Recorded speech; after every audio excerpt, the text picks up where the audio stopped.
I'm saying it.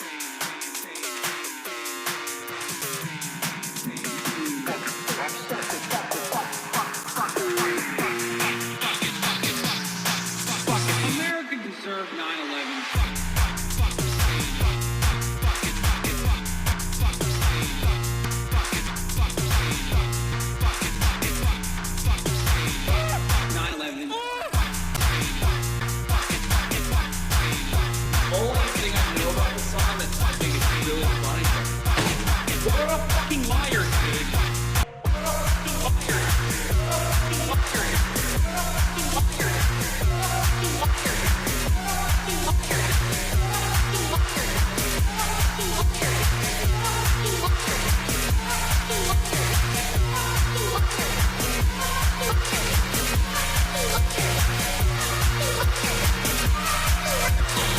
What a fucking liar, dude. What a fucking weaselly little liar, dude. What a fucking weaselly little liar, dude. Holy shit, dude. Holy fucking shit, dude. Literally lying. What a fucking liar, dude. What a fucking liar.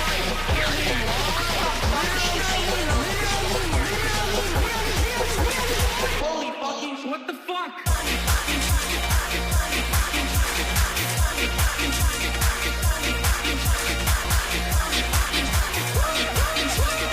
What's going on, everybody? I hope everyone's having a fantastic evening, afternoon, pre-noon, no matter where you are in the world. I'm Hassan Podcast. This is HasanAbi broadcast coming to you live from sunny California, Los Angeles. Folks, we're live and alive, and I hope all the boys, girls, and MBs are having a fantastic one because today's a beautiful day. Today's a wonderful day. Today is a spectacular day. It's a very special day. It's a holy day in the broadcast. It's 8/21, baby. That's right, August 21st. 2025, and I'm going to tell you exactly why it's a very special, important day on the broadcast, a day that will always live in infamy here. You said America deserved that. Did you mean that? Yeah. That's precisely the reason why it's a special day, and we're going to talk all about it right now. But let me tell you, it's this is part of the broadcast where I tell you about my personal news about what's going on in the world of HasanAbi Piker in between the time period where I press the stop streaming button and press the start streaming button. So help me God, that is what I'm going to do. Back when we had more of a community in here. Back when we had people that were invested in memes and shit, and were invested in just like the goofs, gaffs, and the fun that we used to have, and it wasn't all just like freaking hardliners, news enjoyers, news consumers that just keep saying, put the news in the bag, little bro, which of course is my fault as well. But I'm going to work to get back to that to the best of my ability, in spite of the horrible realities that are unfolding in real time. Anyway, we used to have fun. We used to have fun around these parts. Okay, folks, first and foremost, like I said, this is personal news time in between the time period where I press the stop streaming button and press the start streaming button. And there's not really much that I've done. I have not done much, as I am not known to do much when I am off the stream, as you guys know. Expedition 33 is going well, having a good time playing that game. Kaiju number 8, wish there were more episodes. I keep watching it episodically. I keep trying to keep up with Sakamoto days and Pikamoto days, and also of course I've been watching Dandadan as well, which is very good. Very good. I love Kaiju number 8. It's so good. But were you out of Expedition 33? Any cries yet? No, we haven't cried yet. Obscure mention, but your New York Times piece got referenced on Smosh's meme show at 4711. Wait, what? That's obscure as hell. We'll take a look at it, though. 4711. Also gone with Selena. All right. That's crazy, guys. Wow, you guys are in sync. All right. Who memed it? No, we're not. We're Smosh. Bailey. I don't know what You're in this sync is. and you're wrong. You didn't look at me. So wrong. Okay. Shit. It's never your fault. No points. It's always my fault. Next meme. A progressive mind and a MAGA body. Tommy Bow pumps iron, likes weapons, and wears pearls. His brand of masculine has been a useful vehicle for his funny little jokes. Oh my God. That's crazy. Bro, that's crazy. That in and of itself now is like, that's a meme. Has been memeified. That's crazy. Could be anybody. They could be talking about anybody, A you know? progressive mind in a MAGA body. Tommy Boe pumps iron, likes weapons, and wears pearls. His brand of masculinity has been a useful vehicle for his funny little jokes. That's awesome. This? Someone didn't just make a meme, they made an essay about you. What is this? It's a 7-minute read? I'm assuming this was a viral New York Times article or something. And, All right. no, it's not trying to trick you. Let's show it. That's crazy. Austin Show raid. Hey, Austin Show is rated with a party of 1,046. Thank you, Austin Show. Hope you had a good stream, brother. Wow. I feel like I'm back in 2019. Austin Show raid coming in hot. It's like we're watching Smosh. Austin Show raid coming in hot. And it's 8:21, baby. It's like this is crazy. It's like we're back. It's back. Donald Trump is president again. We are literally living in the forgotten times, man. We're living in a separate time frame. It's nostalgia baiting, you know? So nice of Austin to help out a small streamer. Yep. 10K viewers who rated. Well, I got an answer for you. His name is Austin Show. But yeah, also announcement for you guys. Chad Vice happening this weekend with Vanilla Mace. That's right. Here you go. There you have it. It's happening. It's going on. We're back. We're so freaking back. Doing community census tomorrow. Lots of community stuff. I need to do more of, obviously. I'm not nostalgia baiting. I'm just like bringing it back. We are freaking back. Baby. All right. In any case, we got all of that, and more. Gen Z men dating tactics. What is this? Okay. Hold up. Such a great edit from your Chicago streams. I clicked on that link. Hold on. I'm going to look at it in a second, but this is definitely not from Chicago because I wasn't wearing this outfit in Chicago. Speaking of Chicago, well, I guess this is technically not Chicago, but Unfinished Legacy shouts out, repping the merch today for the boys. Crash Dummies podcast. You already know. Yeah, you've been promising MSG streams for years, you liar. Oh, you mean Metal Gear Solid? A Metal Gear Solid playthrough with a political analysis? Yeah, I would do that. God damn, who is this babyface monster right here? Says provocateur gamer on the side here. Who is this guy, bro? Who is this guy? Antifa comic book in the background, still rage baiting. True voice reveal. Wearing the dustiest, nastiest hat of all time. You already know that baby face is a goddamn liar. Yeah, Crash Dummies podcast. Wrong or right with your country? You know, as a Jamaican, you can eat pussy. So is that right or wrong with your country? So because in Jamaica, it's wrong. Oh, so in like the Jamaican culture, the sexual culture, you guys don't do oral sex on women. Yeah, we don't do it. You don't live in Jamaica currently, do you? Back and forth. So when you come to America, do you eat pussy then? Just only recently. How was it? She liked it, so I guess I liked it too. Yeah. Have you thought about bringing it back to Jamaica? Like the eating pussy thing? That's what I talk about. He's like bringing spices back to Yeah. The great vagina trade. Yeah, I did it to my girlfriend back home. The timeline's not making sense. You got a girlfriend, but No, he was training. He was training for his girlfriend. He was trying to make himself right for his girlfriend. Yeah, exactly. Thank you. No, I'm joking. She wasn't like asking like, where'd you learn to do this? She did ask. I was like, I just want to experiment with you. So, yeah. So you lied to her. Bend the truth. That's a classic. That's a classic. Bend the truth. Anyway, yeah, as you can see, he's wearing the Crash Dummies or the Unfinished Legacy shirt. But in any case, where were we? What were we talking about? Okay. Anniversary blast off. Don't worry, I got you. What else is going on in the world of HasanAbi Piker? This morning I played some ball, won 2 games, lost 1. It is what it is. You know, I got some of that out of my system. Old man knees, you already know. I am on my diet front, on the dietary side of things. I feel like I'm just doing terrible, dude. I'm doing terrible. I thought by the end of this summer I'd be like in peak form again, just like I was last fall.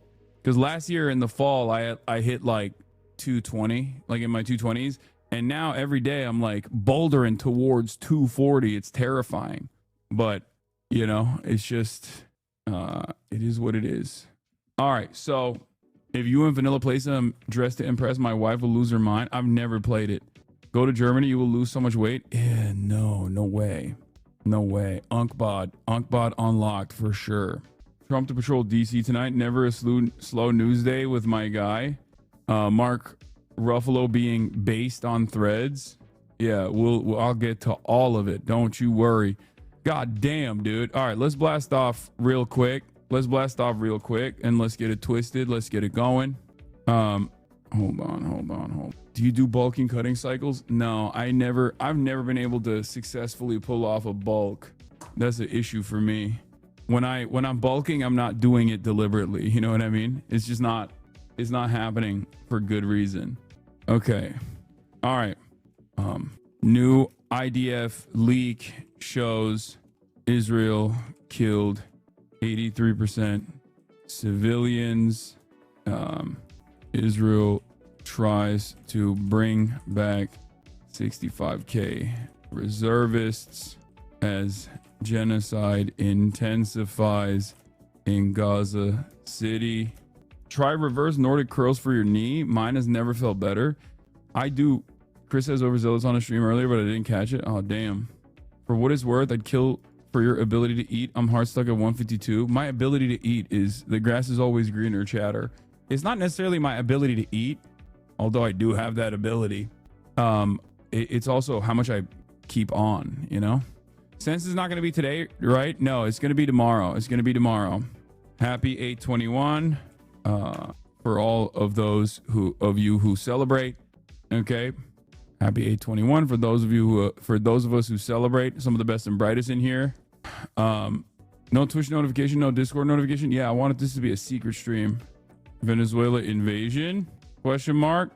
And then there was some other stuff that I was going to. Trump plans patrol of DC. Census tomorrow. Annual census tomorrow. Chad Vice this weekend. When is Chad Vice? This weekend. I'm gonna set up the exact time. I got some banger guests lined up too. I got some crazy stuff this week and this upcoming week. I'm going to Michigan for the People's Conference, as you guys know, at the end of next week. And I have the Beast from the Middle East, Mr. Beast himself, not Jimmy Donaldson, the Beast from the East.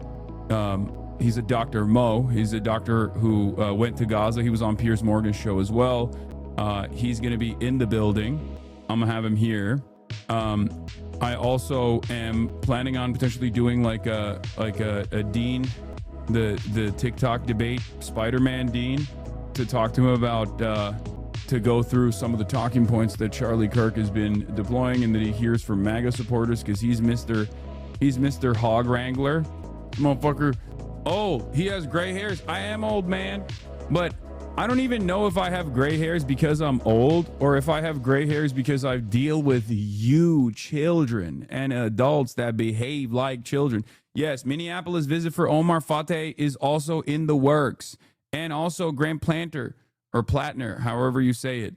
I'm gonna go shuck some oysters. Okay, that's also in the works. Trust. We got hella shit. Okay, we got a lot in the works. Don't you worry. I've also been talking to Jose Andres as well, but I don't know what we're gonna do on that front. You don't even eat seafood, bro?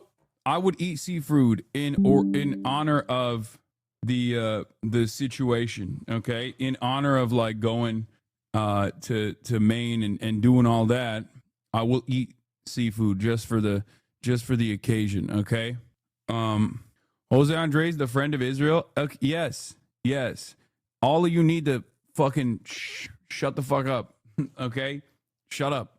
Dude's in Gaza. Okay, he's got many aid workers that work in Gaza directly. If I have an opportunity to work with him, I'm gonna take it. Shut your bitch ass mouth up. I don't care. You complain about it all day. Okay, dude's got active kitchens in Gaza right now. Stop it. We're not doing this.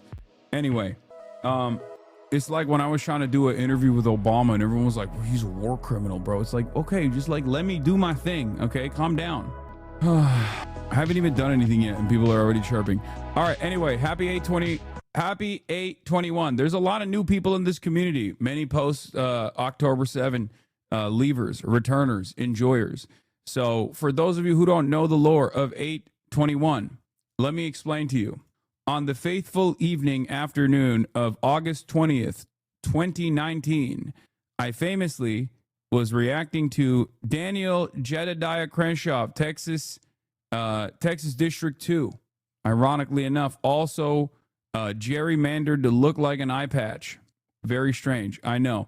Anyway, he was on the Joe Rogan Experience. He was having a back and forth. And this was in the process of him actually actively trying to continue sending weapons to Saudi Arabia. And Saudi Arabia was in the process of doing a genocide in Yemen.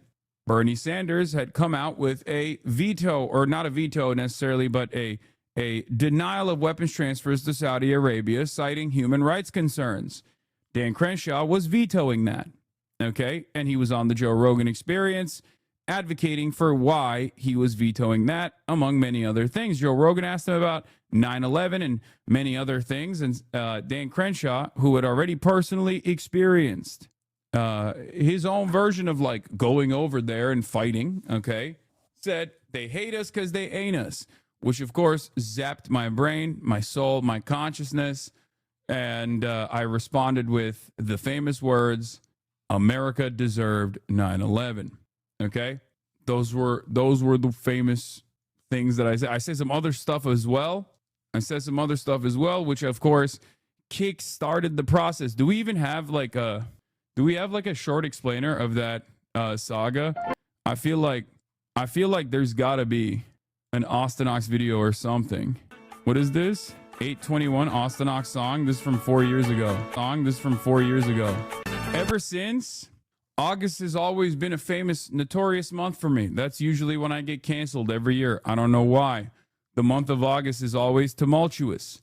That was my first big, massive cancellation.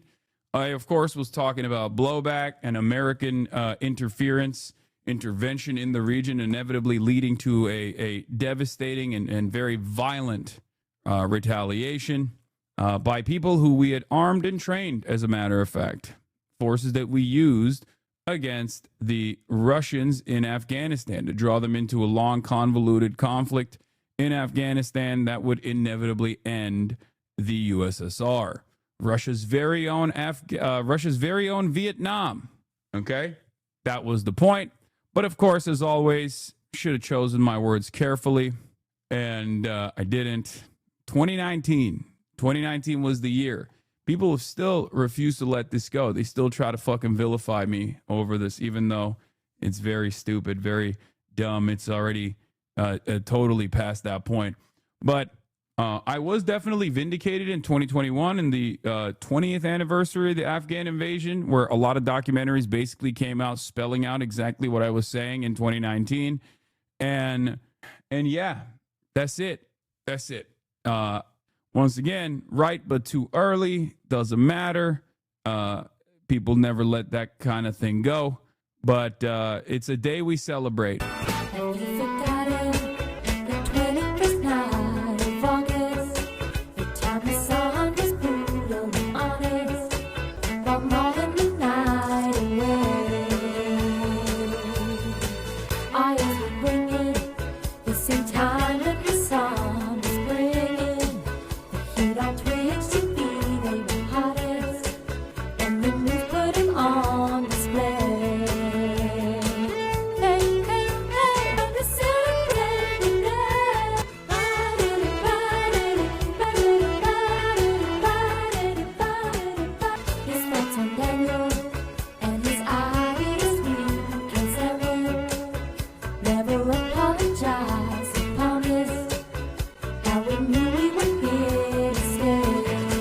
Someone just screenshotted the debate for a second.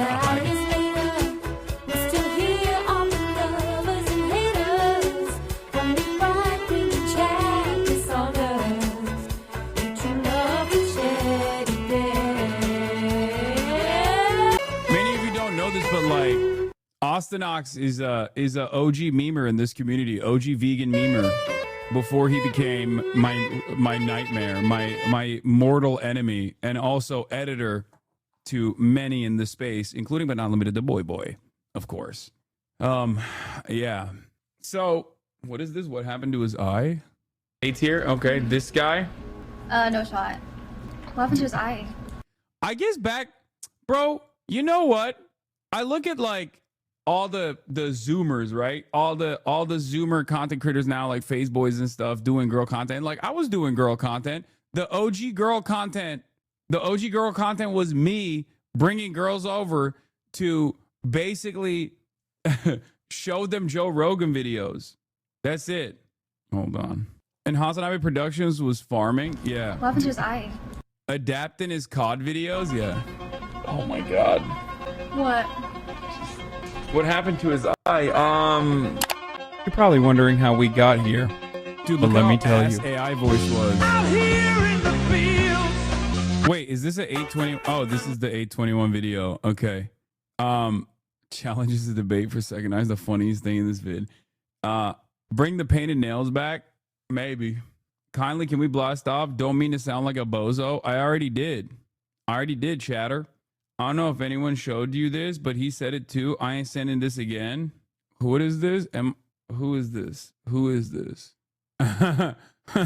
This person said, and I'm supposed to believe the U.S. didn't deserve 9/11. What? Throwback to 2008. Dealing with Baghdad morning traffic, you could point a 240B, M250 cal, or Mark 19 at people, and they would just stare at you. Pull out a shotgun or pistol, and they move with a purpose. Law. Sick, man. You're so cool. Like, dudes do this shit. Dudes post this type of shit, right? And it's like you show no remorse for being a fucking ruthless war criminal. We all went to high school with a guy like this. Well, I mean, speak for yourself. I did not go to high school here, but absolutely spectacular stuff. Okay, absolutely great stuff, man. That's cool. I hope your fucking communications degree that you got and the crippling PTSD was worth it. Your wife, your high school sweetheart, got fucked the entire time you were out there, and you saw a bunch of people die, a bunch of people that you loved die in the process, and now you can't even fucking go to the grocery store and purchase cereal without collapsing on the fucking cereal aisle. I hope it was worth it, though. You got a free comms degree, you know? Classic. The combat vets I met in college were all left-wing as fuck. Yes, of course. There are hella fucking left-flank vets out there. I also was fortunate enough to know many of them, okay? Amazing people who recognize that this was horrifying and that they were surrounded by monstrous pieces of shit like this guy, okay? Search his tweets for divorce Lamau. It's awesome. Yeah. Jody was tearing up a new storm every fucking night while you were out there begging for a fucking pizza MRE, okay? Begging the homies, please let me get the pizza one. I hate this one. This one's making me shit my fucking brains out. Yeah. She was using your salary to purchase Chick-fil-A after she got fucked. Okay. Thank you for your service, sir. Congratulations. The pizza one sucks, actually. I was thinking, what's the best one? Because I've done an MRE taste test, if you guys remember. I've tasted a bunch of them. Chili Mac, probably. Nothing touches, from what I understand, nothing touches the French MREs, by the way. You know what's fucking crazy? The French MREs are not even MREs. They are literally just like a decadent meal. And apparently, those who were deployed say that it would go for 5 American MREs. In substitution for 1 French MRE, you would need to give 5 American MREs. They're fancy as fuck. They got like blue cheese and shit. They got pate, bro. Foie gras. As an immigrant that fuck one of these assholes' girlfriends on the regular, I appreciate your gratitude for my service. Yes. All respect to the Jody, the real war fighters, okay? Fighting the real war. You're putting your life actually on the line when you have sex with a guy like this, the girlfriend of a guy like this. You are literally putting your life on the line. not only are you doing the most honorable duty, but you're also genuinely in direct threat, because if he finds out, he's going to use these weapons on you. You know what I mean? Jody used his hat to get a veteran discount for the pizza, and he and his wife are eating to recover. French MREs are kind of mid. I actually prefer Sweden. Ew. No shot. What is this? Oh, this is popping off. Let me put the clip into context. Shotguns and pistols were used by the Saddam regime to execute people, so people respected them more than heavy weapons. That morning, we were in a rush, trying to make it to Victory Base Complex by 10:30 a.m. Why? Because the made-to-order omelet bar at DFAC closed at 10:30. So, you know, we were in a hurry. Thank you for the context, man. That definitely made you seem more like a fucking asshole. Like, can you imagine? Can you imagine being like, yeah, dude, I wanted to fucking chow down on some omelet, so I was terrorizing an entire civilian population of a country that we invaded for literally no reason. You only post shit like this if you are fully aware of the fact that most people in supposedly civilized Western society also do not see the people that you were aiming your weapon at as human beings. That's it. We will never be able to recover this guy's friends. Yeah, also, you know, there's also this. I suspect that this is like, I mean, like, what will it take for people to understand that the American government does not give a fuck about you? You know what I mean? This is what I try to stress to people. This is what I actively try to stress to motherfuckers who are like, because there's dudes right now in the military that are in my chat. Okay, there's massive HasanAbi heads currently in active military. There's Chapo heads in the military. It is always shocking. We talk to one another about this shit. We're like, what the fuck are these guys doing now? So it's a job. It sucks. It's a job that requires you to go and like assassinate random people at the behest of the military industrial complex and numerous other capital interests that people have in the global South. But it blows my fucking mind that like people still think that this government gives a fuck about American civilians, or that this government gives a fuck about the veterans. Okay. It's just so obvious. Like, this is so obvious. Like, look at this. Look at this. Look at these fucking numbers, man. I mean, it stops after this point because there's just like, it's still going up. My brother was Air Force and died last year. Still have no idea why, because the government just says COVID-related complications, whatever that means. That's the other side of it, too. I mean, look at Pat Tillman. Pat Tillman got buddy fucked straight up. Like, and the military lied about how he died. Okay? You do a couple back and forths as a famous NFL guy who goes into service, and then you do some back and forth mail correspondence with Noam Chomsky, and you start questioning why you're doing these violent things, and then all of a sudden you're just dead. You got murked. What is buddy fucked? It means like when you get team killed in the military. A blue falcon or a buddy fucker is when you're doing friendly fire. BF. Also, speaking of which, by the way, speaking of like U.S. military, fucking active duty, killed in action, veteran suicides, and all this other stuff, Seth Harp has a new book about JSOG and the Fort Bragg cartel. And also called Getting Fragged as well. In Vietnam, it was getting fragged because that was the most common way that people would just like kill their fucking superiors. Like they'd kill their officers and whatnot. Drop a little grenade in the bathroom. Oops. That's the speed that a lot of people were on back then. Obviously different situation because like, you know, there was a draft then. But yeah, I gotta get Seth Harp on. I've listened to him on both TrueAnon and also on Chapo as well. Fantastic book. Can't recommend it enough. I think he was the guy who, I'm pretty sure he's the guy who famously interviewed Brace when he was in Syria, when Brace was in Syria, and Seth was also in Syria. He was the one who interviewed him for Rolling Stone, doing the Piss Pig Granddad, the Piss Pig Granddad interview. So yeah, Fort Bragg is a legit sex trafficking operation that's gone basically unreported and left alone for years. Fort Bragg has a lot of stuff going on. It's always Fort Bragg. It is literally ground zero for all of the worst things that are happening in the American military. But yeah, for those of you who don't know, JSOC is basically America's like the Joint Special Operations Command. Seth Harp goes into great detail in his new book, Fort Bragg Cartel, and it's a great book. The Fort Bragg Cartel, drug trafficking and murder in the special forces. So like this is America's like Praetorian Guard. Yeah, this is America's like special forces assassination squadron. When you hear about someone being like a tier 1 operator, this is who they're talking about. People that work for JSOC, people that basically, I did blast off already.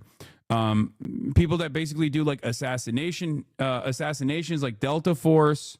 The Green Berets are technically under it as well, but like they're tier 2 operators. But this is mostly just like different branches under Delta Force where they just like go in civilian gear most of the time and do kidnapping operations, and they do assassination operations as well. They also do a lot of drug trafficking.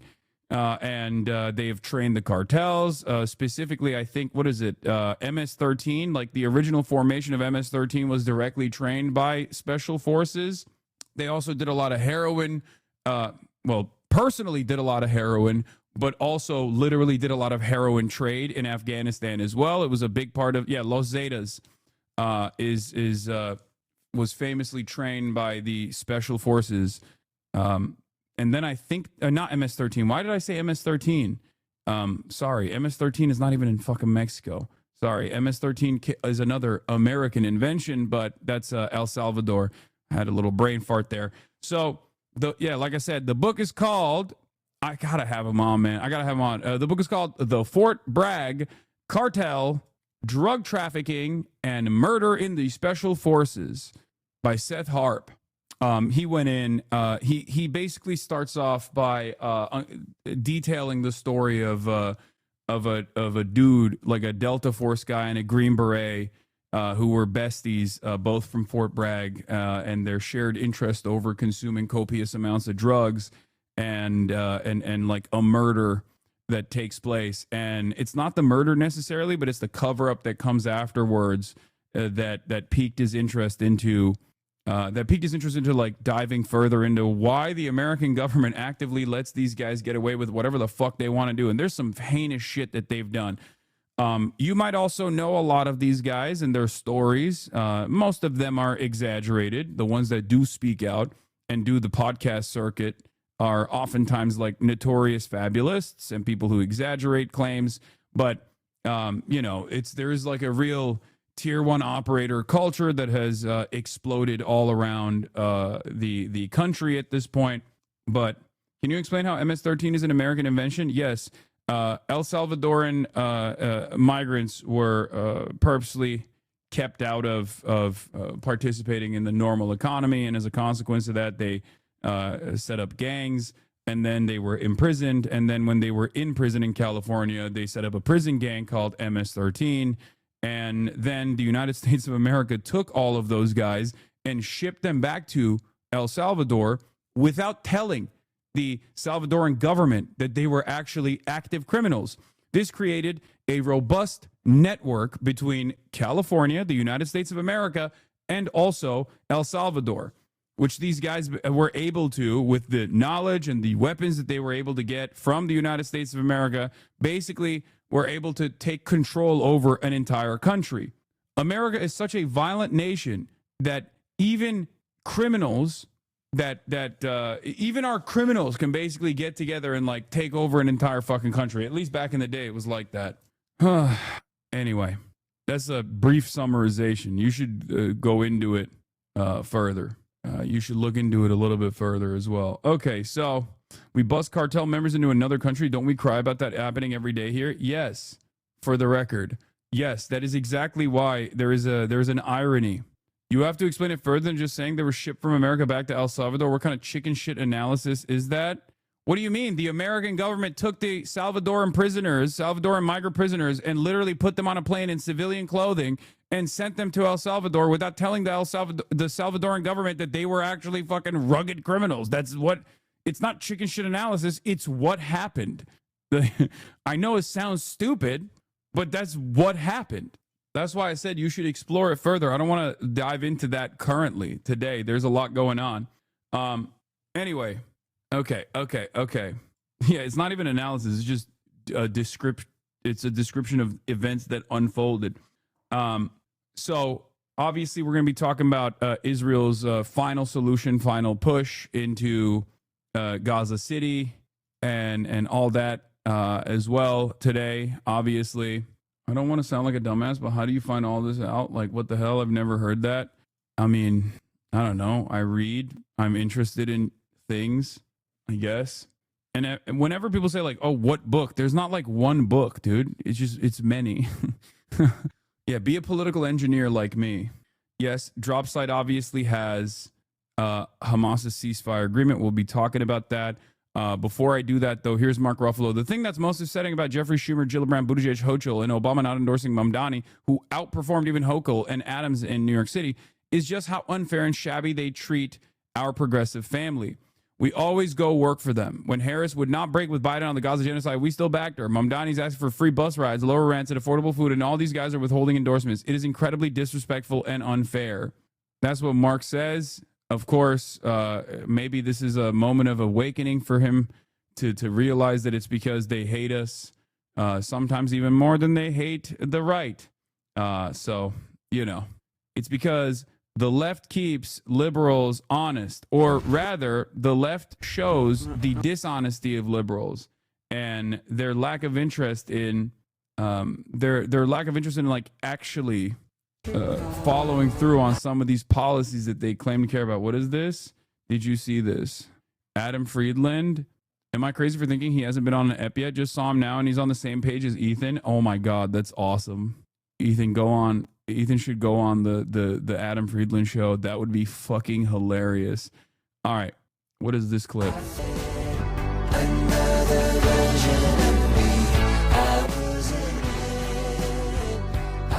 I love this song so much. Oh, this is from my not the last Chicago.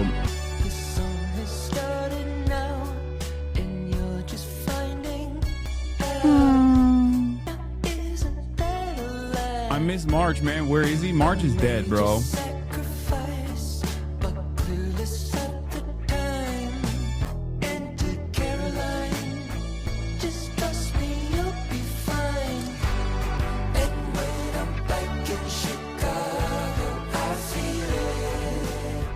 I'm not moving to Chicago, but I do love Chicago. Chicago has stolen my heart. I hate every version of Hasan's laugh. That's something I realized yesterday. That's crazy to me. That one was even worse than the last. The disrespect and the hatred I withstand on a daily basis is crazy. Ew, you see this? I love Hasan's laugh. Everyone loves Hasan's laugh. Fucking hell. You see that? Can't trust these ladies, man. You can't trust them. Okay. Did you hear it? It's hard to hear because these mics are on our mouths, but Connor laughed at his laugh. Do you hear it? Anyway, that's obviously AI. Haters will say it's AI, but it's not. I know. There's the new Kamala. 107 days is my candid personal account of the shortest presidential campaign in modern history. Over the next few months, I will travel our country to share behind-the-scenes moments and lessons learned and how we keep moving forward together. I'll see you there. I can't believe... Dude, this morning I was listening to the New York Times Daily report on Laura Loomer, and it was a roller coaster of emotions for me because they just kept talking about Laura Loomer like she was a journalist, okay, and not a hateful monster who unfortunately is considered a legitimate advisor because of how devastatingly bad American politics is in our day and age. Okay. And I could not, they just kept saying she was a journalist with a penchant for gotcha moments. I'm like, she's not a journalist, man. She tried to start an ISIS fan club in her college and got expelled for trying to start an ISIS fan club at her university. Like, that's not journalism. That's just like a diabolically Islamophobic psychopath She's been banned off of every application for being so viciously Islamophobic. Like, she literally got banned off of Uber, Postmates, Uber Eats. She got banned off the goddamn weather app for being like, why are Muslims on my application? I don't want Muslims to be on the application. She's an insane person. Like, genuinely an insane person. And now she got Trump's ear. And she's like actually dictating policy. She went from chaining herself to the Twitter headquarters because she got banned off Twitter to literally commanding the Trump administration, having Marco Rubio's ear, telling Marco Rubio, cut out aid, cut out like this program that you have where like some of the children who are being exploded with our weapons are coming to the United States of America for medical care. You need to stop giving them the medical visas to come to the United States. Like and she got that. She got that wish across. She was able to convince Marco fucking Rubio to stop that program. Anyway, we are ruled by monsters. Why did I talk about Laura Loomer in the process of talking about Kamala Harris? Because one of the interesting moments there was like after she got banned off of every application and everyone was like, you're a fucking racist monster, please leave us. What did she do? She ran for office, okay? Unsuccessfully twice. She ran for office unsuccessfully twice. That was enough for her to revitalize her media career and get into Trump's ear. And that's what I mean. I feel like people now run for office for clout, dude. Like, it's gotten to a point where people are just running for office for clout. Like, Kamala Harris right now, as one of the supposed leaders of the Democratic Party, she's supposed to be a voice, okay? She's supposed to be a voice for the people. She's supposed to be a voice for the counterbalance against growing fascism in this country. She literally was running for president, okay? That's what it's supposed to be under normal circumstances. But she's not, and everyone knows she's not. And this kind of shit pisses me off because this very clearly shows that she's just trying to sell a book. She doesn't give a fuck about nothing, dude. Nothing at all. She's just trying to sell a book. She hasn't said a damn thing since Donald Trump won. And now she's going on tour to sell a fucking book. It blows my mind how transparent this is. Like, even when you're running for office, the highest office in the land, as the leader of the Democratic Party, you just discard this unique moment, this unique opportunity where you command the attention of tens of millions of people, and you just kind of throw that away and you don't do anything with it. You just have no ambitions whatsoever to change this country for the better. Oh my Lord. And it's crazy because like she's not even presenting herself as someone who even gives a shit. Like, she's not even trying to aesthetically make it seem as though she cares. All of these things show all of these movements, her lack of interest in saying something. And then on top of that, her the moments where she does say something at the best of selling a book shows me that she doesn't give a fuck about anything. And now it is my honor to now announce. You've written a book, Yes. 107 days, Let's go. shortest presidential campaign of all time. What do you want people to take from the story that you have to tell of those 107 days? Like, people should be treating Kamala Harris with disdain for having an opportunity to change the trajectory of a dying party as a relatively younger figurehead in a positive direction, to basically shed the dead weight. I know that was never going to happen, chatters. So don't yell at me for saying this. I'm simply explaining this from the position of like what kind of power she had here, what kind of a unique opportunity she had here. Okay? Voters weren't even punishing her for the negative real wage growth that they experienced under the Biden administration. Like, the amount of goodwill that was ready to go for a fresh face, a new face. All she had to do was say, yeah, no more old folks. This Joe Biden stuff is not going to work. It's not working. We got to, we got to move in a different direction. No, the direction was more of the same. I love Joe Biden. I want to hug and kiss Joe Biden. I love the Republicans. I want to hug and kiss the Republicans. Billions of dollars of fundraising, just handed over the keys to a goddamn incompetent fascist man. I don't know. I don't know anymore. I don't know what to say. And I keep repeating this over and over again, as I did while the campaign was taking place. And liberals never forgave me for being correct too early. Like, she's literally trying to sell a book, man. That's it. That's the only time. The only time she's out. She's out after 8 months of this incompetent fascist administration that she lost to. And she's going on tour to sell a book? Are you kidding me? Also, what does she think is going to happen? Every single time she goes out in public, there's going to be mad people protesting. Does she not realize that? Like, I don't understand. There's going to be people, just like with Chuck Schumer, when he was trying to sell the left is too anti-Semitic, we have to make them more pro-Israel book. I make fun of Jill Stein a lot, but this is like a very Jill Stein moment from a Democrat, you know? This is the most Jill Stein coded, like Hillary Clinton did more after, you know what I mean? She probably shouldn't have, but goddamn, this is crazy. Where's Michigan? Bro, she's still avoiding Michigan, okay? Ironically enough. Why is she going to London? I don't know. British people know how to read as well. That's probably why. Fascinating old tweet with even more fascinating replies. In case you missed it, Rand Paul insists he never proposed ending aid to Israel, forgetting he said it more than once on tape.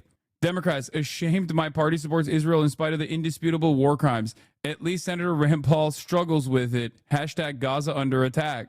The Democrats, I think you're reading the crowd wrong, Dems. You should be the party to promote social justice and diplomacy. This is from 2014, chat. The Democrats, you might consider backing off the pro-Israel rhetoric. Paul is an anti-Semite, but Israel is raining horrors. The Democrats, when exactly did you stop being left-wing? The Democrats, at least Runt Paul didn't plagiarize it. What a shocker, a plagiarizer flip-flop. Whose ego is so fragile, integrity so non-existent they have to lie about things proven on past tapes, bit of a little man. Awesome. This guy in the replies here is currently running for Congress in one of the new Dem districts opened up by Newsom's new map. He started running for a seat back in March, well before Newsom made it an easy Dem pickup. We went back in time to relitigate ancient drama here, but it's just funny that they've been evil for so long. Ay, ay, ay. Ben from Ice Cream posted about you? Hell yeah. I talked with Hassan Hunt about Up in Arms US, a movement to decrease wasteful Pentagon spending and give people what they really need, healthcare, education, and childcare. War is not good for the business of the American people. That's my goat. Like, in the simplest terms, by the way, look at how much money China has generated and spent internally to develop their own country, okay? As opposed to how much money America has generated in that same time frame. Let's look at the last 30 years. Look at where China has gone in the last 30 years. Look at where America has gone in the last 30 years. You will understand what endless militarism does. Record high profits for the wealthiest people. Make no mistake. I mean, look, we got like, what, 90 billionaires in the 90s? Now we got 900. So obviously, someone's doing great. It's just not you. You're not doing great. That's it. That's it. It's so fucking frustrating. That's why when I show you like the veteran suicide rate exploding, I'm like, this is not simply to say like these guys are all bad, they're monsters or whatever, okay? This is to show you that the American government does not give a fuck, okay? They do not care. They do not care about the civilians. They do not care about the military. Don't ever, even for a brief moment, get duped by the propaganda, the idea that like America cares about its own citizens. They do not. What is this? Breaking. The Trump administration says it'll be reviewing all 55 million people with U.S. visas for potential deportable violations. Oh my God. Oh God, this country sucks so much ass, bro. I swear to God. Oh my Lord, dude, someone's gotta stop this. Like, I don't know. Ugh. Is so ass. It is so unimaginably, uncontrollably fresh ass. Okay? Red hot ass. That's what this is. It is shockingly bad. Shockingly bad. The situation is so fucking awful. Good thing he's only going after the illegals, you know, the ones without visas. Yeah. Remember, the conversation started with these guys are all criminals. Okay? Remember, the conversation started with all migrants are criminals. All undocumented migrants are doing crimes, doing like rapes. They're fucking beheading people in the streets, right? And then the hidden underlying notion, the hidden underlying premise there was that these undocumented migrants that were doing like all these fucking crimes, okay, were actually not even being prosecuted, right?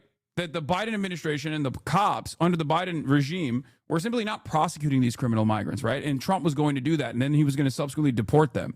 But of course, because that was a lie, and of course, people who were doing crimes, undocumented or documented, doesn't fucking matter, were being prosecuted and being sent to jail or being deported, they couldn't actually find people to deport, so they immediately went after people who were working in the fucking fields. MS-13 gang members are not sitting in a parking lot at Home Depot, man. They're not actually in the fucking fields picking crops. That's what they did. They went after those guys, and then they realized that a lot of these right-wing Republican business owners were like, dude, what are you doing? You're just like ruining our businesses. We are going to have an insane hyperinflation if you actually eviscerate the agricultural output in this country by just going after every farmhand, you know? So he turned around and he was like, all right, we'll scale back from that. My B. But now he's like trying to aesthetically pursue like 55 million people with visas, bro, for potential deportable violations. And dumbasses don't realize, so many morons still don't realize that this is all a ruse, a very violent one, but it's a ruse nonetheless. It's so frustrating to have to entertain this completely made up alternative reality that these guys have hysterically developed because no one on the opposing side has been able to effectively counter message against it. The real goal here is to use the mechanism that the federal government controls, immigration, to make the country more white, or at least satisfy the white nativist urges of some of the most radical elements in his base. And in the process of doing so, he's just normalizing this kind of white superiority complex. He's normalizing this kind of fucking white supremacy. That's it. It's white supremacy through and through. The fuck do you mean? At its most basic level, there is fundamentally no difference between a dude that was born beyond a border and someone like yourself. The only difference is we just had more at our disposal. We had more money. We had a better upbringing. Our material conditions were better. Okay? That's it. There's no like genetic inferiority. That's what white supremacists believe. And ultimately, this is not going to solve any of the problems that he said he was going to tackle, because he didn't win because he was, because there are tens of millions, not hundreds of millions of Americans who are like, oh, yeah, I can't wait to fucking pack up all of my neighbors. There are certainly people who feel that way. Make no mistake. But those numbers are not as loud and as big as you think they are. Not everyone is a Asmongold style, yeah, this is based type dipshit, okay? Most people saw the genuine problem with inflation, the affordability crisis they were experiencing, and the anger and resentment that they felt towards the institutions that was not helping them, and looked at Donald Trump and his solutions as, yeah, we'll give it a shot, because they, at the most, did not care, okay? They did not care about who was picking the crops for them. They didn't care about the humanity of these people, okay? Or they could not envision, or they were stupid enough to believe Trump's, lies, right? Or they could not envision how devastating this would be, not only for the economy, but just like the social fabric that keeps us together. And here we are. As conditions worsen, the Trump administration is actively pursuing more and more fucked up ways of implementing some kind of weird white nativist anti-immigrant agenda. This is insane. Even when people say like, oh man, I have no problem with them, why don't they come in the right way? It's because they don't understand the right way is shut off deliberately so that they come in the quote unquote wrong way. Many of these people have come into the right way, and Trump is still trying to kick them out. And not only that, but this is not a real solution. Okay? This is not a real solution at all. This is red meat to the base. I have DACA and family members that are undocumented, and I live in constant anxiety. I'm just waiting for the next shoe to drop. Like, this is fucking insane. I have to stop myself from watching too much politics because I get anxiety attacks. I also live near DC, so I'm always anxious. I fucking hate it here. I'm sorry to hear that. Things are going to get better, I promise, eventually. If not now, in the near future. Wait, hold on. I have to schedule something. I don't think so, fam. Why do you believe that? There is nothing else to do. There's nothing else to do but hope. What do you mean? We will keep pushing, okay? We will keep pushing. I still, at the end of the day, believe in the good nature of man, okay? I don't want to entertain the idea that like everyone is fucking evil. I still believe that people can be convinced, people can change their minds, people can become active, radical elements in society that will help you and your neighbors. That's it. I am living proof of this, and this community is a living, breathing, existing proof of this as well. There are plenty of people who went from, you know, watching Ben Shapiro videos to becoming community organizers, becoming labor organizers, becoming activists, people who have run for office and won. People from this community, you know, working on campaigns like Zohran Mamdani's campaign is comprised almost entirely of fucking HasanAbi heads. So, you know, it's you just got to keep doing. You just got to keep pushing no matter what. Put one foot in front of the next. And before you know it, you will build something out of it. You will hopefully leave a better tomorrow for the next generation. And the one after that. There's no admitting defeat, no matter how dire things get. You have to remind yourself of that. And you have to also remind yourself of like victories that you take in the process, no matter how marginal it is, right? That's it. That's why I always stress the importance of like community organizing. That's why I always stress the importance of like direct action that you take, going to protests, going to rallies, going to DSA meetings, going to PSL meetings. The reason why I say that is because when you're there, you are reminded that there are so many other people who feel the exact same way that you do. Maybe many more that just don't have the tools to communicate exactly what their anxieties and their frustrations are, but they're right there. So it's up to all of us to show them. It's up to all of us to basically show them that, no, you're not in the wrong for feeling this way. When you see something that just smells weird to you and you're like, I don't really fuck with this, you're supposed to pull them out of that stupor. Okay? You cannot buy the revolution. You cannot make the revolution. You can only be the revolution. It is in your spirit or it is nowhere. Ursula Le Guin. There's also a great feeling there too. Like I said this already, solidarity is an expression of love. It's the closest that you feel, like the warmness that you feel being surrounded by people who are like-minded, who are good people, who just actively want to change these horrible systems, who want to do right by others. Okay? There's a lot of optimism there. Zohran is a great example of this. Like you can use that as a jump off point. And that's why I always try to stamp out pessimists. Lol, cope you commie. Keep coping Lamau. You think you can say this when you support the Democrat Party who supports transgender? Personally, I would find it funny if you had transgender like Hunter Schafer. That would make me so mad. Ha ha ha ha ha. No way you would do that. It would make me so upset, Lamau. He's so stupid. No, that's not a hog, chatters. This is a person making a joke, clearly making a joke. Yeah, I'd be so mad if you had Hunter Schafer on the broadcast. It would make me so mad. Don't do it. Ha ha ha. One of my close friends recently broke from the Republican way of thinking. My old self would have made fun of him, but after watching Hassan for a while, I've learned that an empathetic approach is the most useful because I was able to help my friend understand why the institutions fail us and that the anger we felt should be directed to both parties. Yes, exactly. This is why I always try to fucking explain to people, like, there are others who are more radical than me in the methods that they apply, in the way that they communicate about certain things.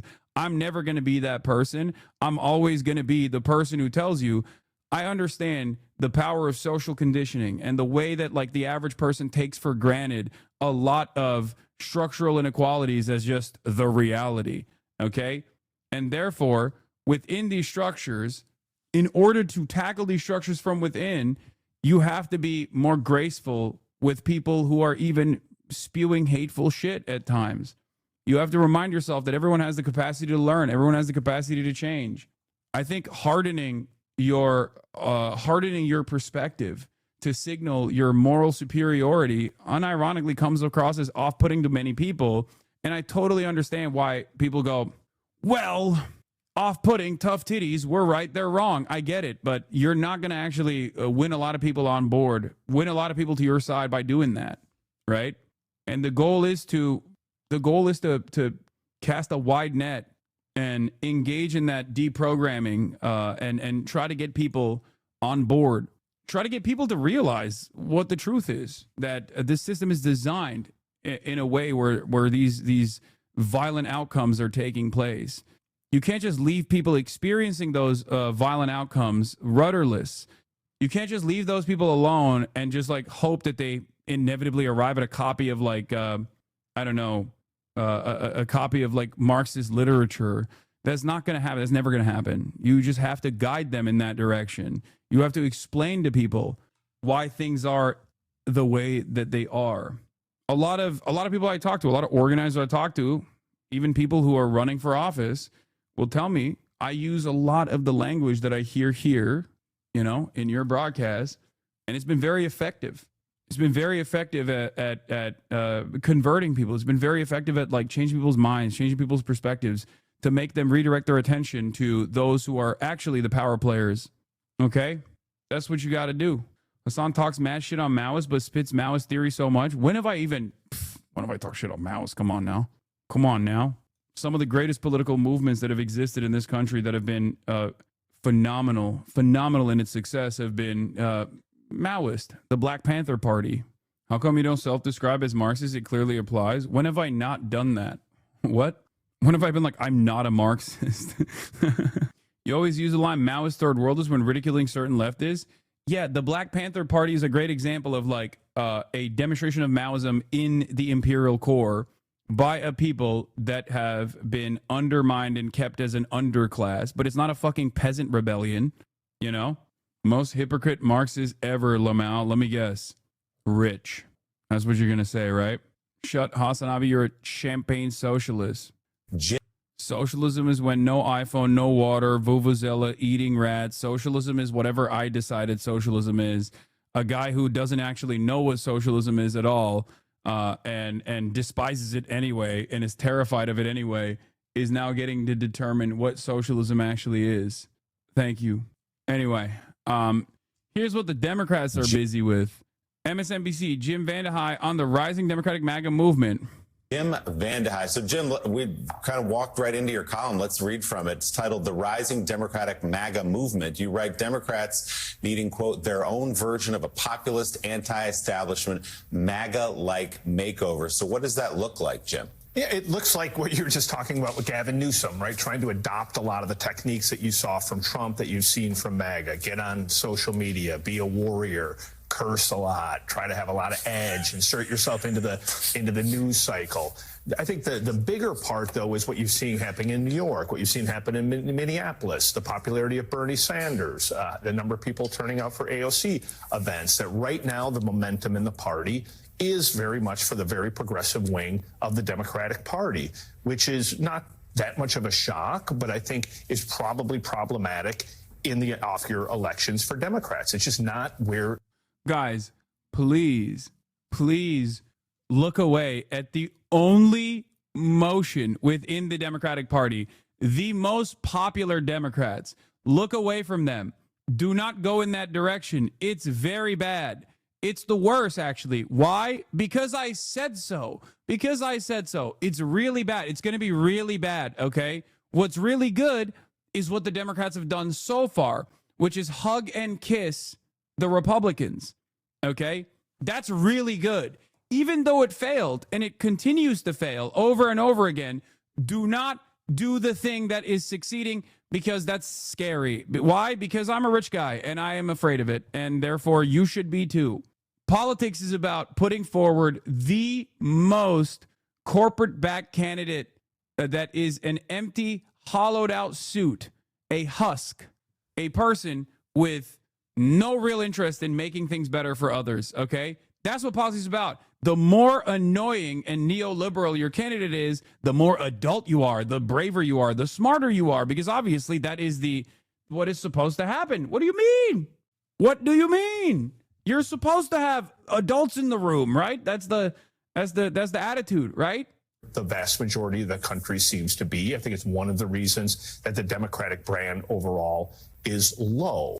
An insane take. Apparently, the energy and popularity of Mamdani and Bernie is a problem for the Dems, and meanwhile, their low approval ratings have nothing to do with the clear unpopularity and fecklessness of establishment leaders like Schumer, Jeffries. Sorry, what? Can you imagine if, like, liberal instruments of the media were actually actively pushing for more progressive candidates? Just think for a moment, like, what that would do. Because your grandparents and your parents, Gen X boomers, okay, older millennials, older faillennials, they all get their notes from these organs still. Many of them have moved on. Many of them have actually started, looking at the internet as well, luckily. Okay, they get their notes from independent news outlets as well. They have a more diverse media diet, I would say, even though there are some shortcomings on that front too, as we all know. But having said that, there are still a lot of power players with institutional institutional power that get their notes from the New York Times and get their notes from MSNBC. Their numbers are dwindling, but it doesn't matter. And if those guys are constantly communicating to the older generations that this different method is actually dangerous, some of them, unfortunately, are silly enough to believe that. But make no mistake, those people will fall in line. That's the reality. Those people will always fall in line. This is something that I have explained over and over again. If you think that the party loyalists that wanted, for example, for Joe Biden to stay in the race were not going to vote for Kamala Harris, you're delusional. They would vote for anyone with a D next to it, okay? They're not voting for Joe Biden because Joe Biden or Kamala Harris, because Kamala Harris is presenting like an alternative that they really enjoy. They're voting because they're harm reduction voters who believe in harm reduction, who understand that like the Democratic Party is, at least on some issues, marginally better than the Republicans. That's why they're voting for the Democrats. Those guys are going to vote for Bernie Sanders. They're never not going to vote for Bernie Sanders. Okay? That's it.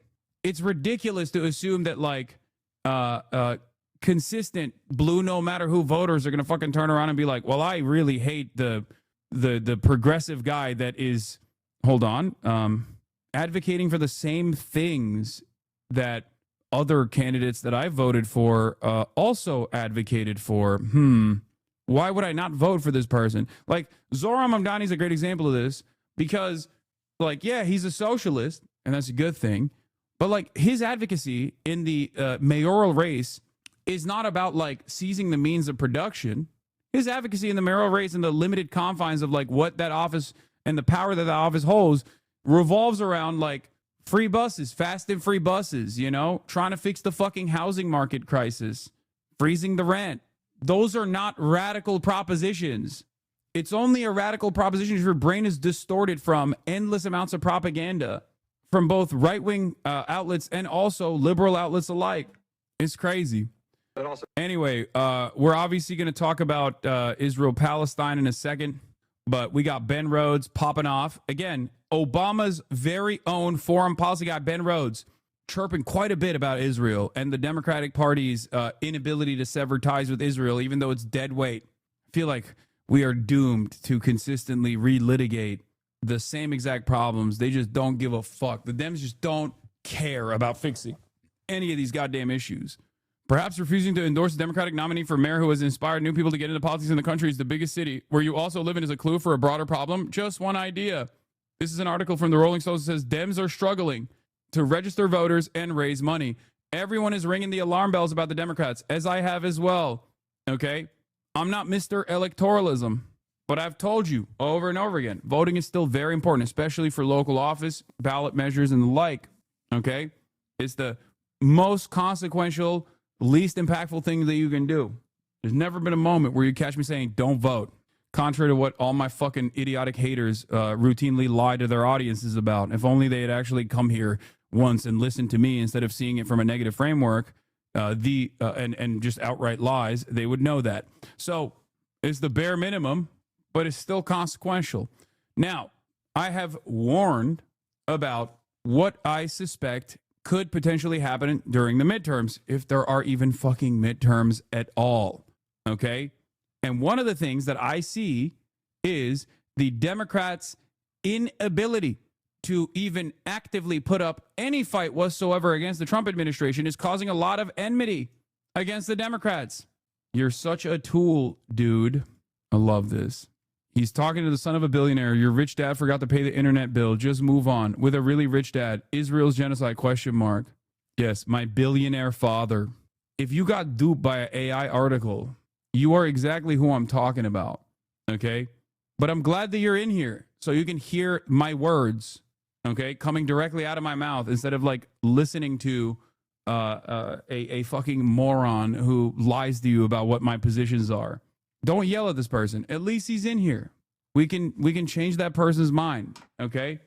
He said, nah. Well, stick around. Stick around. Even by accident, you might learn some stuff, okay? So, as I was saying, I have warned that the Democrats think not doing anything is going to secure them a comfortable, narrow victory in the midterms if they happen at all. This is not the case. They believe that, okay? They believe that, but there is no guarantee that they're going to actually secure a marginal victory at all, because what they've done since the election defeat has basically been to do the exact same shit that they've been doing. Their inability to address Republican issues and Republican messaging caused them to lose the election to an incompetent, monstrous, fascist piece of shit for the second time. This time after he had done January 6th. Okay? And they're not doing anything. They're not showing a strong, unified, popular front. They think, oh, well, we're not the Republicans, and then that will carry us across the finish line. It won't. They're not registering voters. They're not fundraising. Everybody fucking hates them. Everybody hates them for this reason. Okay? And yeah, by the way, ironically enough, in a conversation that I had with AOC, I very deliberately spelled out that yes, Trump's actions did cause October 7. This is true. Trump's actions were directly responsible for October 7, the Abraham Accords. Joe Biden's inability to address those actions and maybe dial it back a little bit and change the trajectory of American foreign policy in the region instead of allowing Israel to fucking run rampant was also another factor. Dude, when are you going to cover Omar Fateh? Probably never. Why are you guys talking to one another and just like lying to each other? I have covered Omar Fateh, and I've already told you, like, I'm planning on linking up with him and doing a stream with him. That's crazy. Anyway, Donald J. Hamas Piker. And also, Ben, I talked to Jasper on the phone for a while today, and I do think he makes a very persuasive case that what is happening in the West Bank, it's a crisis. Yeah. And like every liberal you hear talking about the need for a two-state solution, or all just sort of ignoring the fact that it is about to be rendered an impossibility because of this settlement expansion that is enabled by this settler violence, that is also enabled by the fact that Smotrich was basically put in charge of all these settlements even before October by design 7th. Yeah, and this is all sort of by design. It's just like this death by bureaucracy that is sort of hard to cover, and it can sound like boring and bureaucratic, but it is, it's a crisis. Yeah, the only thing I'd add to this, because look, these settlements have been going on for decades. They've been particularly accelerating under Netanyahu, particularly accelerating under this recent government. If you look at a map, there's no viable contiguous, that means connected, Palestinian territory in the West Bank anymore. There's these little islands where Palestinians live that have been, or these shrinking islands. The only thing I want to add to this is you're going to see some weird, argumentation from Netanyahu supporters that it's Macron's fault or something. Mm-hmm. Because yeah, they're Bantustans. That's it. Israel has, through a process of settlement expansion, created little population centers for the Palestinians in illegally occupied territory, by the way, because that entire territory belongs to the Palestinians under international law, and even that is considered completely unacceptable. And that's it. Does linking up with Fateh mean you're coming to the Big M? Yes. Whenever Bibi is no longer in power, however long it is, do you think Israeli politics continues to be right-wing, goes towards performative reconciliation? Oh, for sure. Oh, yeah. No, I think Israel is never going to be as popular as it was yesterday. I think its popularity is going to continue plummeting. And Dr. Pepper is owned by Keurig. Dr. Pepper, not Coca-Cola or Pepsi, but the family that owns it, the Ryman family, has been accused of supporting Zionism through donations and investments. Listen, it's not on the Palestinian National Committee's BDS list, so I will keep consuming this garbo, okay? That's number one. Number two, good luck finding any mega corporation that does not support Israel in some way, shape, or form. A reality that the Palestinian National Committee is very aware of, which is why their targeting is very deliberate and centers around like high impact targets that they can secure victories around. Anyway, so what I was saying is, do you think this spells the end of Israel as a colonial apartheid project? I can't speak on that. I hope, inshallah, but I don't know. But I do know that Israel is not going to change its ways, and even as an effort to come across as like a more positive force in the Western world, try to attempt to do fake reconciliation. I don't think that's going to happen. And the reason for why, if Hasan said bleach injections are good for you, what's happening? Why do we have so many fucking weirdos in here? Is it because their favorite content creator got outed as a pedophile? Is that what it is? If Hasan said the bleach injections were good for you, then y'all would take them. Y'all need to think for yourselves and not be spoon-fed opinions, even if they're good sometimes. I unbanned this person. It's ironic because you're talking about someone who's anti-Trump while simultaneously talking about, you know, something that Trump has done personally. Talking about bleach. It's because you criticize Kamala Harris? Yeah. In any case, going back to what I was saying, the reasons as to why Israel has been so unstoppable in its violence is because of the comfort that they've experienced after multiple decades of influence peddling operations and lobbying efforts and advocacy organizations that are directed specifically to defend the interests of Israel. And therefore, they think, Israeli envoys think, they can get away with just saying whatever the fuck they want, doing whatever the fuck they want, and demanding more. And the reality of the matter is, unfortunately, in the Western world, and especially in the United States of America, we are giving Israel whatever they want. We talked about this yesterday. There's so much consolidation of power in every facet of American existence because of this hyper-capitalist dystopia that we live in, that we literally have one person like a Redstone family recipient or one singular force in American media making active decisions to sell off media outlets and consolidate power even further, specifically because of Israel. Ryan Grimm says, it's not enough to get free weapons and political cover to carry out a genocide. Israel and its backers in the U.S. must also destroy any institution, no matter how long it's operated, like 60 Minutes here, that dares to moderately criticize the project once. What I'm, of course, referencing here is Shari Redstone saying openly that Shari Redstone hoped Trump's 60 Minutes lawsuit would root out anti-Israel bias at CBS News, and she sold Paramount partly over October 7. Redstone told the Times that for years she had resisted entreaties from potential suitors eager to buy Paramount. What pushed her to finally agree to sell the family business was the October 7th massacre of an estimated 1,200 Israelis. Once that happened, I wanted out, she told the Times. I wanted to support Israel and address issues around anti-Semitism and racism. We are at the mercy of like one person. How insane is that? That one singular being, one singular human could just like sell off an entire media franchise. She told the Times that her breaking point came just days before she withdrew from settlement talks with Trump in January this year. CBS aired a 60-minute segment featuring State Department officials who quit over American support for Israel's Gaza war, a piece that the American Jewish community blasted as shockingly one-sided, lacked factual accuracy, and relied heavily on misguided information. Redstone wasn't alone in her concerns. They sent in Susan Zirinsky as an executive editor to start overseeing the 60-minute segments. This is like an institution in American media, right? And the one time when they were far too late to the game to criticize American involvement in Israel and to criticize Israel's actions in Gaza, on January 12th, 2025, okay, months, almost a year after, a year and change after Israel's genocide had unfolded, one shadowy billionaire family can decide what Americans get to see. And now they're selling it off to CBS's David Ellison, who is going to merge CBS with Barry Weiss and the Free Press, which is a Hasbara dish rag. Barry Weiss is only relevant because she has the ears of some of these Zionist billionaires, and her entire legacy is built around being pro-Israel. That's it. And now she's going to be rewarded with $250 million in a contract to dictate what CBS News reports on. It blows my fucking mind how rampant and how open this corruption is. That's where we're at. So if you're wondering why, you know, When we look at new polling that shows that, 48% of Americans believe Israel's committing a genocide, but like 23% or 24% don't.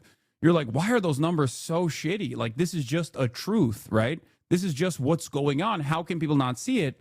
Understand that a big part of that is because of this, okay? It's because the media, by and large, has always defended the American State Department. That is the most important part of the mainstream goals, mainstream media's goals, right?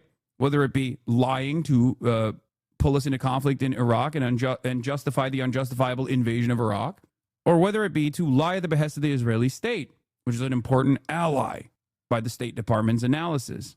This is where we're at. Let's say the entire Israel lobbying effort disappeared overnight. No money, no messaging. Do we think that U.S. policy would even change? I think our politicians do not even see Israel as a foreign country. Most would happily unhouse 1,000 Americans to subsidize 1,000 Israelis. Yes, I do agree with that. I do. I agree that our politicians would do that. They are doing that. It's not even that they would do that. It's that they are doing that. You, as an American citizen that wants health care, will never get it. Israel has health care for all of its citizens. How are they able to pay for it? Well, because they don't have to pay for their defenses at all. Why? Because we pay for their defense and their offense. Israel has free college and free health care. You don't.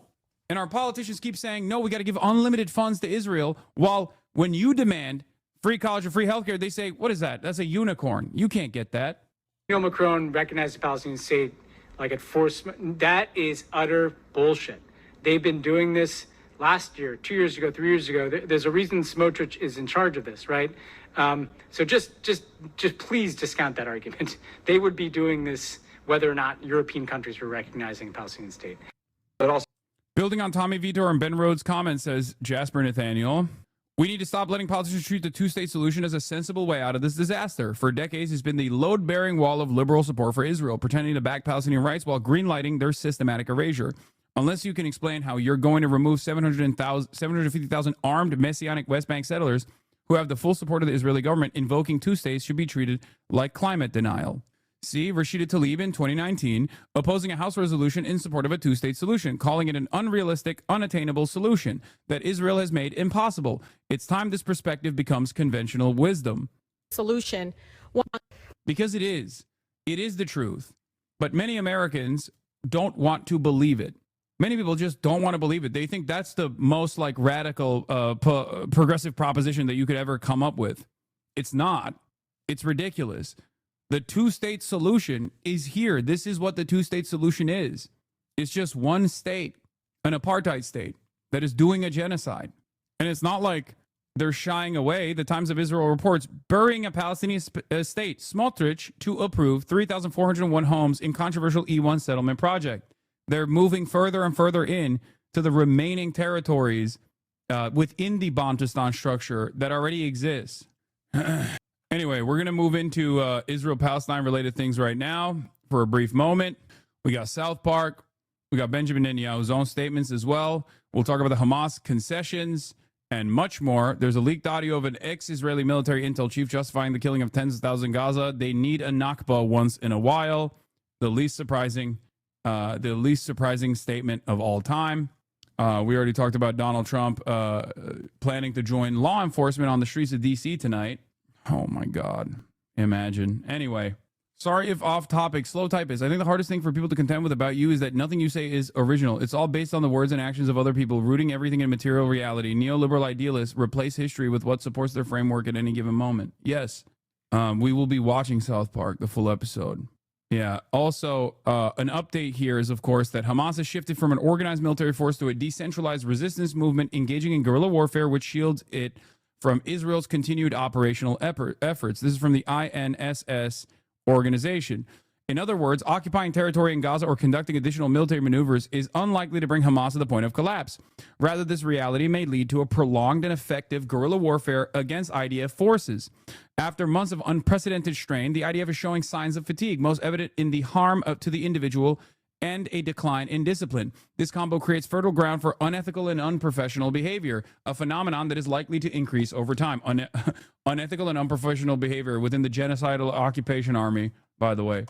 If you need to occupy the Gaza Strip without completing the ethnic cleansing campaign, you're going to meet a lot of resistance because you have to have soldiers there on the ground. Israel can only fight wars from the air against a captive civilian population. Israel can only engage in mass slaughter by dumping 7 nukes worth of munitions on a tiny sliver of land. That's the only way they can actually fight and achieve military success.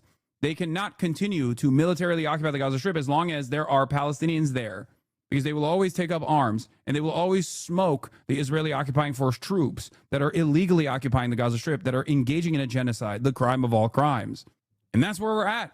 In the time frame of this this failed ceasefire collapse negotiations and Israel implementing its final solution once again in the Gaza City, as it started this past week, Palestinian resistance forces have still actively been able to smoke Israeli troops. Al-Qassam brigades carried out an unprecedented infiltration and abduction operation on a new occupation base near Khan Yunis, involving somewhere around 14 to 20 fighters. Their Nukba forces are still in operation, okay? This is their special operations unit. The very fact that Hamas still has special forces operations that they can conduct is insane 22 months into a genocide. Face-to-face battles occurred, and there are reports that the AQB fighters even carried stretchers with them. They were trying to take more prisoners of war, which, of course, Israel got very mad about. And they were like, whoa, you can't do that. Look, they're trying to do an October 7 again, which is insane, by the way. What do you mean, October 7 again? Kidnapped from a tank? How dare you kidnap this big, beautiful civilian from a tank, I say. No, man, that's a genocidaire in a fucking tank, in a $30 million Merkava tank that's like crushing orphans and blowing up their homes. The fuck do you mean? That's a prisoner of war. That is a valid and just, moral and legal military operation being conducted against a genocidal occupation. What the fuck do you mean? Al-Qassam brigades, our fighters raided this morning a newly established enemy site southeast of Khan Yunis city with a Qassam force consisting of an infantry faction. Our fighters stormed the site and targeted a number of Merkava 4 guard tanks with several incendiary devices, commando action devices, and Al Yassin 105 shells. Our fighters targeted a number of houses where occupation soldiers were entrenched, hitting them with 6 shells against fortifications and personnel and machine gun fire. Our fighters stormed the houses and eliminated a number of occupation soldiers inside at zero distance with light weapons and hand grenades. Our fighters sniped the commander of a Merkava 4 tank, fatally wounding him, and shelled sites surrounding the operation location with mortar shells to cut off reinforcements. They also targeted the site with mortar shells to secure the fighters' withdrawal. Upon the arrival of the rescue force, one of the martyrs detonated himself among the soldiers, causing casualties and injuries. The attack continued for several hours, and our fighters observed the landing of evacuation helicopters. From what I can gather, says Bronzer Barry, one of the only OSINT accounts that I trust, is it true that you had no tweets about Palestine before October 7? And if so, is it a valid criticism of your activism? If you think that I had no tweets about Palestine before October 7, you are probably one of the dumbest people on the fucking planet. I'm just letting you know. It's just the easiest to Google thing. I've written extensively about Israel-Palestine throughout my entire career. This is readily available information. I've made numerous videos. I've covered it extensively on my stream when I became a Twitch streamer. I've written for the Huffington Post on this. I've tweeted about it. You can go all the way back to my YouTube channel in 2018 where I was re-uploading some of the things that I had written about.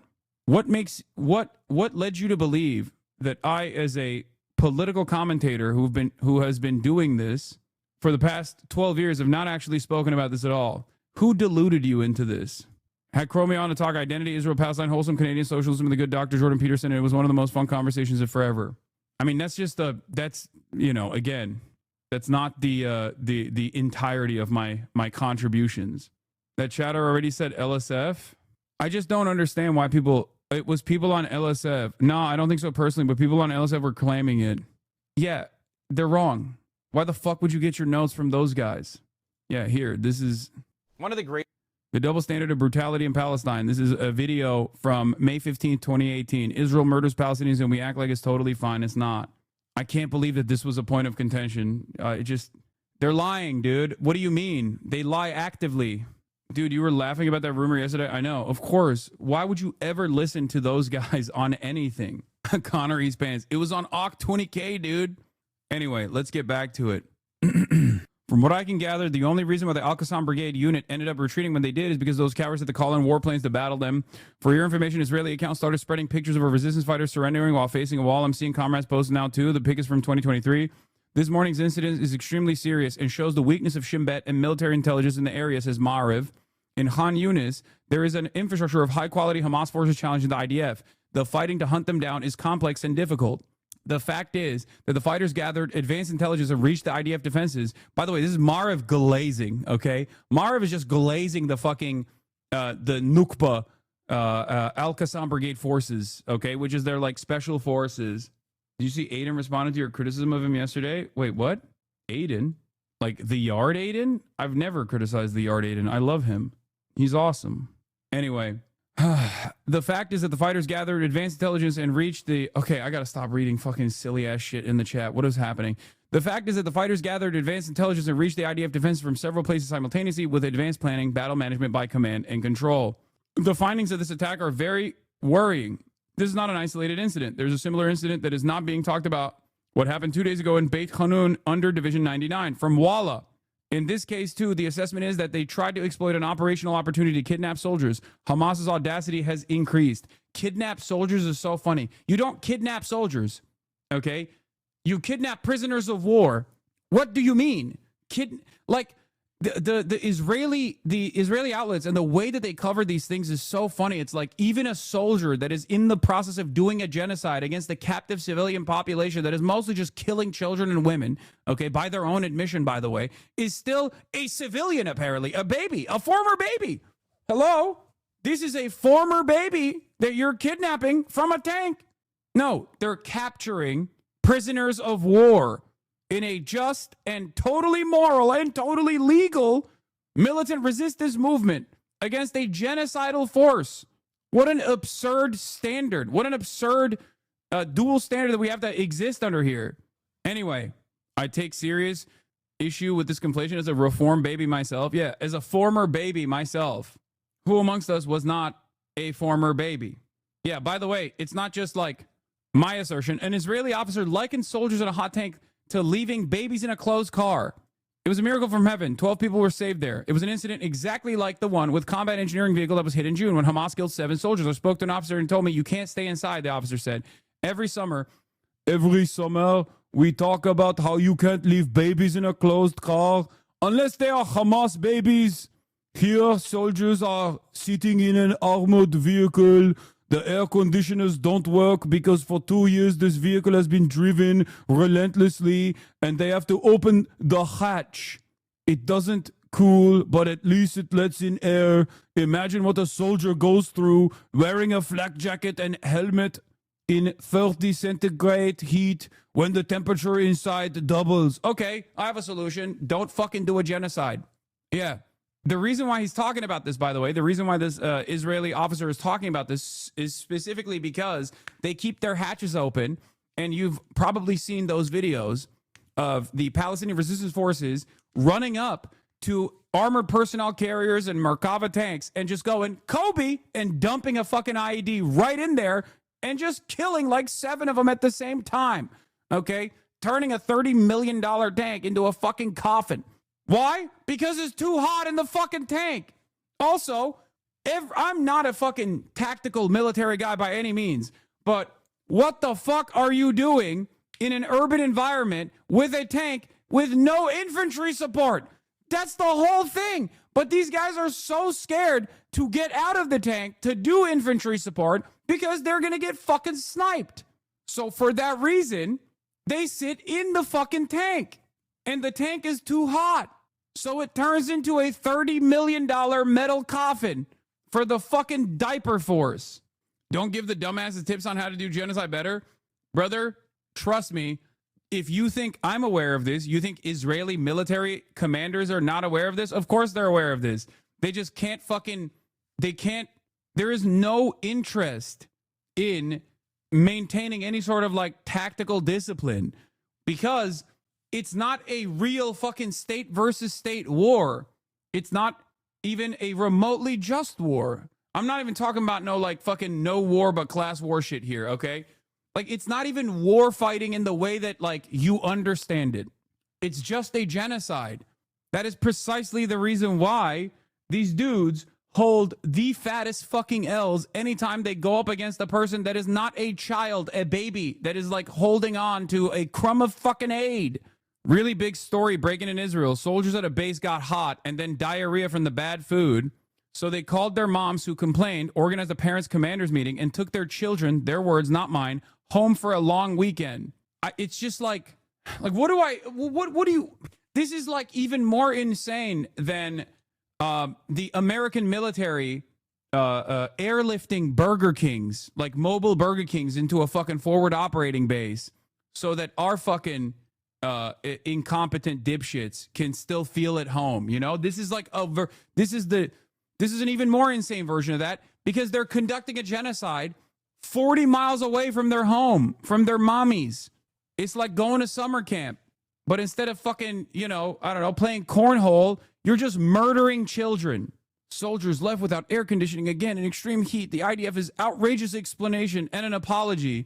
Last week at the height of that and the record-breaking heat wave hit the country, the electricity at the Ranger base near Eilat went out, and the soldiers were forced to deal with the weather without air conditioning.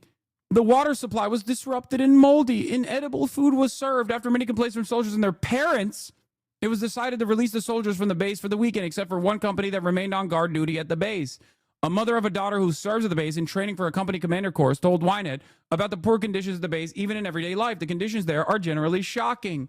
If the girls eat there in the dining room, they immediately get diarrhea. We buy her everything she needs for the base, canned goods and hot meals. The main thing is that they don't eat there. Yesterday, friends from Eilat brought them food, especially because they were in the field. They complain about the kitchen nonstop. She's constantly hungry. I'm famished after a long day of murdering children. She also did basic training there and has already lost 8 kilos during her service. Still dealing with the planned outages, a parent of a female soldier in an observer training said the commander did not apologize. He tried to explain to us the situation, that there were problems, and that when children are in the army for 2 weeks and experience problems themselves, they are confused and stressed, and then everything else that happens seems worse than it really is. My tummy hurts.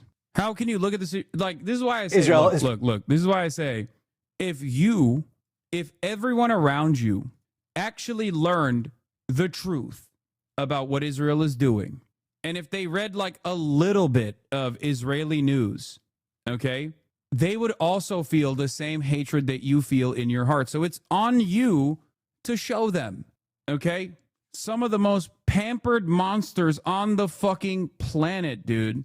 Preparing for a military occupation of Gaza City. 60,000 IDF reservists are being called up, and the Israeli military says its troops are already on the outskirts of the city. But humanitarian groups in most of Europe have sounded the alarm over this plan, saying it will make a catastrophic situation for the Palestinians worse. Starvation, as we know, has gripped Gaza for months, and most of the 2 million people trapped there have already been forced to move multiple times. Now they will be pushed south to what Israel calls a humanitarian city in Rafah. Crazy work to read Genocidal Fascist War Machine Fatigue Apologia.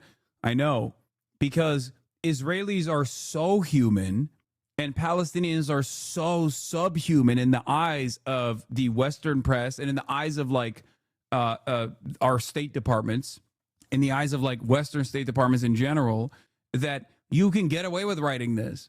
Of course, for those of us who see the truth, we're like, what the fuck is this? What do you mean? Oh, they got a tummy ache. Okay, I don't care. I don't care at all.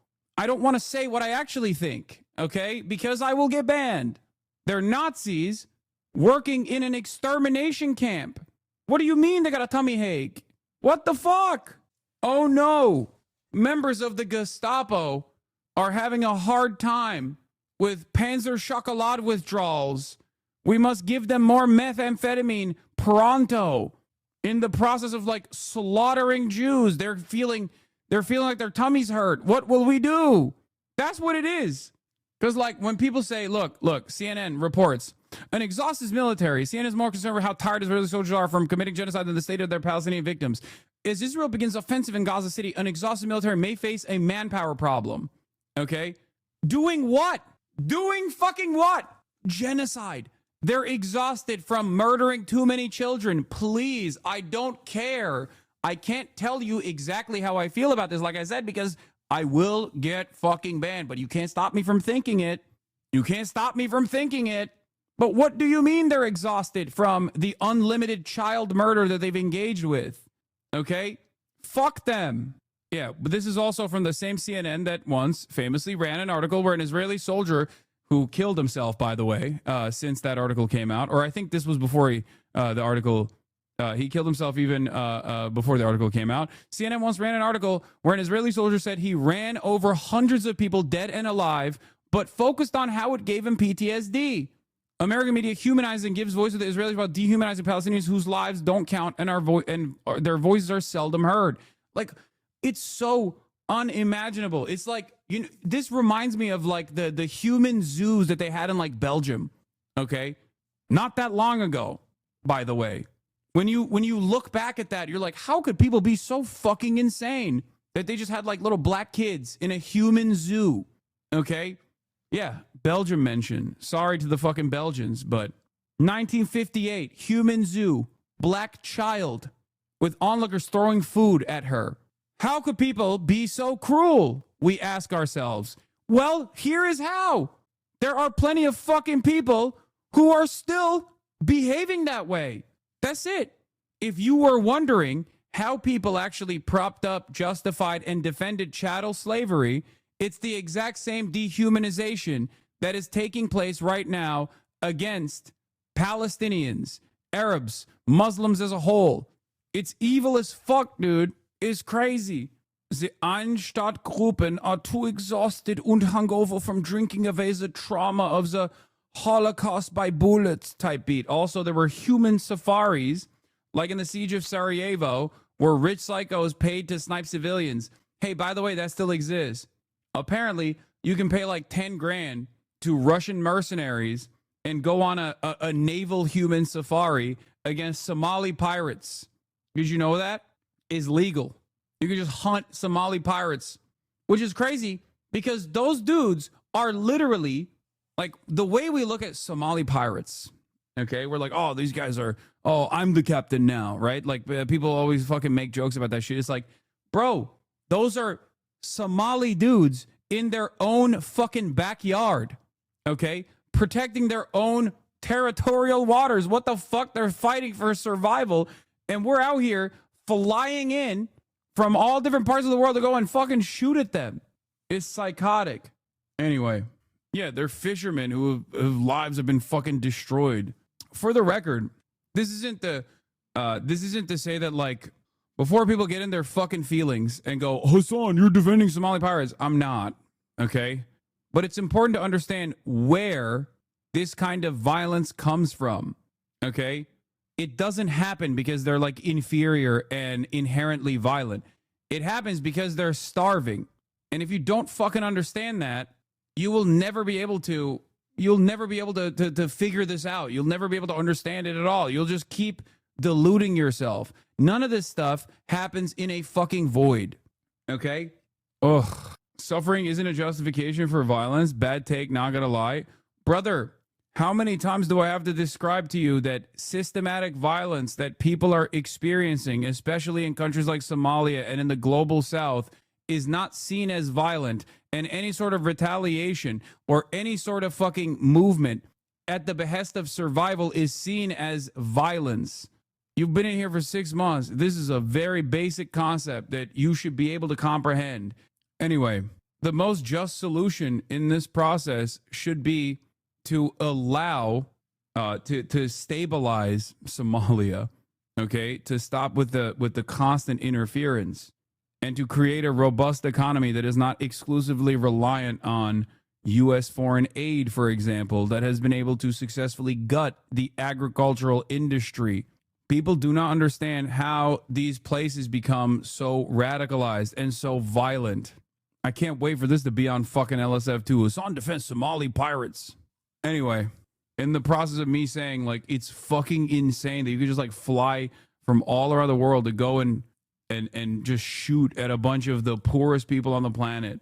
Like, why isn't there a mission where they're, instead of doing that, they're just walking up and being like, here's some food, okay? Here, let's build your infrastructure out. instead of dumping toxic waste on your coastline that has gutted the entire fishing industry that you rely on for food. Nah, the only solution is more fucking violent military intervention that is decentralized more and more. And Russian mercenaries can go and just like fucking help you shoot at people. Just to clarify, I'm not defending the hunting of pirates. That is wild. Oh, okay. Thanks for the clarification. So what's really interesting is because I wasn't justifying it either, but you seemingly chose not to hear that part. Anyway, another fucking idiotic misunderstanding that people will probably relitigate over and over again in the most fucking negative framework that they possibly can, specifically due to their lack of knowledge about the circumstances in which this kind of piracy has already been born. Fantastic. Let's continue. Israel's attack begins on Gaza City for takeover. But hundreds of thousands of Israelis have also protested against this plan. They say it only endangers the 50 remaining hostages. Benjamin Netanyahu, though, he says it's needed to root out Hamas, but his critics say he's only trying to keep the war going to keep himself in power. This is as the Israeli government has now approved a controversial settlement plan for an area between the occupied West Bank and East Jerusalem. It's a plan that's been pushed by the extreme religious right, who say they want to bury the idea of a Palestinian state. But both the move into Gaza and this West Bank settlement plan, there may still be pressure tactics by Israel to force Hamas into accepting better conditions for a ceasefire deal. Mary? Yeah, lots of questions about the future of that ceasefire deal. James, thank you. We're heading for what might be the most controversial Israeli settler project of all, one that puts the future of a Palestinian state in doubt. This is the village of Khan al-Ahmar on the day. How do you stay hopeful? You were very careful with your words. You back yourself in your morals. You admit when you're wrong. People are more than open to disagree. But what's with you trying to get you banned? Jealousy, money? I stay hopeful because every single day there are new people that actually learn about the truth. Okay? Even with this last conversation that just took place, there is going to be some people who explore further to develop a deeper understanding of why people in Somalia have engaged in these kinds of like criminal enterprise. These kinds of violent and unjustifiable actions. The greatest example of this is unfolding in real time with Israel. There are a fuck ton of people who literally, after October 7th, said, nope, not going to hear it. You're fucking crazy. You're out of your damn mind. These guys are rapist monsters, decapitators of children, and you're fucking defending them. Israel should do whatever the fuck it wants to, whatever it needs to. That was the common position. That wasn't that long ago. We're now nearing 2 years of genocide, and the attitudes have swung entirely in the opposite direction. People have learned the truth. And it's not just because of me, obviously. I am but a small part of this process. But just remember that as long as you just stay true to your values and keep pushing, okay? As long as you stay true to your values and keep pushing, there are always going to be new people that you can bring on board. Israel approved a vast project that could see it demolished. This is my life. I born here. I like the desert because I born. I live in the desert. And this is your home? Yeah, this is my home. Aid lives here in a small Bedouin shepherding community that's become a symbol of resistance to Israeli settlement plans. On the horizon, settlers who've already established illegal outposts all around the village. Under these plans, settlers would move in here. Yes. But this is your home. But you are see, the government is coming with a lot of military, with the bulldozer. What I do? What will you do? What I do? I asking all the world what I do. I don't ask me, ask all the world what he do. How he helping me to stay here in my land. The decision has delighted far-right Israeli ministers who support Benjamin Netanyahu needs to stay in power. They see it as their means to end the prospect of a Palestinian state, showing up here to say as much just last week. We will continue to build a fulfilling Jewish reality. This reality definitively buries the idea of a Palestinian state. The reason this issue is so central to the future of a Palestinian state is because we have East Jerusalem here with Ramallah to the north and Bethlehem there to the south. And Israel would put a brand new settlement right here, smack in the middle, separating those two cities from each other. What Israel wants to do is establish a huge settlement in the heart of this area, seize the empty lands that we see in front Aviv of us. is an Israeli researcher who monitors settlement projects. Constructing a settlement is something that is very difficult to undo, especially when it's a big settlement and you have tens of thousands of settlers. It's illegal by international law, but taking people out of their homes and evicting them is something that is difficult to do.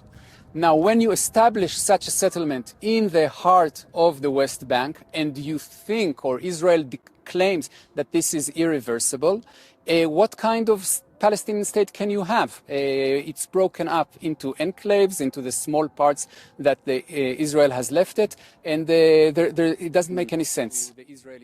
Israel has been trying to build this key settlement since the late 80s under Prime Minister Yitzhak Shamir, and has always backed down, though, under US pressure. George W. Backed down. Really? Backed down?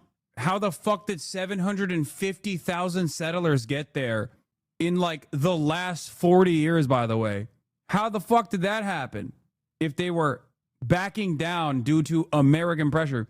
This is going to blow your mind, but I went to visit family the other day when this topic came up. I started talking about Bezalel Smotrich and Itamar Ben-Gvir. My well-educated parents did not even know their names. It's not like, that's like not knowing who Stephen Miller is. I can almost understand being naive enough to support Zionism if you don't know about them.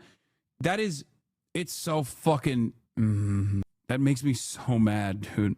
So much of the Israel support from American Jews, like Megaphonics' family, genuinely comes from a place of just like not knowing anything and just only eating up the fucking propaganda. That's it.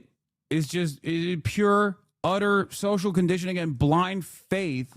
And then when met with factually accurate information, they just push back because God forbid that they would have to go back on their previous social conditioning for even a brief moment on an issue as black and white as genocide. W. Bush convinced Ariel Sharon to shelve the plans in the early 2000s. Or Israel should remove unauthorized outposts and meet its roadmap obligations regarding settlements in the West Bank. In 2012, it was Benjamin Netanyahu who tried, and President Obama who objected. But in Donald Trump, settlers feel they have a far more useful ally in the White House, appointing a pro-settler ambassador and recently revoking sanctions on settlers. Do you think America will stand up for your community? No. Do you think President Trump will stand up for you? No. President Trump, no. Trump is giving him the permission. He don't do anything in the West Bank without the permission from America. The UN, UK and EU say the plans are a violation of international law. But with the world's eyes on Gaza, in the West Bank, Israel is pushing ahead with a plan 40 years in the making. International law is just so silly. It's not a real thing at all. This guy is more aware than 70% of Americans. Of course he is. He lives it. He lives it. Speaking of Israel and the American attitudes, you got two things I want to bring up. One, with only 8% of Democrats backing Israel's genocide, there's emerged a buyer's market for empty performative outrage. This was written by Adam Johnson. Adam Johnson summarizes his thoughts, says, with Democratic voters' support for Israel at an all-time low and 65% of them saying Israel's carrying out a genocide, there's emerged a new suite of pseudo-criticism of Israel by AIPAC liberals. I listed the top 4 and dissect why they're bullshit, ass covering, and busy work. Okay? The top 4 are, 1, the make sure Palestinian kids being bombed get 600 calories a day. The wayward friend, also known as the Pete Buttigieg moment. The one man bad theory. The one bad man theory. Also the Bernie Sanders method. I mean, he goes beyond that, but still. The Palestinian state non sequitur / two-state delusion. These are the top ways in which performative Democrats are trying to manage the situation to at least like silence people into thinking that they're actually doing something, that they're actually speaking out against it. Okay? It's an incredibly cynical approach, but it is expected from America and American politicians. Meanwhile, on the other side, you have someone who's utterly insane communicating on this issue with more sincerity than most Democrats are. Like, I'm not even talking about, listen, I'm not even fucking talking about the Bernie Sanders of the world. Like, I mean, even though she outflanks them as well, which is, again, unacceptable. Here's a 15-minute discussion or 13-minute discussion that Megyn Kelly had with Marjorie Taylor Greene. Okay? I'm just going to show you this brief snippet here that Tommy Vitor identified, telling exchange between Marjorie Taylor Greene and Megyn Kelly. Although I haven't seen the number of Be careful, make no mistake, Shash, she's horrible, evil, and anti-Semitic. Yes, this is true. However, that is precisely the reason why you should be very worried that she's the fucking most, like, she's taking bold stances on this in Congress as a national party politician. It's fucking ridiculous. It should not be Marjorie Taylor Greene saying these things. It should be AOC saying these things. It should be literally Bernie Sanders saying these things. It shouldn't even just be Bernie Sanders saying these things, though. It should be Hakeem Jeffries, Chuck Schumer, and every fucking prominent national Democrat screaming from the goddamn mountaintops on this issue. dead children, injured children, starving children coming out of the Ukraine-Russian conflict like we've seen come out of the Israel-Gaza But isn't that conflict. because of the Palestinians and their amazing propaganda ability? Yeah, dude. Yeah, definitely. The Palestinians control the media, and the international banking system is the most insane version that we have arrived at. Like, people who want to defend Israel are so fucking psychotic that they unironically do like anti-Semitic propaganda, but instead of saying, you know, Jews do this, Jews do that, similar things that, you know, the Nazis said about the Jews that led to the Holocaust, they're saying it about the fucking Palestinians in real time. It's so stupid because it's like, who the fuck would believe this? Ladies, like, I think that's the reason, because the Palestinians put all this on camera and release it. That and they make sure that we see this, which is another reason to be suspicious of it. You know, I don't Yeah, the protocols of the elders of Ramallah know what I'm being fed or for what purpose. Yeah. The Ukrainians aren't doing that, and the Russians aren't doing that. The Russians aren't doing propaganda? What the fuck planet are you on? Everybody does propaganda. The one group of people that can't do propaganda because they don't have a functioning state is the Palestinian people. The only group out of every single one of these groups that she mentioned, whether it be Israel, Ukraine, Russia, and the Palestinians, the only group that has no capacity to do quote-unquote propaganda and influence the media is the fucking captive population of Palestinians that are currently being actively genocided. Holy fuck. But why not, though? Why isn't Ukraine and Russia they're not good at propaganda. doing that to each other?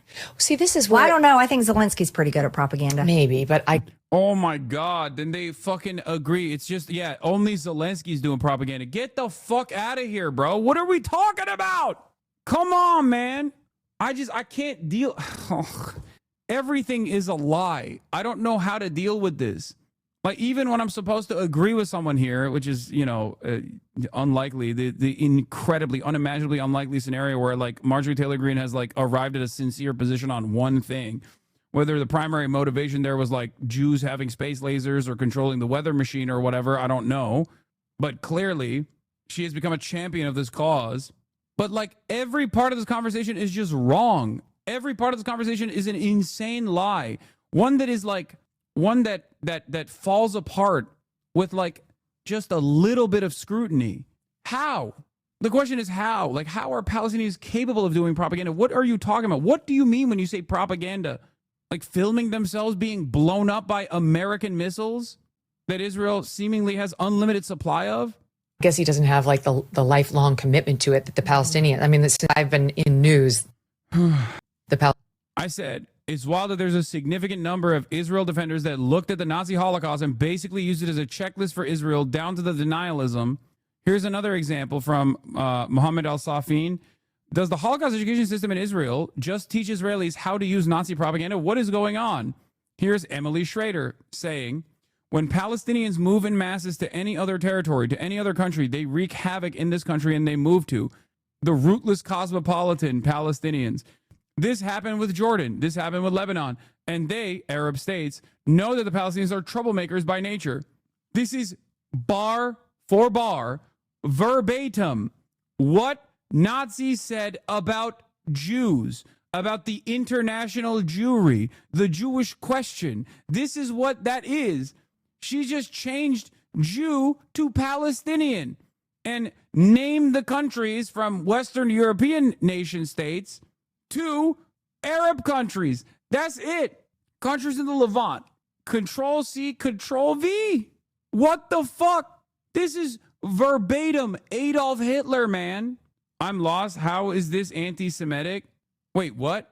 Do you not understand that this statement, verbatim, is exactly what Nazis said about the Jews? Chodner interviews a Holocaust scholar doing every single Holocaust denialism, but for Gaza.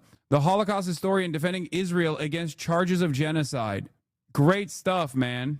Great fucking stuff. Marjorie Taylor Greene discussing AIPAC, sponsored trips to Israel. Oh yeah, I'm gonna watch this whole thing. I want to watch I'm gonna watch as much of this as I can fucking fathom. 51 month sub. Wait, what? How are you a 51 month sub chatter? Wait, what are you talking about? Turning on you because of this, or is it just loud people who, whose interests are more closely aligned with Israel? Well, number one, so Donald Trump is the most attacked, I'd say, human being ever by the establishment media. I would say I'm the most attacked member of Congress ever by the establishment media. I have supported him unapologetically. They would love. Bro, first of all, Ilhan Omar is right there, okay? There's good reasons to attack Marjorie Taylor Greene. To be able to say MTG and Trump have split. And they're trying to say that, yet I talk to the president routinely. I text with him. He and I have a great relationship. You would know if things were not good. Yes. I can speak to that. Yes. Now, here's the other side of it. I got elected on my own. I didn't get elected with a Trump endorsement. I beat 8 men in a primary who I respected every single one of them. I thought, wow, these guys are great. How am I going to win? But somehow I beat the heck out of all of them. So I also have the, I would say, luxury of being a very independent member of Congress. And I can disagree with the president. I can. And I already have on multiple fronts. The Genius Act that just recently passed that set up the whole system for stablecoin. And I didn't vote for that bill because it has a backdoor for a central bank digital currency, which I am largely against. And Speaker Johnson didn't allow us to do amendments on that bill to amend that part of the bill. So I said, I'm a no vote. That was President Trump's You were bill. against the bombing of Iran. You said so. Yep, I was against bombing Iran. I'm against paying for Israel to continue to keep bombing Gaza. I think it's a humanitarian crisis. I've called it a genocide. And children are starving to death. I've talked to Christian pastors there that have told me that Christians have been killed and children are being starving against. I'm a Christian myself. I'm against children. Let's talk about that one. Starving. There's daylight between us because because I like some Christians being starved to death. There's daylight between us because I think some Christians do deserve to be starved, specifically Palestinians. Also, that's such a crazy way to fucking frame this, but it's like, okay, what about the Muslim Palestinians? You know what I mean? Atheist and Muslim Palestinian children do deserve a little bit of starvation. Just the Christian Palestinians that I feel like are being unjustly maligned. Believe that children are starving and hurting in Gaza, no question. But I blame Hamas. I do see what's happening with the Israeli aid and the food trucks, and they get co-opted by Hamas, by certain Palestinians. And there's no evidence for this. You just fucking literally heard the biggest lying government, the Israeli government, and you just verbatim repeat that propaganda. That's it. That's it. That's all this is. Israel says something, so it must be true, even though it lies every fucking day of the goddamn week. That's why, and the more suffering children they can get on a camera over there, the better in their minds. These are not honest brokers. They steal from their own people. They're happy to watch their children starve to death as long as they can put the emaciated baby on camera. It's disgusting. They don't have the same value toward human life that we do, and yes, that Israel has.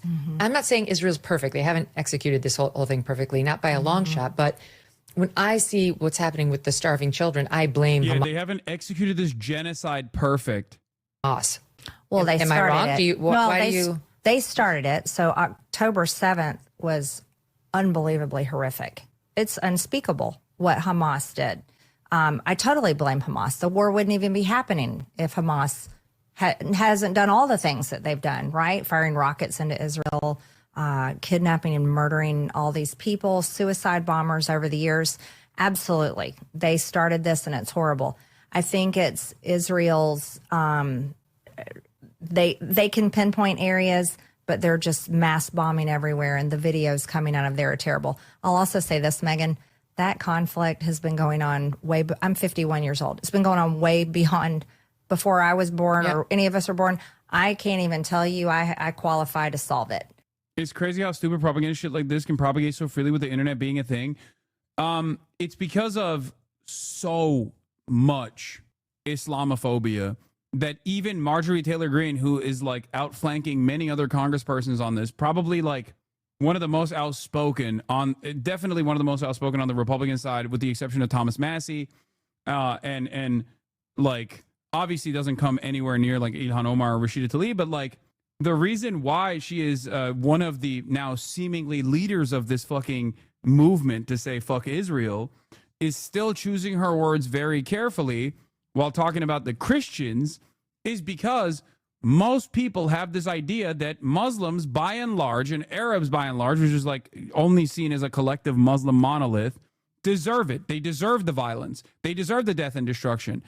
They are at most collateral damage. Oh, I feel bad that like some babies died in the process. I guess you're not conducting your warfare adequately. That's it.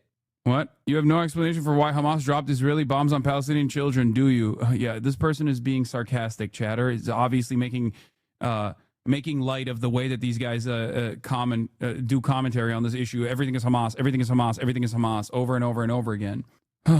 But if you don't understand like why so many people still, as we've seen like the YouGov poll that came out yesterday, while the numbers have swung wildly in the direction of anti-Israel sentiment in this country, there's still a lot of people who do not sympathize with the Palestinian people broadly.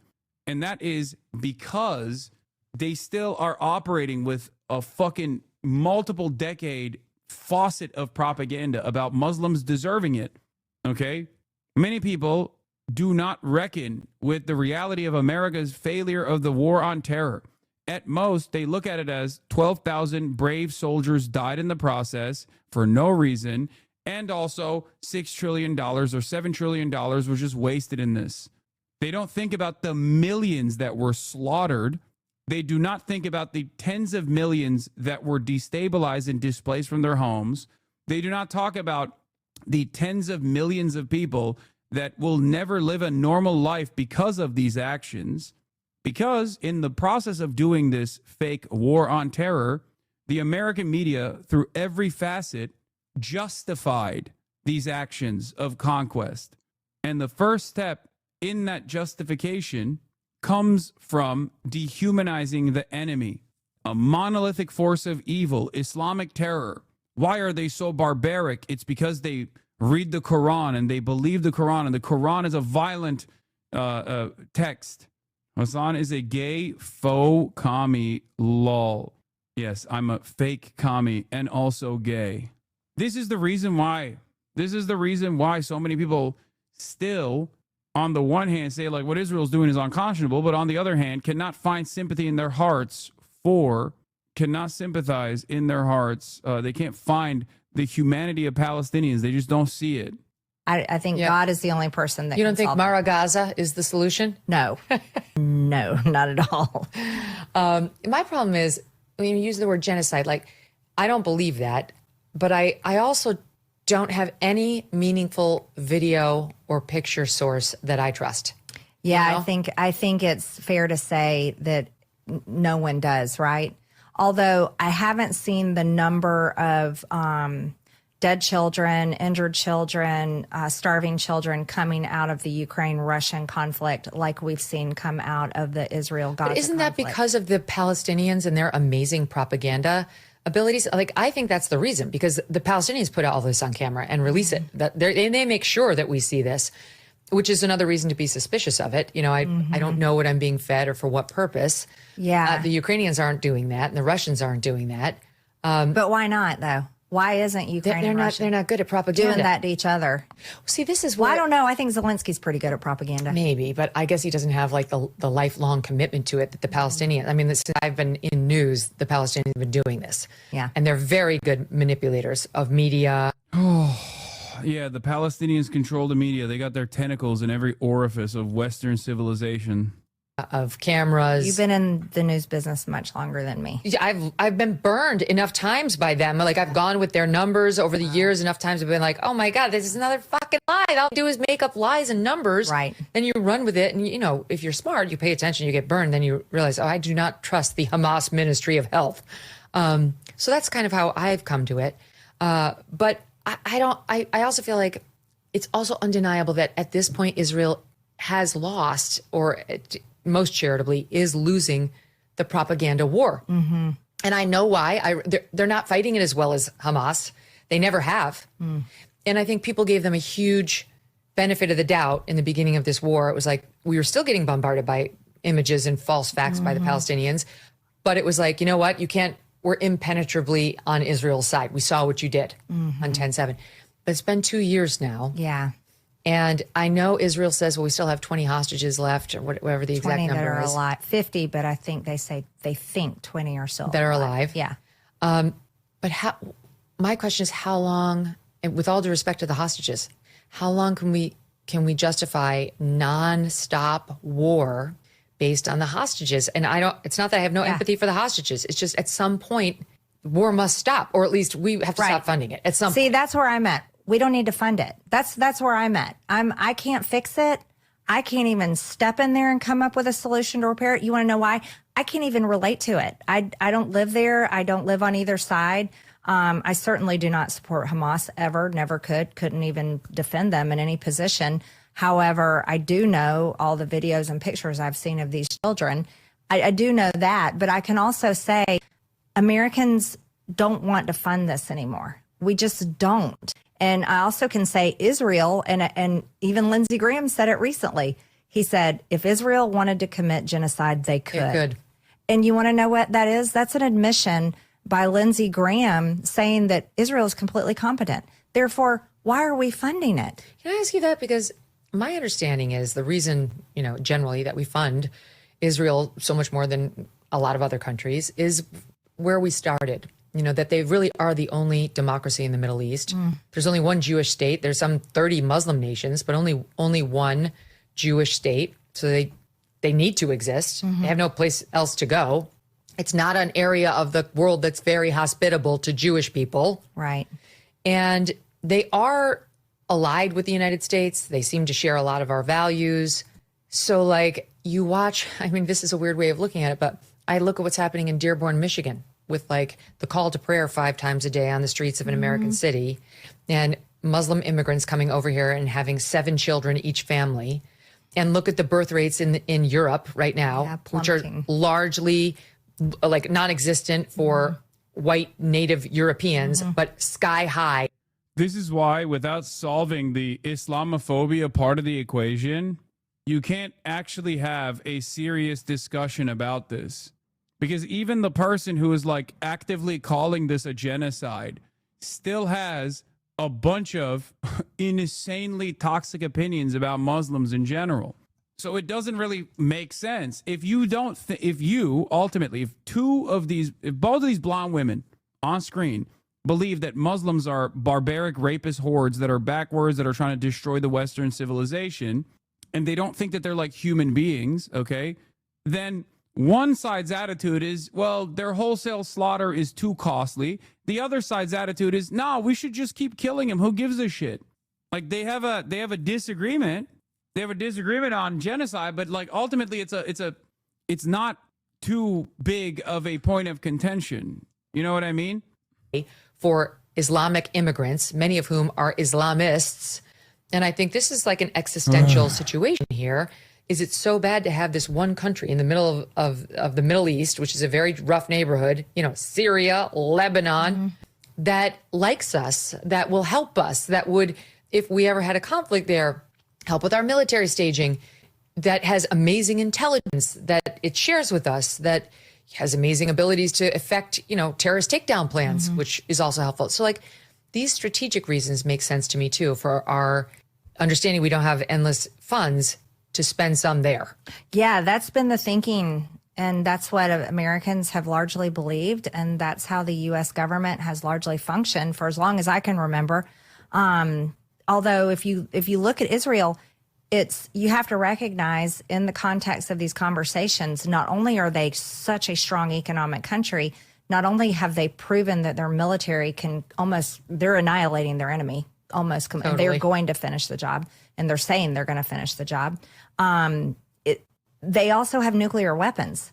This is a nuclear armed nation. So you're saying you agree with all that, but they got it. Like Megyn Kelly is low key tackling the issue from that angle where it's like, well, you hate Muslims too, so why do you care about their genocide, which I don't believe is a genocide anyway? Like do you notice that the conversation is moving in this direction? Like she literally is just like, you hate Muslims just like I do. They're all fucking barbaric monsters. Why don't you just fucking shut up and let Israel pack up a bunch of them? Like, what do you mean? I'm saying America is a sinking ship. We're sinking so badly. Our children have no hope of ever buying a home in the future. We pass a budget that is overblown and ridiculous every single year. And we are dragging, we're going to be 40, we're 37 now. It'll be 40 trillion in a matter of who knows months or But with a year. respect to Israel and like the sense it makes, this alliance, what I hear you saying is fine, but they've got it. They're actually not facing an existential threat right now. They've devastated all their immediate enemies all around Israel. So look at the action. If this were a situation where Israel actually were on the verge of not existing, I think we'd have a different conversation. Okay, I get it. Look at that. Well, I just go by. I'm a action versus words person. So for me, I'm like, wow, the 12-day war with Iran, which I was totally like, we shouldn't be doing this. Israel's a nuclear armed nation. Look at the outcome there. They did nothing to Israel. They did shoot missiles in there, but did they really do anything to Israel? No. And could they have? No. Israel's a nuclear armed nation. They're surrounded by their enemies per se, and that's constantly said over and over again. But Israel is a nuclear armed nation. They can nuke these people off the planet if they want to. And they have proven with their actions what they will do to their God. Here's another reason why it's bad that there is a major void in the political discourse that is being filled by the likes of Marjorie Taylor Greene. She's stupid. That's it. She's just stupid. She's hateful and also stupid. So her conversation, her back and forth with Megyn Kelly on this is going to be stupid. Like she's like, oh, well, Israel's a nuclear armed nation. Okay. They have already dumped 8 nukes worth of munitions on Gaza. Clearly wiping out Gaza with one singular nuke in this day and age when there are other nuclear armed nations around is not going to be a viable outcome, is not going to be a viable option for Israel, especially given the proximity of the Gaza Strip to Tel Aviv. Okay? Yeah, they're not going to nuke their own fucking backyard, dude. That's why they have utilized conventional weapons instead of nuclear weapons to get the same job done. Enemies to the point of like I said, they're starving children in Gaza. There are innocent Christians have been killed. Christian churches have been bombed. They are proving that these 50 hostages that are left and they're demanding back, they are proving that they will turn the entire Gaza Strip to rubble to get their 50 people back. I think that's a country that America can say, they got it. You got this. But we're not doing the same thing for our people. That's right. We're kind of losing our shining city on the hill feel as you look back at our friend from Illinois and driving her car. And there are millions more just like her. Tons of them. I mean, they're filled in my district. If you told me tomorrow that we're pulling all the aid from Israel, I would say, oh, good God, who's going to decide? It just sucks that she, even with her idiotic framework, is still a better voice on this issue than fucking Hakeem Jeffries, man. That is unacceptable. She is a better voice for Palestinians than Chuck Schumer, Hakeem Jeffries, and basically the damn near entirety of the establishment of the Democratic Party. when this is now a 92% to 8% issue in the base for Democrats. 8% of Democrats want to continue supporting Israel. 92% of Democrats want to stop Israel. This is an unforgivable error. It's insane. Wake the fuck up, man. If they don't trust any media coming out of Gaza, why are they even talking about half the shit? Well, she trusts the media coming out of Gaza, just Israeli media. And not even like all of the Israeli media, because the Israeli media regularly covers like the inadequacies and the issues, right? But she just, I mean, she doesn't even listen to Israeli media, honestly. They're just listening to Benjamin Netanyahu. They're just listening to fucking the Israeli government. Not even the Israeli media, but the Israeli government. That's it. And they're just reiterating whatever the fuck the Israeli government is saying.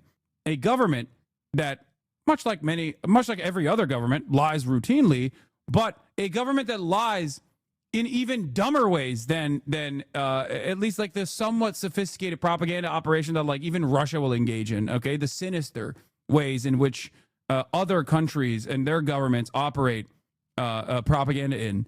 Israel just straight up will just be like, nope, it didn't happen. But if it did happen, then it was good and it was worth it and it had to happen. And you're a fucking piece of shit for saying at first that it did happen when we lied and told you it didn't happen. But also, you're still a piece of shit and you're anti-Semitic for saying that it did happen and you were right and we were wrong, because it's a good thing that it happened. And we should do more of it, as a matter of fact. And if you tell us that we shouldn't do more of it, then you're doubly anti-Semitic and wrong. You should be deplatformed. You should be fired from your job. Where it goes.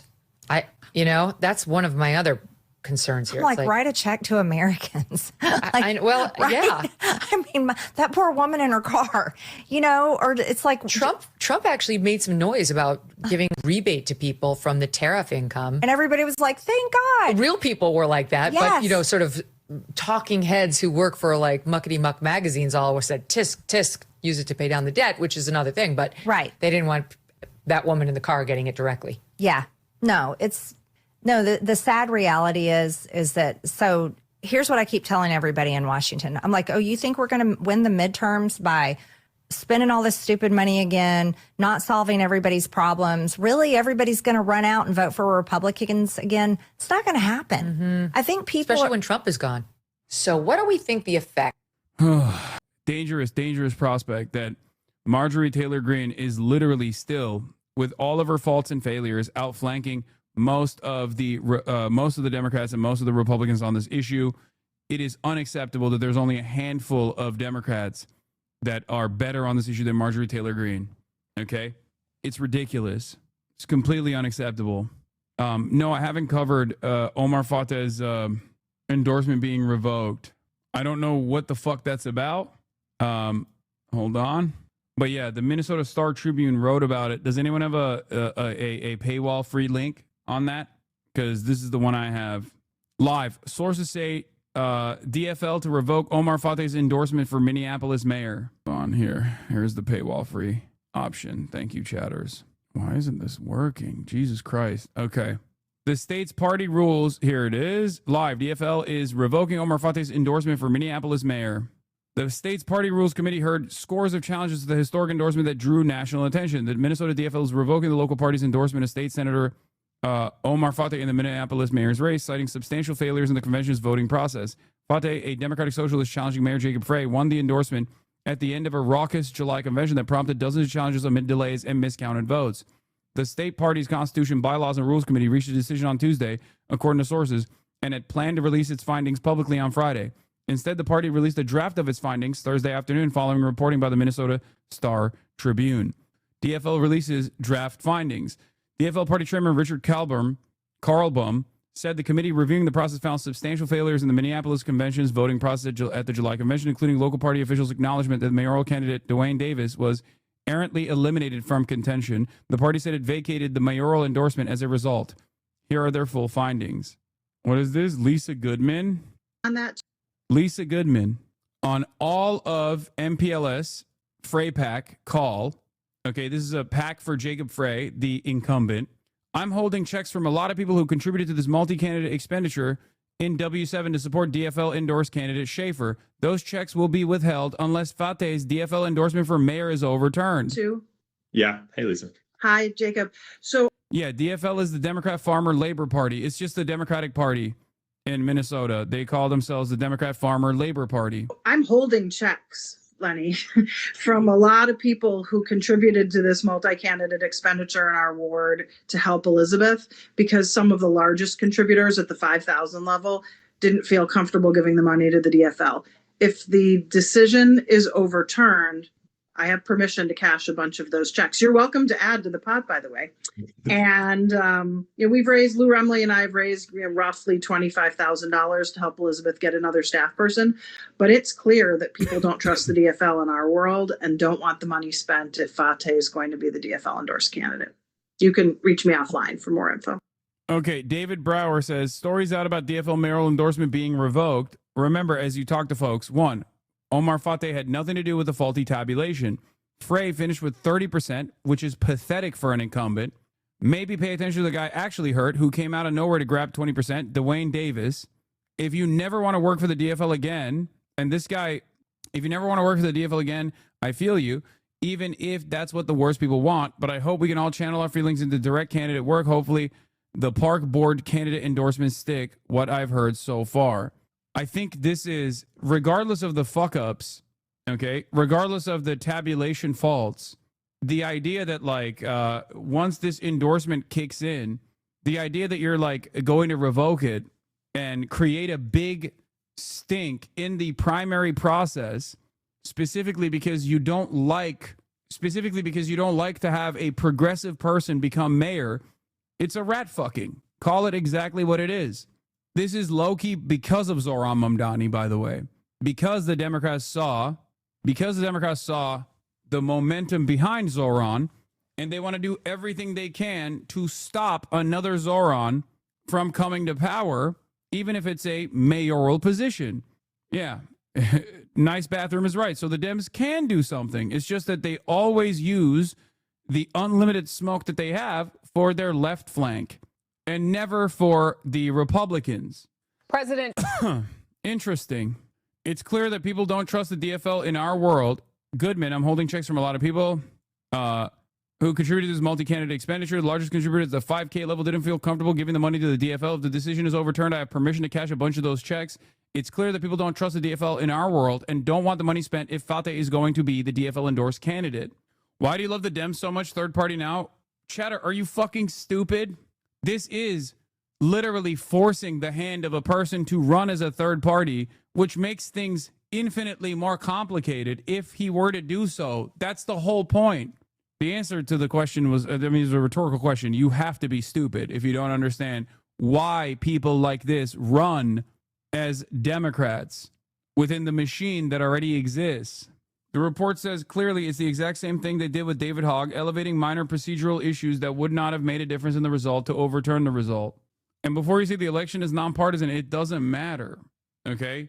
The Democratic Party, the DFL specifically, has an existing machine within the state of Minnesota, specifically in Minneapolis, where the mayoral race is taking place. There's a reason why people like Omar Fate, despite being Democratic Socialists, are running on the Democrat Farmer Labor Party ticket and are looking to score the endorsement of the DFL. There's a reason why it was unimaginably contentious and disappointing for Tim Walz, that spineless fucking monster, to turn around and endorse Jacob Frey, the incumbent. It blew my mind to see that. The party bosses didn't like him. The DFL had a chance to stand with democracy and instead gave disconnected elite in our party the power to steal an endorsement from the best mayoral candidate the city's ever seen. Frey's biggest donors plus all of Minneapolis couldn't win the voters, so they brought in the money. It's wild. Like, the very fact that within the DFL structure that the incumbent was only able to secure 30% of endorsements, 30% of the vote, is crazy. That means people are understandably frustrated with the incumbent, with the Democrat incumbent, okay? It's fucking mind-boggling. Just not against Republicans, but against their left flank. God forbid there are more Zorons that create momentum in the party, cause constituents too. Nobody I know like Fry. There's a small gay bar in Minneapolis called the 19 Bar that was closed for a bit over a year due to a fire. Mayor Fry tried to visit during its reopening, and he got ousted by the people who were there because he's so hated. He said he wasn't invited. Fateh has been targeted by smear campaigns since before he was elected to the state senate. His fellow senators have been trying to associate him with crimes for years. Nothing sticks because there's nothing there. It's harassment from Dems and Republicans. Yeah, I mean, similar thing that happened with Ilhan Omar as well. She has been attacked by both the Democrats and the Republicans endlessly. And it is pure racism. It's Islamophobia. It's racism. It's a fear of progressive candidates running for office. It's a real choose your own adventure. I said this already. It's like, whether they like it or not, we will forcibly pull the Democratic Party in a direction that actually genuinely engages in harm reduction. And then hopefully we will pull this country in a direction. They can come kicking and screaming. It doesn't matter if it's done through the Democratic Party. It doesn't matter if it's done through a third party. There's no other option. This is the most peaceful way of trying to manage the situation that's in front of us. Clearly, if it's left up to the corporate Democrats, it's going to inevitably lead to even more violence. Full-blown Nazi authoritarian governance. What is this? The inner Fox Business discussing Zohran Mamdani appearing with controversial Hassan the Hun. circle of the self-described democratic socialist Zohran Mamdani is increasingly including more experienced political operatives, including his campaign manager, who previously worked for some high-profile progressives, including Senator Elizabeth Warren and former New York Congressman Jamal Bowman. Meanwhile, one of the key minds behind Mamdani's campaign ads is a 28-year-old senior advisor who describes himself as hating status quo politics. Wow. Wasn't there another candidate who also kind of ran on that? Oh, that's right. That was Trump. You guys love him. Now, Mamdani also embraces alternative media, including an appearance back in April with controversial Twitch streamer Hassan Piker, who's been accused by Mamdani appeared on controversial Twitch stream by New York Congressman Richie Torres of anti-Semitism and saying that America deserved 9/11. Piker says his words were taken out of context. Mamdani told Politico, quote, "I am willing to speak to each and every person about this campaign, and I've said that from the beginning. For far too long, we've seen, especially in our party, an inability to speak on platforms that we know so many are listening to and engaging with simply because we have disagreements with those that host those platforms." President Trump calls Mamdani a communist. Mamdani calls himself a democratic socialist, and a volunteer on his campaign says it doesn't really matter. Bro, wait, 821, 6 years on, still hitting? Yup. Fox News on 821 again, baby. Nothing changes. Bro, this is not good for you, is it? I wouldn't want to be on Fox. I mean, it's inevitability. The reality of the matter is, getting shit on by Fox is awesome. I love it. I wear it as a badge of honor. What frustrates me more is when liberals attack me with the exact same reasoning and the exact same faulty smears that Fox deploys, because I still believe that liberals are salvageable, like that you can convince liberals to recognize that, like, we have the same opinions. Okay. That's why it's very frustrating when so much of the supposedly apolitical sphere that masquerade as like liberals who keep aligning themselves with right-wingers are so damaging to that charitability that I need for people to understand that I'm not like fucking bullshitting. 6 years later, I'm still being covered on Fox News on 821. IRL liberals are more malleable than online liberals. Oh, no, for sure. No, I think everyone is convincible because our values are not fucking insane, okay? Our values are just. Who doesn't want people to have a fairer shake? You know what I mean? Who doesn't want to fucking help the poor? I mean, there are some, for sure, but like the average person, regardless of whatever political designation they associate with, the average person is not as cruel as the way they present themselves on the internet. Okay? 100%. Everyone is convincible. I don't know what 821 means, and at this point, I'm too afraid to ask. That's when I said America deserved 9/11 on 8/21/2019. They are crueler. That's not true. That's not true. Also, you can't give up, man. Stop. I hate this defeatist attitude that people have when they're just like, oh, they're not salvageable. They're not salvageable. We can't, we just can't fucking change people's minds at all through reason, through advocacy. Okay, then why do you do anything, Just don't do anything then. Fuck it. Just give up, I guess. No one is irredeemable, okay? It's just a matter of how much time, effort, and aggressive pushes you can make. That's it. And obviously for some, it's so, the endeavor is so unimaginably long that they're basically irredeemable, okay? So you pick and choose who you can convince. There are certainly plenty of people who have become irredeemable monsters in the process, but I never stopped trying to change people's minds until it reached a point where it was just not worth all of the effort. Obviously, one of the best examples of this is my former podcast co-host.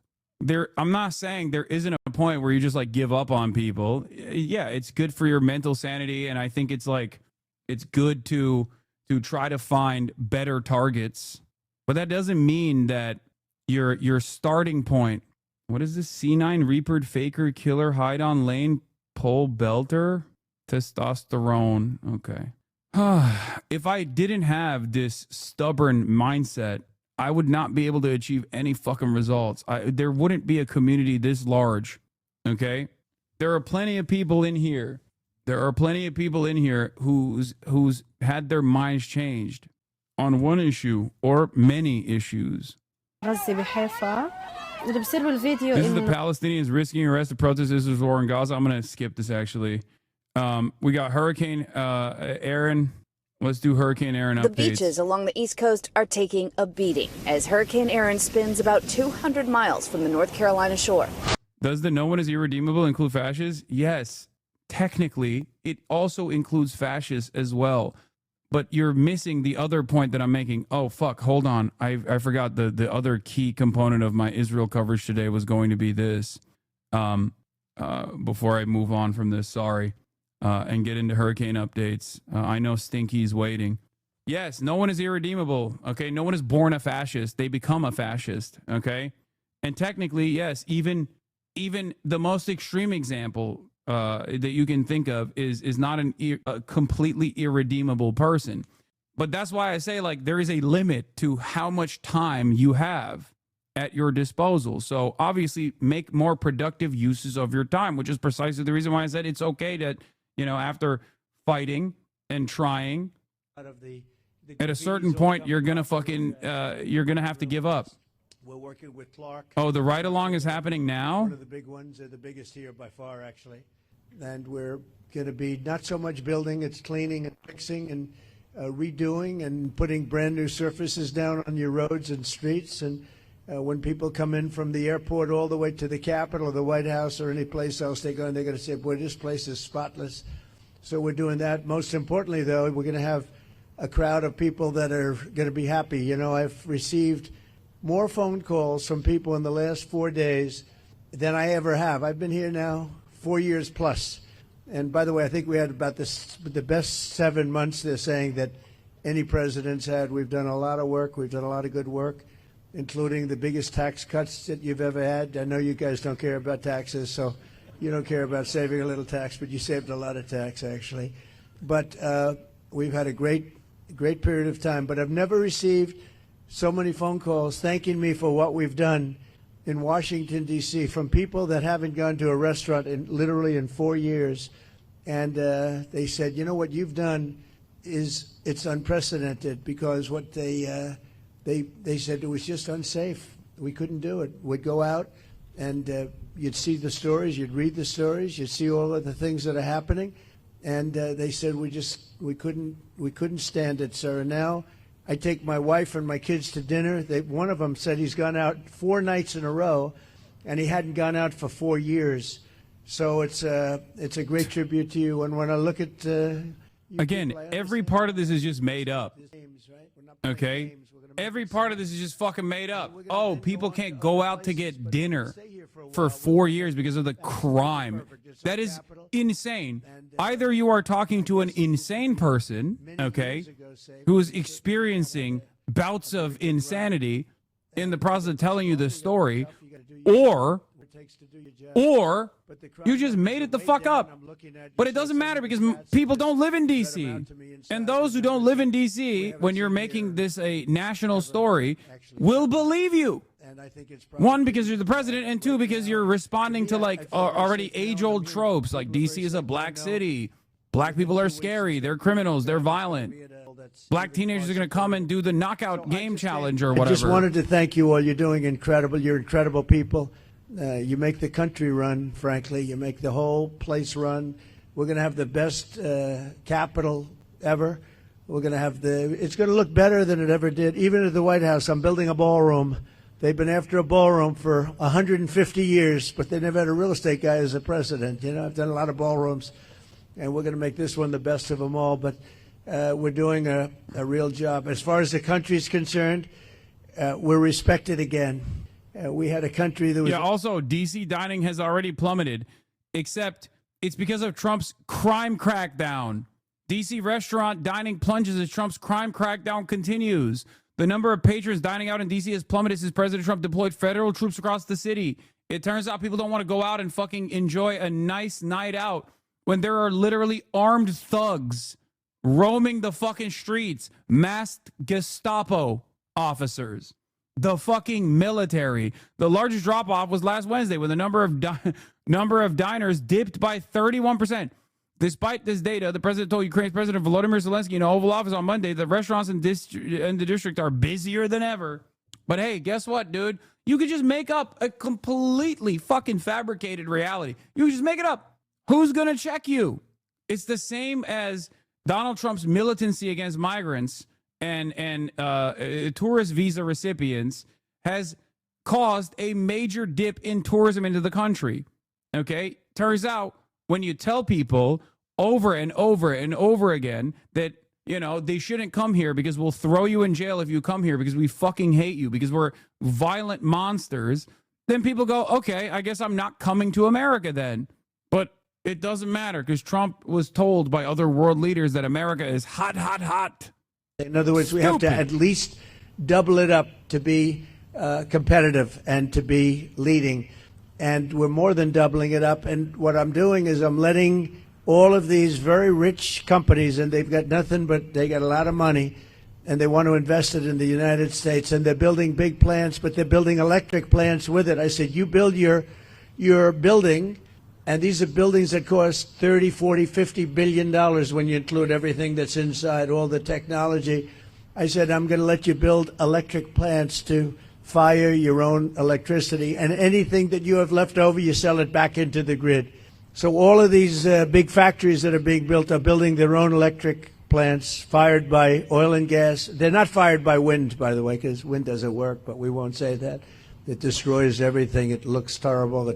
It's a very expensive form of energy. And we're not doing wind. We're going back to fossil fuel. I hope not too many of you people are going to be upset, but we have to go back to what works. We can't be foolish. But we're building massive electric plants all over the country. The companies are building, and then they sell it back into the grid.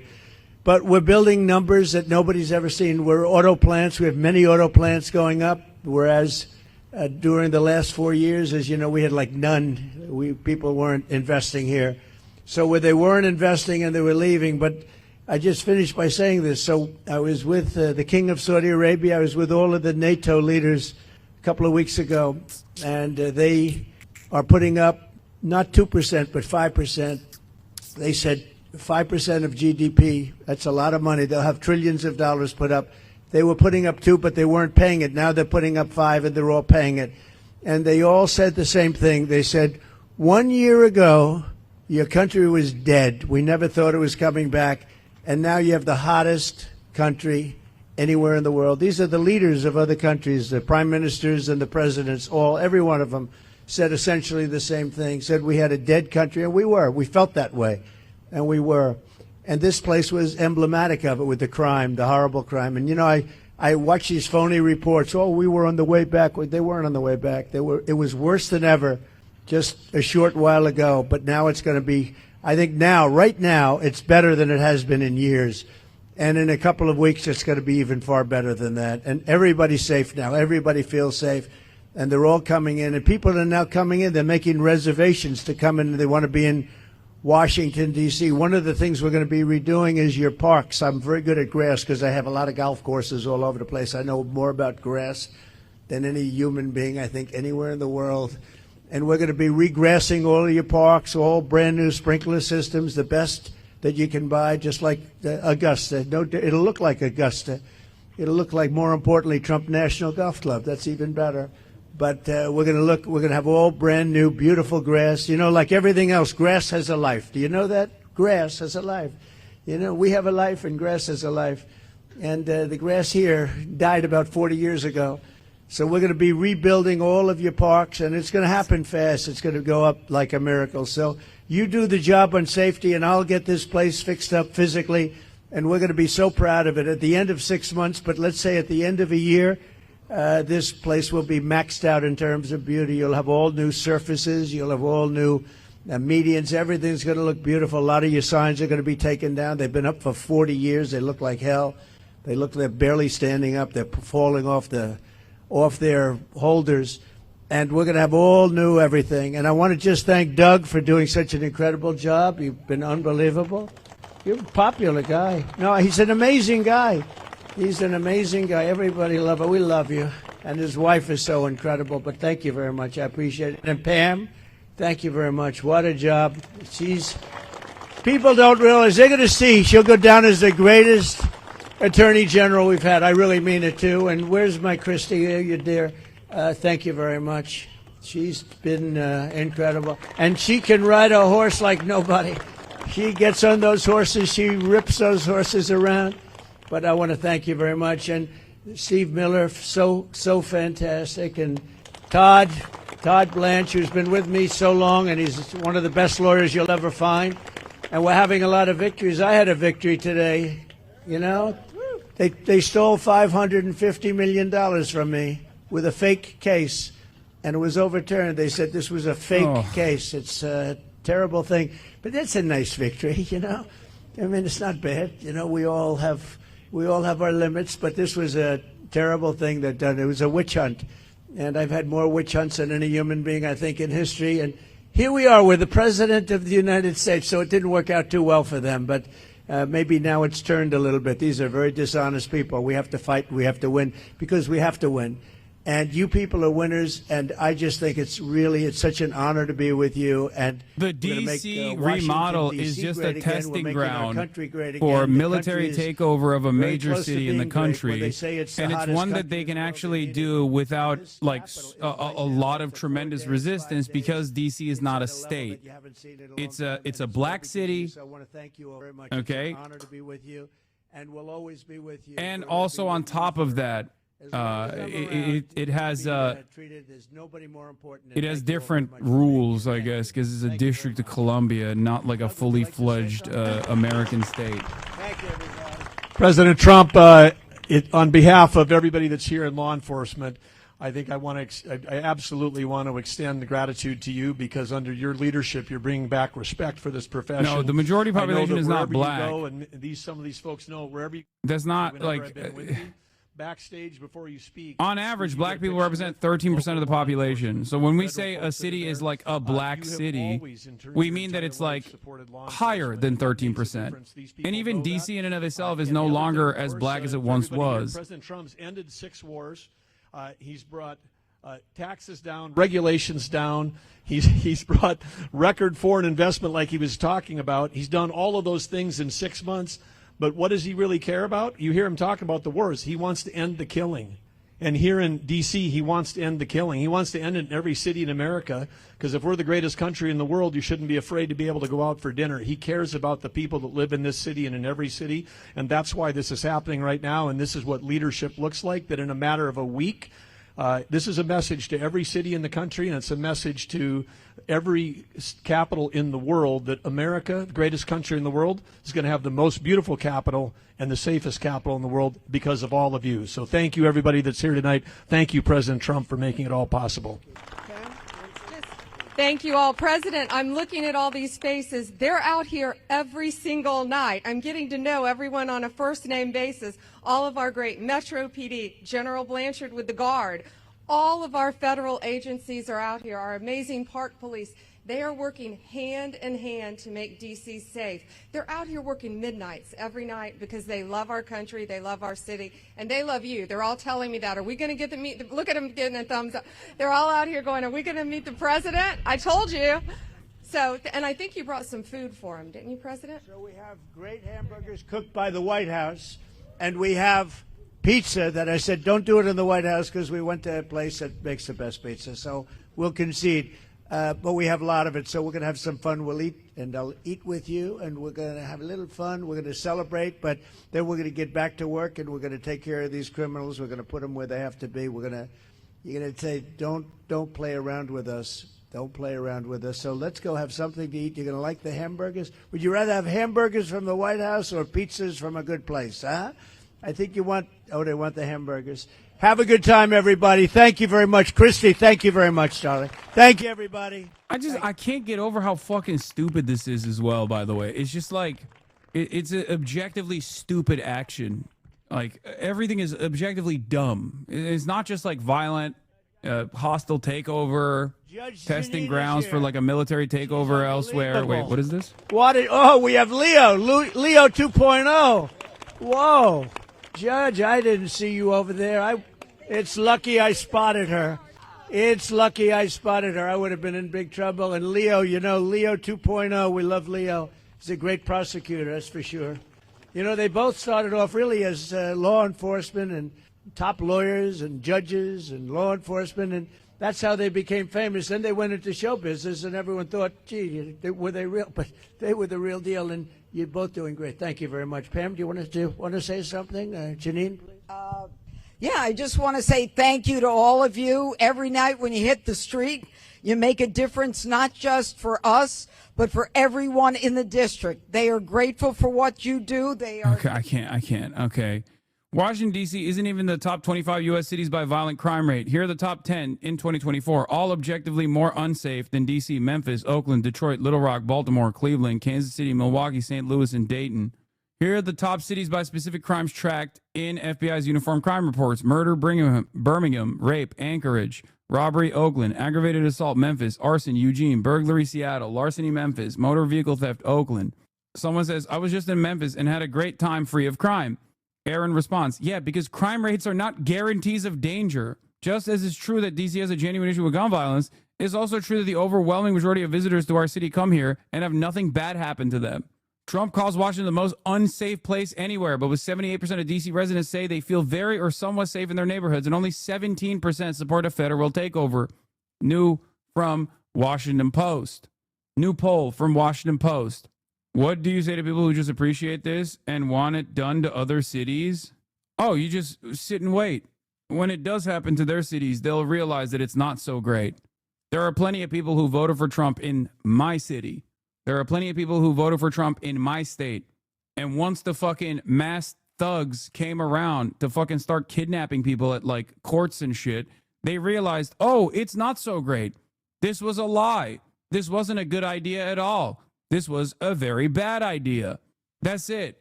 But at that point, it's like fucking far too late. You know what I mean? The point is, this is not being done because there is a real need for it. It's not even a real solution to the issues that people are facing, even as it pertains to violent crime. Okay? A solution to lowering violent crime rates is not increased militancy by the police. A real long-term solution is to eradicate poverty. I tweeted about this while it was going on. I said, we are at the mercy of a maniacal movement that simply makes up things to get mad at, only to implement the most violent solutions to the hysteria they've caused, all while the real issues like the affordability crisis only worsen. And I go so far as to say that this is the reason why they're doing things such as implementing a military takeover of DC. It's because they don't want to solve the real issues. Anyway, it's just, do you see the political lolcow Todd Pissboy Starnes interview Trump? Who the fuck is Todd Starnes? I have no idea who that is. All right, let's continue.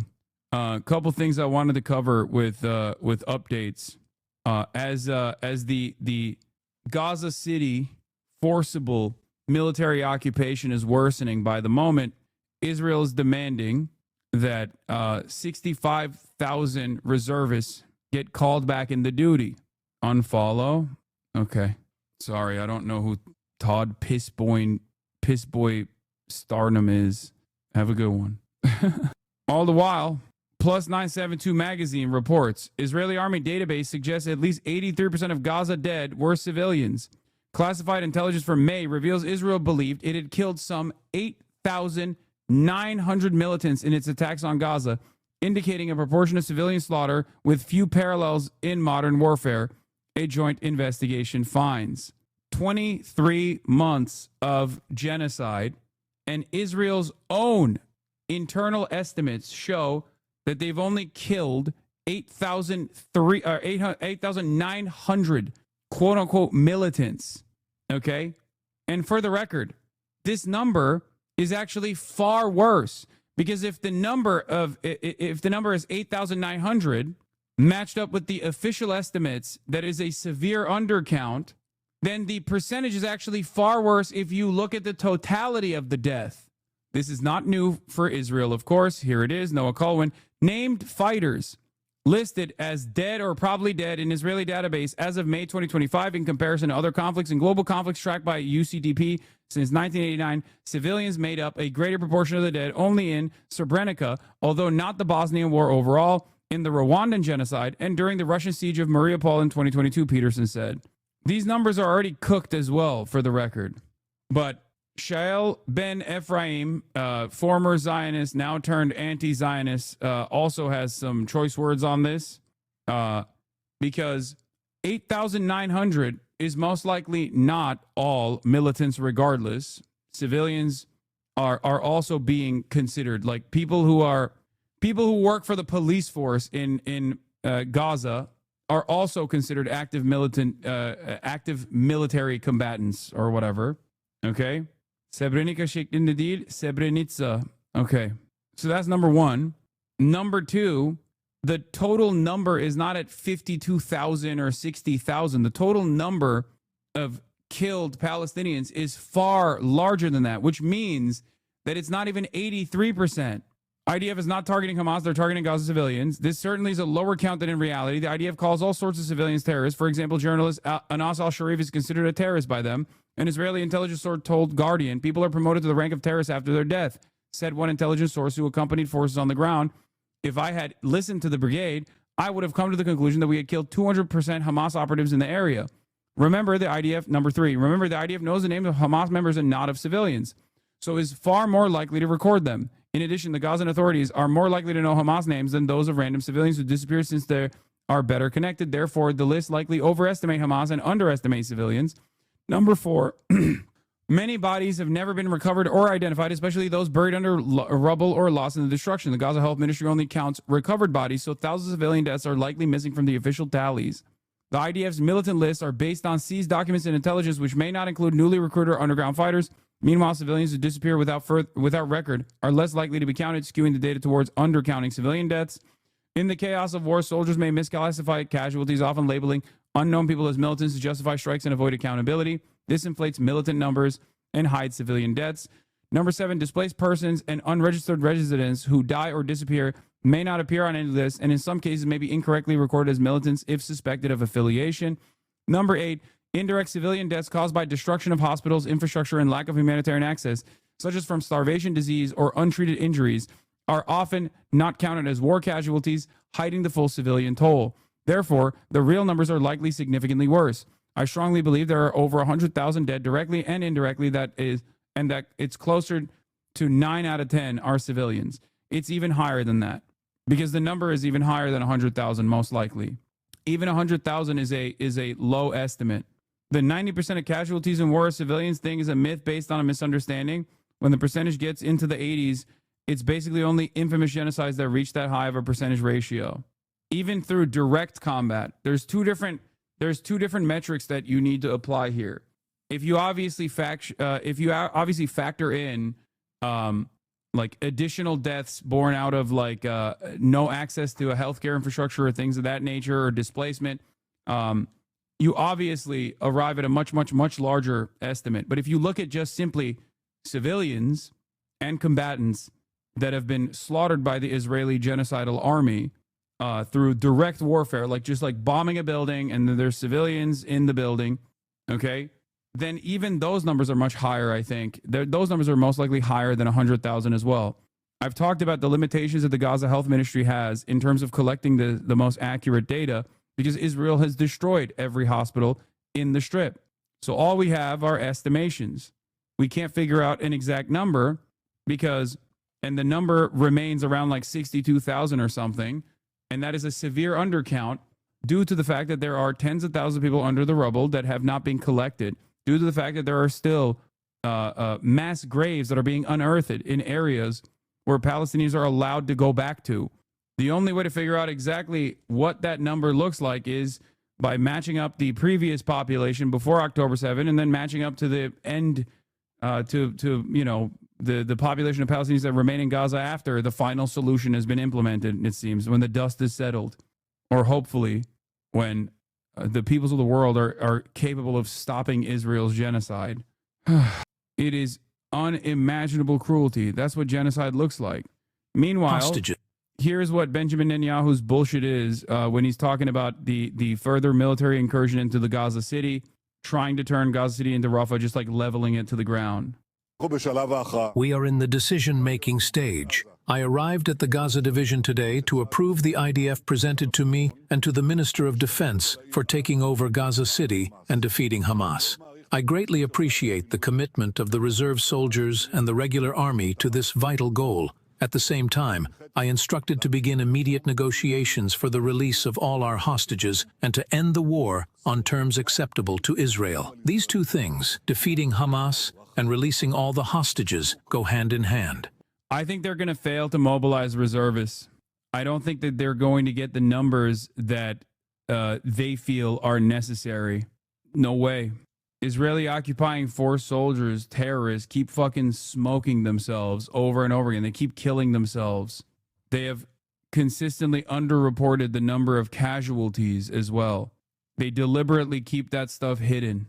And I'm not even talking about like PTSD and shit. I'm talking like dudes whose arms have blown up, dudes whose legs have blown up, dudes who've gotten their dick shot off. I don't know. I don't know if they have the necessary manpower or the willingness to continue. This is what CNN calls exhaustion. Okay? Netanyahu here is echoing the line taken by Barry Weiss that if a child dies of malnutrition but also had a pre-existing condition, their death is not newsworthy. Netanyahu argues such news should be suppressed by algorithms. As we reported at Dropsite News, Meta has an entire desk dedicated to instantly approving Israeli government demands of censorship. Netanyahu calls for censorship. Israel is accused of starving children, pretty much the way in the Middle Ages Jews were accused of killing Christian children for their blood. We have to do something about the algorithms at social networks. This was on the Trigonometry podcast. It's very hard to fight the deception, the lies, the starved children. The pictures of starved children are turned out to have cerebral palsy or other congenital diseases that leave them emaciated. And Israel is, of course, accused of starving children, pretty much the way that in the Middle Ages Jews were accused. Yeah, he's just saying his blood libel. Of killing Christian children for their blood. So, what do you do against the lie that circles the earth 10 times before the truth has a chance to emerge? You have to shorten the war as speedily as possible. And frankly, we also have to do something about the algorithms and the social networks. This is a big challenge. I don't want to dismiss it. It's very hard to find. Yeah, we gotta fucking, we gotta keep tweaking the algo, dude. Come on now. What are we doing here? Tweak that shit, baby. It's great. We are unable to control the narrative. Photos. We gotta start deporting people too. Anyway, deport Hasan. Deported? Deport Hassan IG. Deport me to where? I'm an American citizen, fuckface. Suck my dick. Good luck. Suck my entire dick. Suck it, bitch.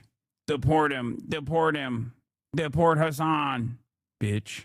Good luck with that shit, dumbass. Please, deport him. He hurts my feelings. He scares me. Please. Imagine being such a fucking coward, dude. Anyway, last thing I want to mention here is Hamas made remarkable concessions to Israel in its latest acceptance of a ceasefire, according to documents obtained by Jeremy Scale, including major territorial concessions and allowing GHF to continue operating. Accepting such a draconian offer appears to be a test to see whether Israel is willing to accept any ceasefire at all. Among the concessions Hamas made was dropping its demands that Israel withdraw entirely from the Philadelphia corridor, running along the border with Egypt in southern Gaza.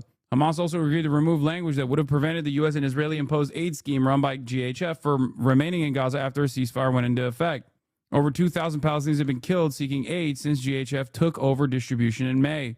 Additionally, against its previous terms, Hamas consented to propose Israeli buffer zones already enclosing Gaza that would extend deeper into the enclave, and in some cases agreeing to points that stretch 1,500 meters inside the territory.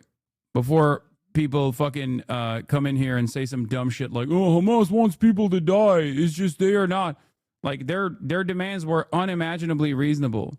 Their demands have always been reasonable. A permanent cessation of hostilities and a full withdrawal of Israeli forces in the Gaza Strip have been reasonable. It's a non-starter. And even then, they've gone above and beyond, knowing full well that Israel's just not going to fucking actually agree to any of these terms. That's it. Because they have no goal of actually stopping the bloodshed, because their goal is genocide. In July, Hamas agreed in full with 10 of the 13 terms laid out in what President Donald Trump said was the final proposal for a ceasefire deal. The outline was drafted by Trump's special envoy Steve Witkoff and Israel's Strategic Affairs Minister Ron Dermer. According to the framework, Hamas would agree to the release of total 10 living Israeli captives and 18 deceased over a 2-month period. There are believed to be approximately 50 remaining Israeli captives in Gaza, 20 of whom Israel believes are alive. Even when Hamas is engaging in total capitulation and a continued military occupation and genocide, Israel's still like, oh man, no, we're just going to keep doing whatever the fuck we've been doing. Okay? Also, remember the Atlantic Council? You might know this name because Ethan Klein had a member of the Atlantic Council, the Palestinian, the fake Palestinian who calls himself Gazan, okay, Ahmed Fuad al-Khatib, on his broadcast to fundraise for the Atlantic Council, a right-wing, pro-American military think tank under the auspices of fundraising for Palestinians, an abject lie. Anyway, here it is. An Atlantic Council fellow is talking to Al Jazeera about the organization's funding from weapons manufacturers. How can you unravel from the interests of weapons companies when there's money coming in from them? So I'm just trying to understand what the reasoning is behind that. I think you're right that it's something that a lot of people have commented on, the relationship. Bro, he sounds exactly how you would imagine. Oh my God, these fucking nerds, dude. The relationship between, the interests, and we see this, we see this often. But I would say that, if you're interested in learning more about the Atlantic Council's intellectual independence policy, I can connect you with people at my company who can. Yeah. Airbus, General Atomics, Accenture, RTX, Palantir, Lockheed Martin, Thales Group, Northrop Grumman, Saab. I can't believe it. Hardly a surprise he'd react like this, but what's even more shocking is the numbers. Between 2018 and 2022, the Atlantic Council took on over $2 million from the U.S. State Department and another $1 million from Raytheon, one of the biggest names in the weapons trade. This has to be a bot, right? It sounds like ChatGPT. You don't need to be a cynic to see the symmetry. Basically, the donor supplies the arms, the council supplies the argument. It took in roughly $10.2 million from defense contracts between 2019 and 2023, according to a 2025 Quincy Institute study. Reports published during these periods repeatedly endorsed NATO expansion and increased defense spending, positions directly aligned with the financial interests of their sponsors. Yeah, great stuff. Remember, these are the guys who are supposed to be trying to find a just and meaningful solution to this war, this quote-unquote conflict. Cam Higby says, I just left the Gaza Strip. I was in a singular lot that contained enough aid to feed every Gazan for days. Look at the palace behind me. You are being lied to. Okay? This is one of these like TikTok influencers, I guess. A personality for today's America, news and commentary, field reporting, undercover journalism, doing such great undercover journalism by basically behaving like a mouthpiece for the Israeli state. It was him and that other dude, by the way, that went to Israel recently to do another Hasbara push for the state. Far be it from me to question the state of Israel's media strategy, but this is one of the only guys who could get this to do this for you. This is all intentional. It's Hamas's PragerU producer Cam Higby plan. The problem is that their plan is essentially to spread this propaganda throughout the internet by using sorry guys. All right, let's go to Ari. Cam, get yourself together there, my friend. The launching of missiles from densely populated urban areas like the Gaza Strip, it essentially they want people to see what is happening. I'm sorry. That's all right. Ari, I want to get to this politically. This is God made him stop. God made him stop the lie. Like, what the fuck? Bro is literally, he's choking on it, dude. That's what it is. It's Israel's penis. Straight blowing bubbles. He's like, sorry. By the nines, I'm tweaking. Yeah, he couldn't get it out. He couldn't get it out at all. Anyway, here is Trump going on a patrol with the National Guard and the police. Trump says he is going on patrol in Washington tonight as the administration presses forward with its federal government takeover of policing in the nation's capital. Let's bring in CBS News White House reporter Willie James Emmons. So when you hear going on patrol, what is that about? What details do we know? Hey there, Jerika. Well, scant details coming from the White House as of now, but earlier today in radio interview, President Trump said that he would essentially go on patrol with local police, with the military, of course.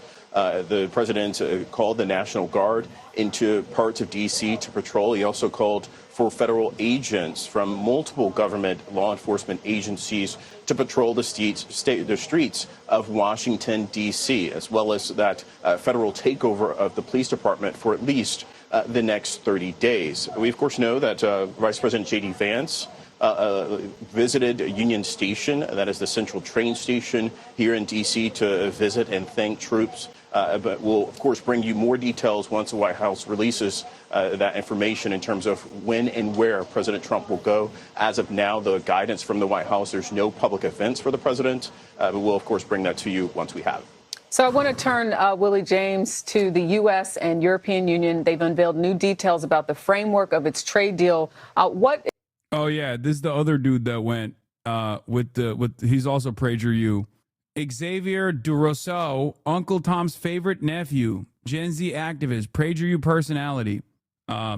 Israel is not blocking food from entering Gaza. There's enough food at this base to feed every person in Gaza for at least a week, but the UN, Hamas, and refuses to distribute the food efficiently. What is this? Look at this pic of him. He's a fucking loser, man. Oh, my God. Yes, I know he's another PragerU dipshit. Never let fear stop you from seeking the truth. Checking in from Gaza to learn where the humanitarian aid is going. Thanks, man. You really showed us. Chicken legs, yeah. Hit the gym, loser. God damn. Defending a genocide in hoochie daddy shorts is insane. I mean, you have to be a real freakish monster to defend Israel. So, especially at this stage. So clearly, the Kerem Shalom crossing is now just a massive lot full of aid meant for foreign journals to do photo ops to sell the genocide. The IDF has spoiled over 1,000 aid trucks at this location. Yeah, it's not journalists. It's just like fake mouthpiece, propaganda mouthpiece agents. Yeah, President Trump is going to go out and patrol D.C. tonight. Shock and awe force. We're taking our country back from these cockroaches. Just to start. His dick is so hard, dude. Oh, hell yeah. The IDF did YouTube ads with them. Yeah, they're fucking disgusting. They're disgusting. Going out tonight. What the fuck is this AI image? Trump says he's going out and patrol in D.C. tonight with the National Guard and police. We already covered it. We even covered the fucking... I'll give you guys more updates on it when there's more information that comes out, okay? You think he's going to try to shoot homeless in the middle of the street? No, but I do think that there will be a lot of protests. I mean, this ain't Damascus with Bashar al-Assad, you know what I mean? if it was up to Trump, it would be Damascus with Bashar al-Assad. So we'll see. We'll see what happens. But I suspect that people will protest against it. And then we'll see what happens when people get arrested for protesting against the president. While Trump is eating burgers with the National Guard, D.C. residents are chanting free D.C. and fuck Trump in the neighborhoods the president is slated to patrol this evening. It's going to be a weird night tonight in D.C., I think. Yes, I know Xavier calls himself Uncle Tom's favorite nephew. All right, here's Hurricane Erin. The beaches along the East Coast are taking a beating as Hurricane Erin spins about 200 miles from the North Carolina shore. Growing waves threatening homes and businesses, some already damaged by the overwash. These are houses that no longer have a protective dune in front of them. They're very vulnerable to the waves, to the high surf. North Carolina's Outer Banks bearing the brunt of Erin's wrath. Highways submerged as crews race to reinforce the protective dunes. Parts of Highway 12, the main road that runs the length of the barrier islands, closed overnight, and it could stay that way for days. North Carolina's governor pre-positioning swiftwater rescue teams and National Guard troops, urging people to stay away from flooded roads. Don't do it. You do not know how deep the water is or how fast it is running.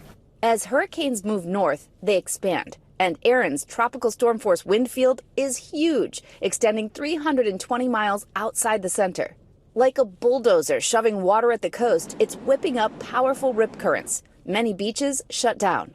Officials on the New Jersey shore warning people to not only stay out of the water, but off the beach entirely.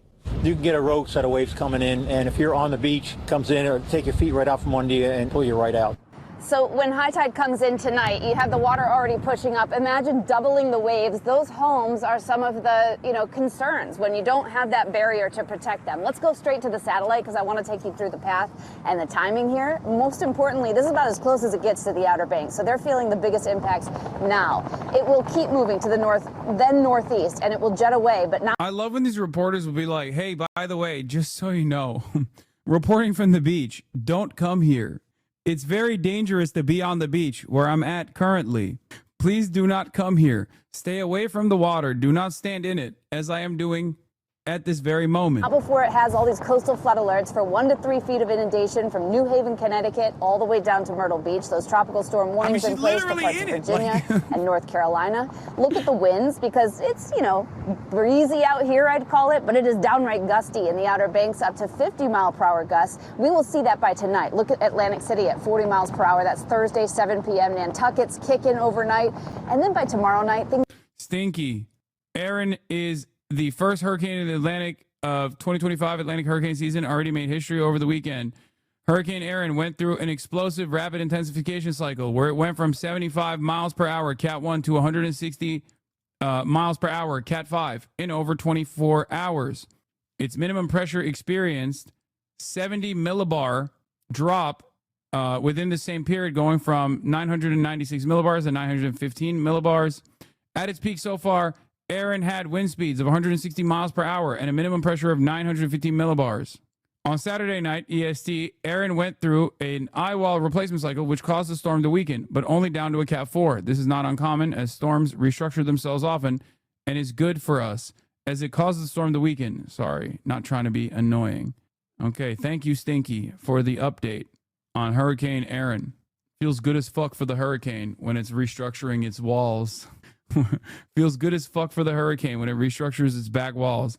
Now, as of 4 p.m. EDT, Hurricane Erin is a Cat 2 hurricane with wind speeds of 100 miles per hour and a minimum pressure of 952 millibars.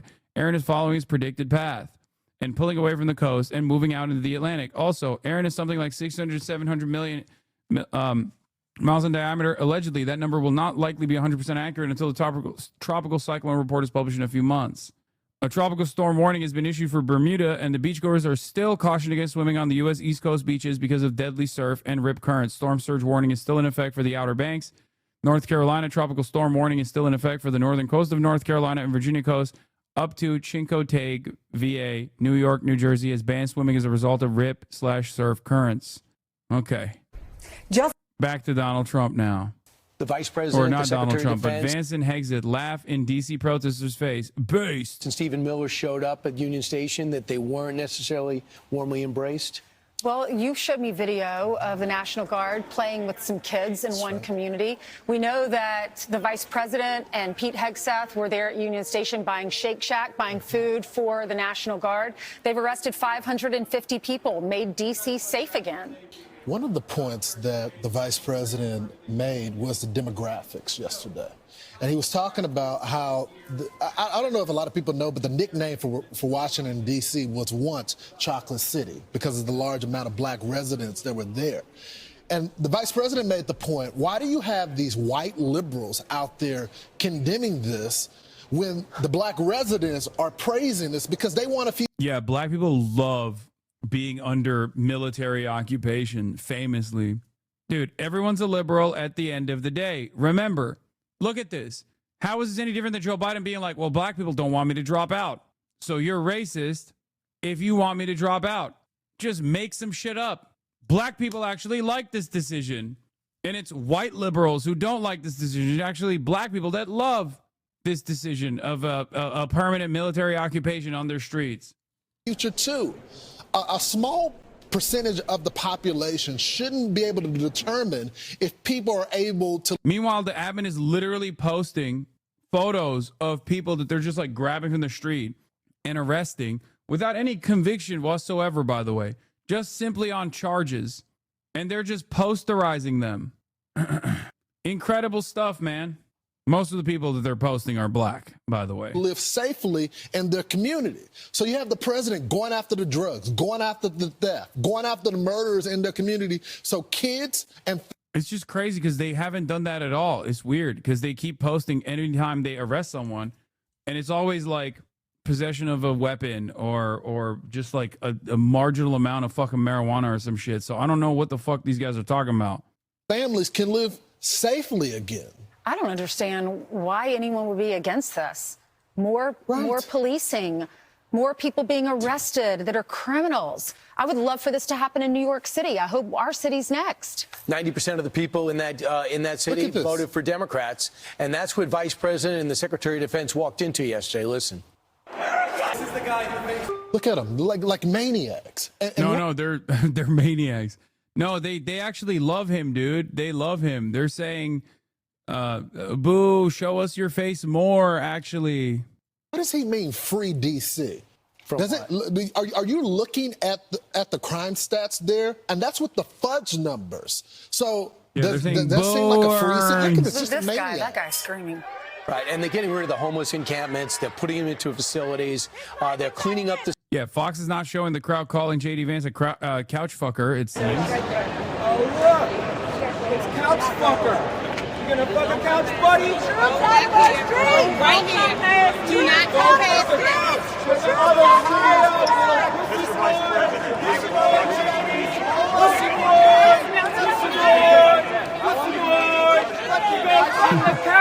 Couch fucker, pussy boy. Go fuck a couch, JD Vance. Go fuck a couch. God damn. City, so it's not an embarrassment when world leaders come. So here's Vice President Vance. If you just take control of these cities, you can make them safe places to live in. So your pal Gavin Newsom calls this an abuse of power, that this is just a power grab, and this is all stunt for show, and that you all are going to roll through other cities. You've heard things about, it's martial law is going to be declared. Yep. And to that you say? Well, first of all, how is it a power grab or how is it a stunt when we've already declined murders by 35% in 9 days? How many people are living and breathing today because Donald Trump had the willpower to say, you know what, we're sick of D.C. being a home to lawlessness. We're going to bring some public order back to the nation's capital. So what do I say? What do I say to this? Every fucking part of this is just up and down, is all lies, man. Like, DC is not one of the least safe places in America. That's fucking bullshit. Its actual rate of violent crime has gone down, lowest in 30 years, and it's slated to even go down more. Their spin on it is so fucking idiotic. Even the fact that they're saying, like, people are terrified to go out and have dinner in DC restaurants is, again, bullshit. It's like when chatters would come to me living in West Hollywood and act as though it was fucking bedlam in my backyard. Or like when chatters would come in here from all around the country and go, dude, LA is on fire. It's like, bro, I'm in the middle of it. What are you talking about? You're over here telling me what I am experiencing in real life is actually fake, and you know better from Idaho because you saw a fucking clip. It's so stupid. It's so fucking stupid. We are at the mercy of psychos who are just hallucinating an alternative reality. And there's no interest, no investment whatsoever from any fucking media outlet to be like, this is just not true. They live in D.C. Half of these people live in D.C. They know it's not true. Donald Trump straight up tells them to their face in the D.C. press pool when they're at the White House, all of you are so scared of going out to dinner because there's people around, dangerous criminals around. Not a single person goes, what the fuck are you talking about? It's not true. And not only is it not true, but also the increased police and military presence has actually caused a dip in people going out to dinner because people seemingly don't want to go out when there's fucking military occupation taking place. Yeah, Sean Hannity be fucking though. We know that. He leaked that shit. Sean Hannity, you can fuck hard.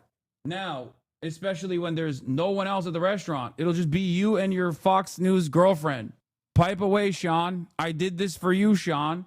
Fucking whip your dick out in the middle of the restaurant, leaking his side piece.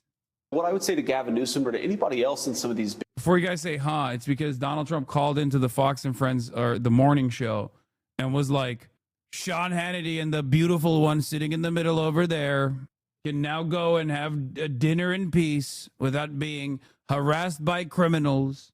That's what he said. He just like leaked it. And then he was like, I hope I'm not breaking news here. People know this, right? People know it. You guys have been dating. You're so beautiful. A beautiful couple. Big blue states or big blue cities is you can have law and order. You can have common decency. You can have public spaces that young families can go to again. I just would love recruiting, a massive recruiting move to replace the National Guard with cops. They're about 1,000 cops down. So if you could change, if Jeanine Pirro can, Judge Jeanine can change the laws, and then you can get 1,000 more cops in, and you could sign them up, get those incentives in. So when they come in and do these city operations, they can leave more cops in their wake. The problem is a lot of these liberal cities, they don't like the cops. They don't support them. They demonize them. I spent maybe 3 to 4 years on this network going to every single liberal city, trying to get their mayors, their representatives to do interviews with me. They wouldn't allow the cops to do it. I have to speak to the union. Anytime I showed up to a family, and Ansel, you saw me many times on Sean's show, meeting with families, planning funerals with families because they were so aghast about what happened to their precious babies, and no one in the city leadership would ever show up for those families. I'm Steve Ducey. I'm Brian Kilmeade. And I'm Ainsley Earhart. And click here to subscribe to the Fox News YouTube page to catch our hottest interviews and most compelling analysis. Mr. Vice President, thank you for having us here today. Good to see you. So you had quite an eventful morning We did. over at Union Station, as we saw in that clip. Tell us about how you decided to go over there. You know, a lot of us D.C. residents and former D.C. residents know it well, but it's been the site of a lot of crime in recent years. Of course. And you decided to pay a visit. What happened? Well, so a couple things. So first of all, I had heard from a couple of friends who used to avoid Union Station because there were vagrants and there were crazy people screaming at kids that they avoided Union Station. But over the past 9 days, since the president did this emergency order, it looks a lot better. It feels a lot safer. So I was talking with Stephen Miller and with Pete Hegseth about this in the Oval Office yesterday. And I was like, we should just go over there and say hello to people. And you've got a lot of National Guardsmen over there, some D.C. cops who have been heckled by some of the protesters. So I thought, what a good show of moral support to have the vice president and some of the senior team at the White House show up. We bought him some burgers, hang out with him a little bit. And actually, the most interesting thing, Laura, was after the cameras left, Pete and Steve and I stayed and, had lunch with these troops and just learned a lot about what they're seeing, about how much the city has changed in just the past 9 days. So crazy statistic. Violent crime has dropped in D.C. 35% in 9 days. Robberies in D.C. have dropped 55% in 9 days. And it highlights the fact that this living with lawlessness and disorder, that's... Sorry, I had to chase my driver because he just totally dropped the wrong order. Luckily, he realized it. As you can see, folks, crime is out of control. Not just in D.C., but in sunny Los Angeles, California as well. Well, many of you might say that's not crime. That's just a simple mistake. Well, it feels like a crime. And my feelings are obviously more important than facts. Pesky little facts like the crime rate. Okay? Have you noticed that my feelings are far more consequential than the facts? Did you chase them down like the kids from Weapons? Yes. Yes, that's what I did. JD was using a slur for people with housing insecurity on live TV. Yeah, he said vagrants, right? Classic. Did you watch Weapons yet? Yeah, I did.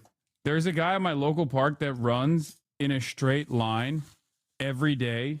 And it's so funny because now, after I watched Weapons, I just can't stop thinking about like him being him being taken over and controlled. He's shirtless and he always runs in a straight line. And it was already strange to begin with, but now that I saw Weapons, it's like it's taken up a totally different, it became a totally different thing for me. I see it in an entirely different light. He's not, no, he doesn't jog like in the normal ways that, like he runs weird. Like his arms look weird when he's running, and he doesn't actually, like he runs through the dog park. Like he runs in a straight line in between dogs at the dog park, which is why it just like looks very out of place. Fundamentally a question of political will. If you've got the political will to enforce the law, you can make even cities like Can you shut the fuck up and not spoil a movie for once? What spoiler?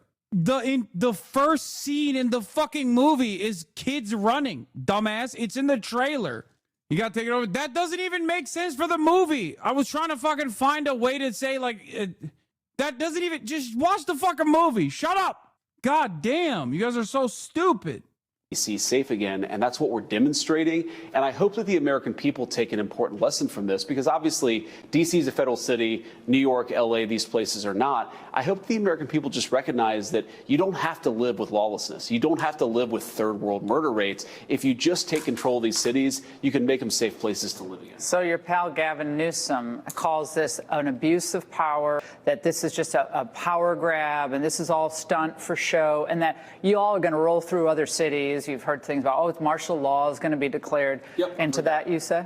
Well, first of all, how is it a power grab or how is it a stunt when we've already declined murders by 35% in 9 days? How many people are living and breathing today because...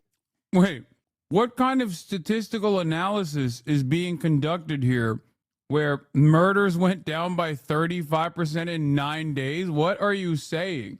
So there were, in the last 10-day cycle, there were 10 murders and now there's 7.5 murders? Like, do you understand what the problem is here? First of all, a 9-day period is not enough to fucking, or sorry, 6.5. 6.5 murders. Oh, fucking God. Yeah, no murders in the last 3 seconds. Murder defeated. Yeah. Even in the conversation that's taking place right now, there have been 0 murders, which means we 100% reduced murders in the last hour. As Donald Trump had the willpower to say, you know what, we're sick of D.C. being a home to lawlessness. We're going to bring some public order back to the nation's capital. So what I would say to Gavin Newsom or to anybody else in some of these big blue states or big blue cities is you can have law and order. You can have common decency. You can have public spaces that young families can go to again. I'll tell you a story, Laura. A couple of years ago, the last time I was in Union Station, I took my little kids there to get lunch, and they were being screamed at by homeless people, not compassionate to the homeless people to let them just fester when they clearly have mental health problems, not compassionate to young families to not be able to go into one of America's great public spaces without being screamed at by a person clearly suffering Why are from a Democrats mental doing illness. this? I don't know. Why is this a don't political know. strategy? For Laura, I have thought about this so often and so many times. I don't know why Democrats seem to love public disorder and chaos almost as a political ideology. And I think that part of what's going on is Democrats have gotten so divorced from the communities that they allegedly serve that they don't realize the gross majority of residents in D.C., they want to walk through Union Station and just have a bite to eat or enjoy the space with their families. They don't realize that so many people... Why is it that in American politics, you only have 2 options? Either you just kill the homeless with the military, you kill them dead, or you have to act like they're not there. Why no third option? Like, what do you mean? Why is this the game? Why is this the only two available options at our disposal in American politics? You just either have to behave like a deputized social worker on the spot, or fucking avoid the person having a mental health episode in front of you. Just act like he's not there, or you just have to kill them. You have to kill them with the military immediately. Like, even in that situation, obviously one is better than the other. And no, I don't mean the Republican side, okay? But like, there is an alternative out there. It's not like this is an issue that persists everywhere. Why can't we just fucking put them in housing, man? What the fuck? Also, to say this about Gavin Newsom is also hilarious, because Gavin Newsom is even more directly vicious than J.D. Vance has been. I ain't never seen J.D. Vance, not to give him ideas here, but I haven't seen J.D. Vance at a fucking homeless encampment clearing it out with his own fucking bare hands. I've seen Gavin do that 10 times. I mean, this is kind of a straw man. It's not, are they killing the homeless? No, I'm exaggerating, okay? But he's saying they are festering like they're pests. And he wants to use the military to forcibly move them to God knows where. So obviously, you've even personally recognized that they're talking about this as though they are like a parasitic force that need to be forcibly excised. They didn't earn that housing. Yeah, I know. We need to look at their KPIs, dude. They didn't earn that housing.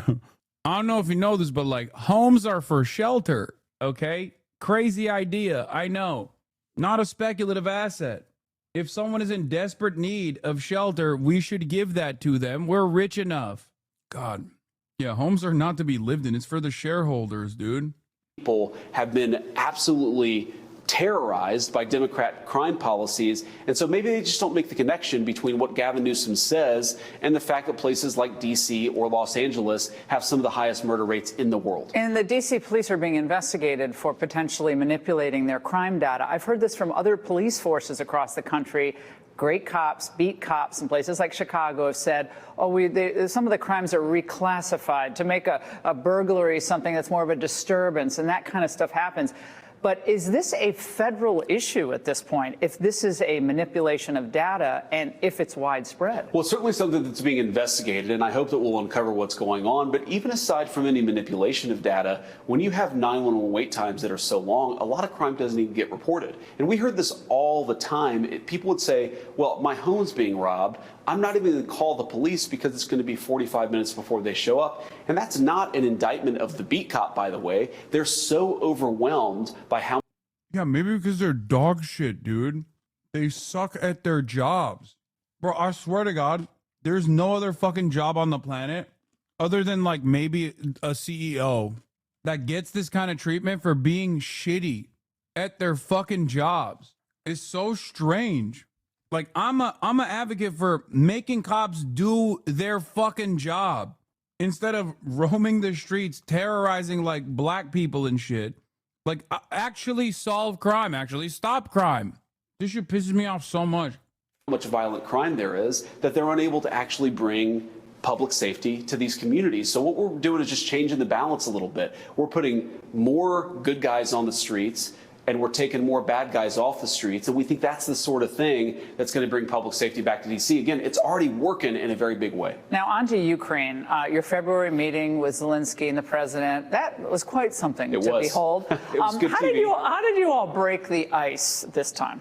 Take us into the room, because we're all dying to know that. Well, I think when President Zelensky walked into the Oval Office, I was chatting with him, with the president, with some of the senior Ukrainian delegation. I said, Mr. President, so long as you behave, I won't say anything. And he just chuckled a little bit. And it was a good little icebreaker. I mean, what the president's trying to do, meaning our president is trying to do, is bring a 3.5-year very brutal conflict to a stop. It's killed way too many Ukrainians, way too many Russians. It's completely transformed the economy of Europe and of big parts of Asia. We just got to get back to peace. And I really do think you heard Vladimir Putin say this, that if Donald Trump had been president in 2022, this war would have never started. And now the president is really spending a lot of time, a lot of effort to stop Joe Biden's war, because I think it is Joe Biden's war. Without him being weak and provocative, I don't think that Russia would have invaded Ukraine. Bro, that shit is so dumb. That statement is so dumb because Trump is president now. Why are Republicans so stupid? Yes, Vladimir Putin did say that. But the point is, Republicans are so dumb that they just look at that statement and don't make any inferences past the point of Vladimir Putin saying, oh, I would have never invaded if you kept being president. Okay, let's say that's true. Why is nobody asking, oh, but Trump is president now? Why are you still continuing to pummel Ukraine? Like, if that's the case, if you have so much respect for Donald Trump, then why don't you stop invading Ukraine? Is he? Oh, I just realized Vladimir Putin is a mamala truther. That's why. He believes that the election was stolen from Kamala Harris. He also believes that the votes were never properly counted. That's why. He just doesn't know that Donald Trump is president right now. Because if he thought Donald Trump was president, he'd stop, right? And now we have a situation where the president is trying to be strong and bold and trying to bring this thing to a close. Now, take us into the room when the president said, I'm going to call Putin now. And you got the Western leaders, they've all come to Washington. Now, what was their facial expression at that point? Did they anticipate that this was going to happen? Because it was, what, 8 hours ahead Moscow time? Yeah, it was like 1 in the morning Moscow time, and they had no anticipation. So we're actually in the east wing of the White House, and the president says, you know, we've had a pretty good meeting. I'm going to go call Vladimir Putin and see what he says about it. And everybody's like, oh, you're going to call him next week? And he's like, no, what time is it in Moscow? Let's call him right now. And I think one of the things I realized about President Trump's leadership is he cuts through the BS of some of these diplomatic protocols and just says, We're like, it's funny that he's like, no, we need to hear his input right now. I'm going to get things done. If I want to talk to somebody, I'm going to talk to somebody. You had a lot of the Europeans who were saying, no, there needs to be proper, vetting, and the teams have to prepare the phone call and blah, blah, blah, blah, blah. And the president was like, no. I want to talk to the guy. I'm going to talk to the guy. And I think that kind of no holds barred, no BS diplomacy is part of the reason why we've made the progress we have. And we've made a lot of progress, Laura. Look, who knows what's going to happen? The president tells me this all the time. You can never say with certainty what the outcome in this situation is going to be. But we now have the Russians talking to the Ukrainians. They're talking details about what would be necessary on each side to stop the fighting and stop the killing. We've made more progress in 3 months than the country had made in 3 years in stopping this conflict. And I think it's because sometimes you just need a president who will pick up the phone and call somebody. When Vladimir Putin meets with Volodymyr Zelensky, can we assume that all the big details? I just don't get it because, it seems like both sides are just lying to each other and one another in their own bases. Because, I don't know if Putin has backed away from his maximalist position of, leaving Ukraine defenseless or even, demanding more territory than it has conquered militarily. But also outside of that, Ukraine, on the other hand, is getting $100 billion of weapons from America that Europe is paying for, I guess. And I don't know why that would be, or some semblance of security assurances would be something that Putin is on board with when he's communicated that he does not want that at all. Having said that, however, if Trump was able to fucking crack this after getting cracked by Putin, I'd give him his flowers. I just doubt that it will happen. I think the likelihood is very, very low, judging by what they've said so far. But it would objectively be a good thing. I just don't know how it's going to work out. Will have been discussed and generally agreed upon, namely the security agreement and land swap. It's a good question. I think that if you go through the bureaucratic process, then the answer is yes. But I think the president's preference and my preference would be, let's have them meet regardless. You don't have to figure out every issue. And sometimes leaders sitting down face to face can break the logjam that their teams don't necessarily have the ability to do. There really are two big questions lingering out there. And in some ways it's very simple, but in some ways it's very complicated. Number one is Ukraine wants to know that it's not going to get invaded again by Russia. It wants to know that it's got territorial integrity long into the future. The Russians want certain pieces of territory most of which they've occupied, but some of which they haven't. So that is really where the meat of the negotiation is. The Ukrainians want security guarantees. The Russians want a certain amount of territory. Again, we finally got the details. We're working on them, but we haven't figured everything out. And I don't think that we should force, we shouldn't say that they can't sit down until you figured out every little detail. Sometimes them sitting down is what facilitates figuring out those details. You have been so strong. Massive L for America, by the way. Like, this is why I said he's a ginormous L. They just lost. That's it. They thought that they thought that they could continue the back and forth while taking out large swaths of the Russian military and crippling the Russian economy, have Russia come back to the negotiating table begging for sanctions relief and without losing any significant Ukrainian territory. And America lost. On the idea of Europe. Isn't it L for Biden since it happened under his watch? There is no Biden versus Trump, man. What are you talking about? There's America. This is such a funny attitude that people have towards American politics, especially as it pertains to foreign policy. Biden is dead. He's gone. Rest in peace, Biden. Okay? Not literally yet. But what the fuck do you mean? Isn't this Biden's war? No, I'm talking about something far more consequential than Biden or Trump. I'm talking about America, okay? With all of its endless might, America realized that it can't continue this in the ways that they are. There's simply not enough manpower to hold the weapons and not enough enthusiasm to keep the defense going. Paying for Europe's defense. Sure. And I think a lot of Americans don't understand that the EU GDP last year was about $19.18 trillion, if I'm right, give or take. And the UK's is about $2.9 trillion. Sure. Ours is $29.8 trillion, right? You know the numbers better than I do. You should be Treasury Secretary. Yeah. Oh, sorry, Scott, I got your job. No, but so this is a lot of money. Europe has the money to defend itself. So the security agreement, my question to you is, why should America carry the lion's share of the burden from now until Lord knows when for Europe when Europe has the money to defend itself? Well, I don't think we should carry the burden here. I think that we should be helpful if it's necessary to stop the war and to stop the killing. But I think that we should expect, and the president certainly expects, Europe to play the leading role here.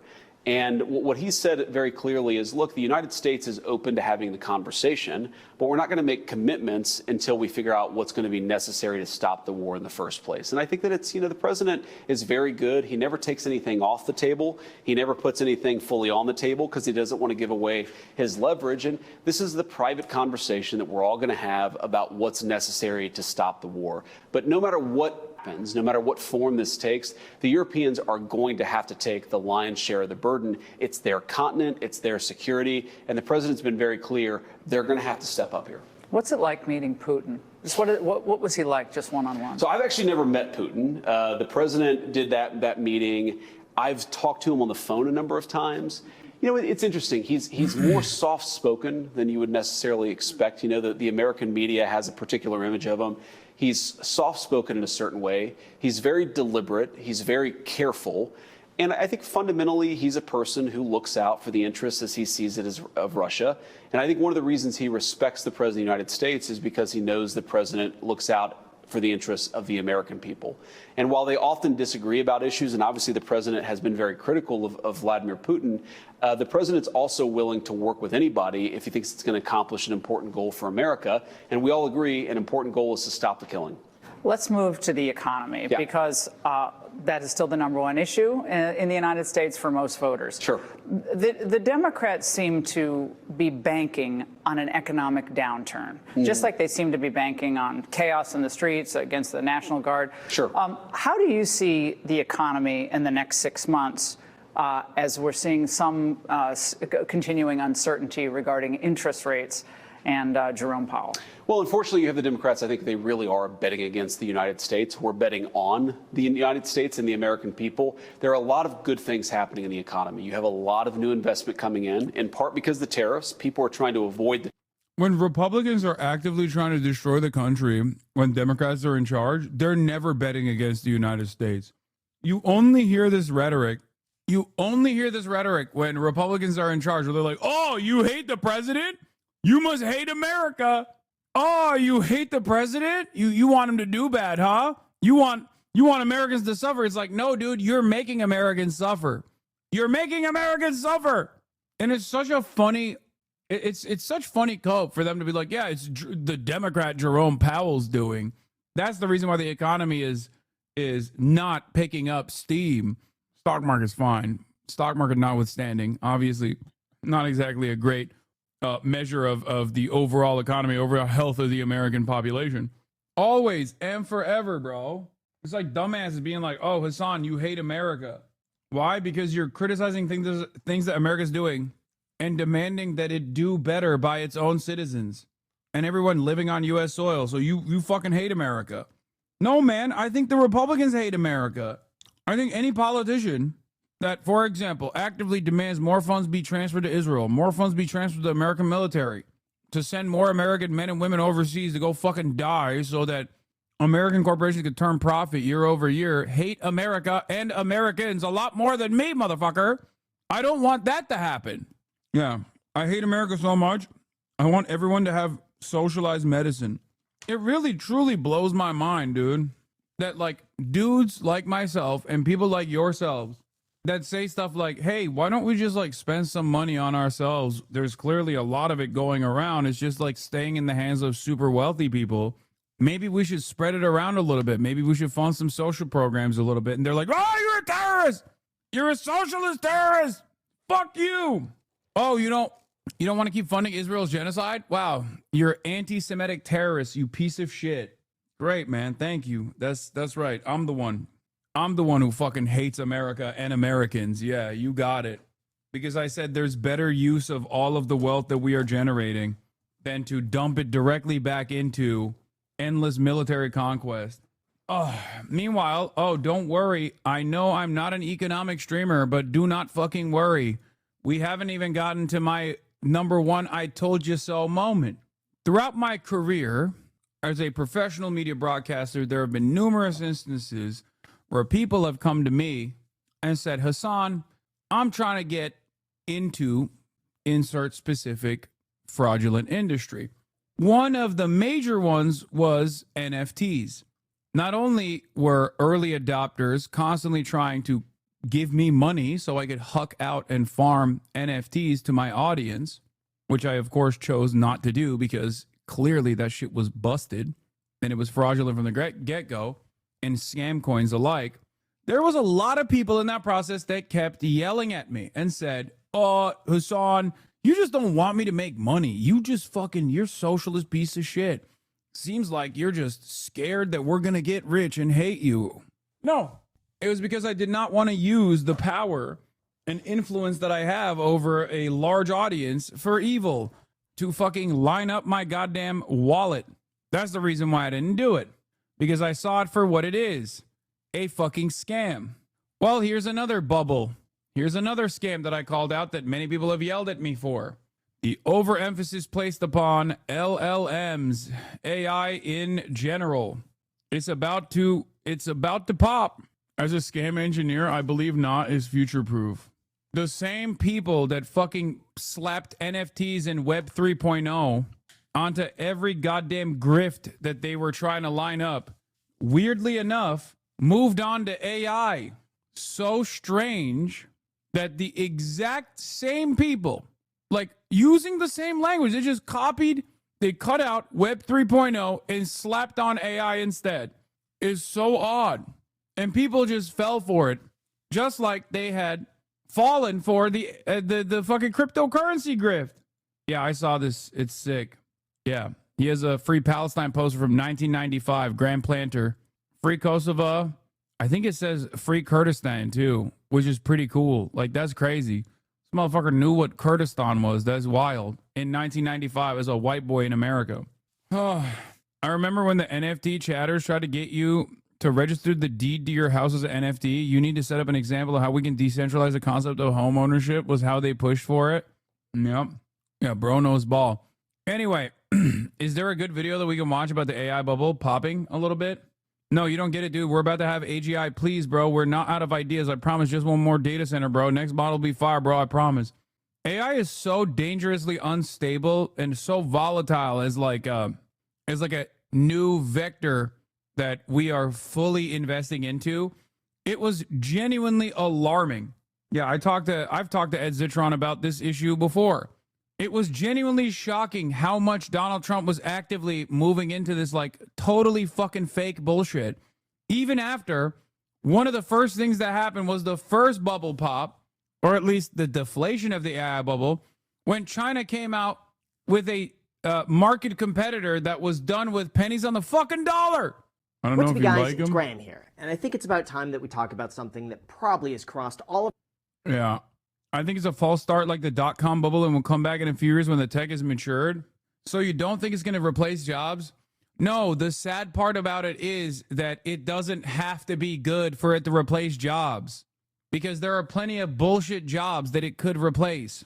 Bullshit jobs don't necessarily mean that you shouldn't have those jobs, but there's a lot of jobs that like a LLM could technically replace, and even if it's incompetent and even if it's busted, capital owners make this calculation at the point of profit. The example I will give you is shrink in the grocery stores. Okay? Shrink is an ever-present problem in the grocery store business. The margins are really thin in the grocery store business. They always complain. Okay? Just-in-time manufacturing and limited supply chains, so to ensure that there is not a lot of stock in the back offices of grocery stores, not a lot of warehousing, right? All of that has created this low profit margin industry, as they like to say. There's been tremendous market consolidation. All of that stuff is very real. There's e-commerce that have played a formative role here too. Now, grocery stores, by and large, have decided through industry consolidation and through price leadership to take on an initiative that you are all too familiar with. This is called self-checkout. Now, self-checkout is great for profit margins, even though it has its very clear downsides. When you do self-checkout, instead of hiring a grocery store clerk, a cash register operative, right? You don't have to pay for their benefits, no hazard pay, potentially. You don't have to pay those wages. All of a sudden, a machine is taking over that duty. But of course, the downside of self-checkout is what is known as the 5-finger discount. Okay? People that just go on self-checkout and go, one for me, one for you. And they just steal shit. But that calculation is done by the companies ahead of time, where even if it increases shrink, even if it contributes to increase in shrink, which is the number of perishable items that get destroyed in the process of travel, or grocery store items that are stolen by people, consumers, and even stolen by the workers themselves, they make up more by automating that process with self-checkout. And ironically, in that same process, they make one fucking cashier do the job of like 12, and it fucking sucks, and it's a worse consumer experience overall, okay? But they shred a massive chunk of payroll, massive chunk of wages, massive chunk of benefits, and massive chunk of liabilities, okay? It's also just mistakes, not just theft. Yes, mistakes as well. Massive chunk of liabilities. And therefore, they come out on top. They've made this calculation. And the same goes for AI. AI is always going to fuck up. It hallucinates. It's not as reliable, even though human beings are unreliable. Okay? Even though human beings are unreliable, AI is even less reliable at times than a human being. There's no like safeguards in it, right? But it seems to me like a lot of capital owners are making that similar calculation here, where they go, let's just make AI do the shit that 10 people were doing and put one person in charge of overseeing the AI, and have that person, that singular person's output reflect 10 people's output now. And if there are problems along the way, massively consequential problems along the way, maybe it'll be maybe that'll reflect in like a, end of the year report 2 years down the line. Who knows? It's a gamble. But that's what it is. It doesn't have to work well. As a matter of fact, it doesn't. And everybody knows it doesn't. But it doesn't matter. It offloads accountability to a computer, like in the case with the lavender targeting system that Israel is utilizing.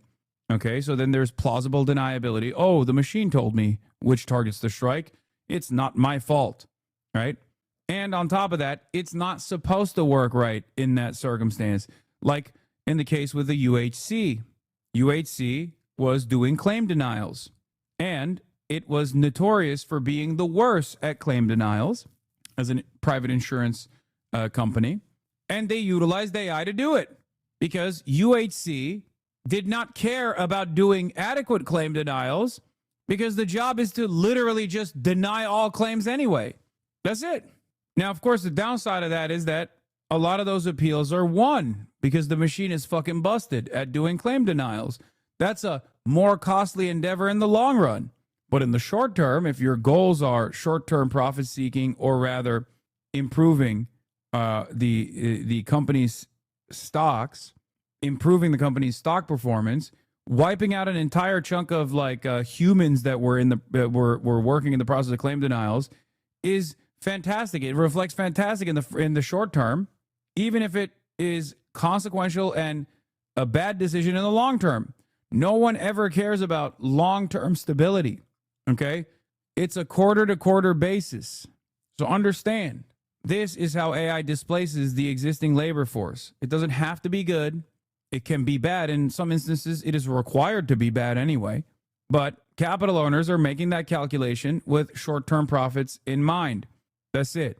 But nowadays, a lot of the artificial boosting of the stock prices that came out of their hyper-focus on AI is leading to some serious issues.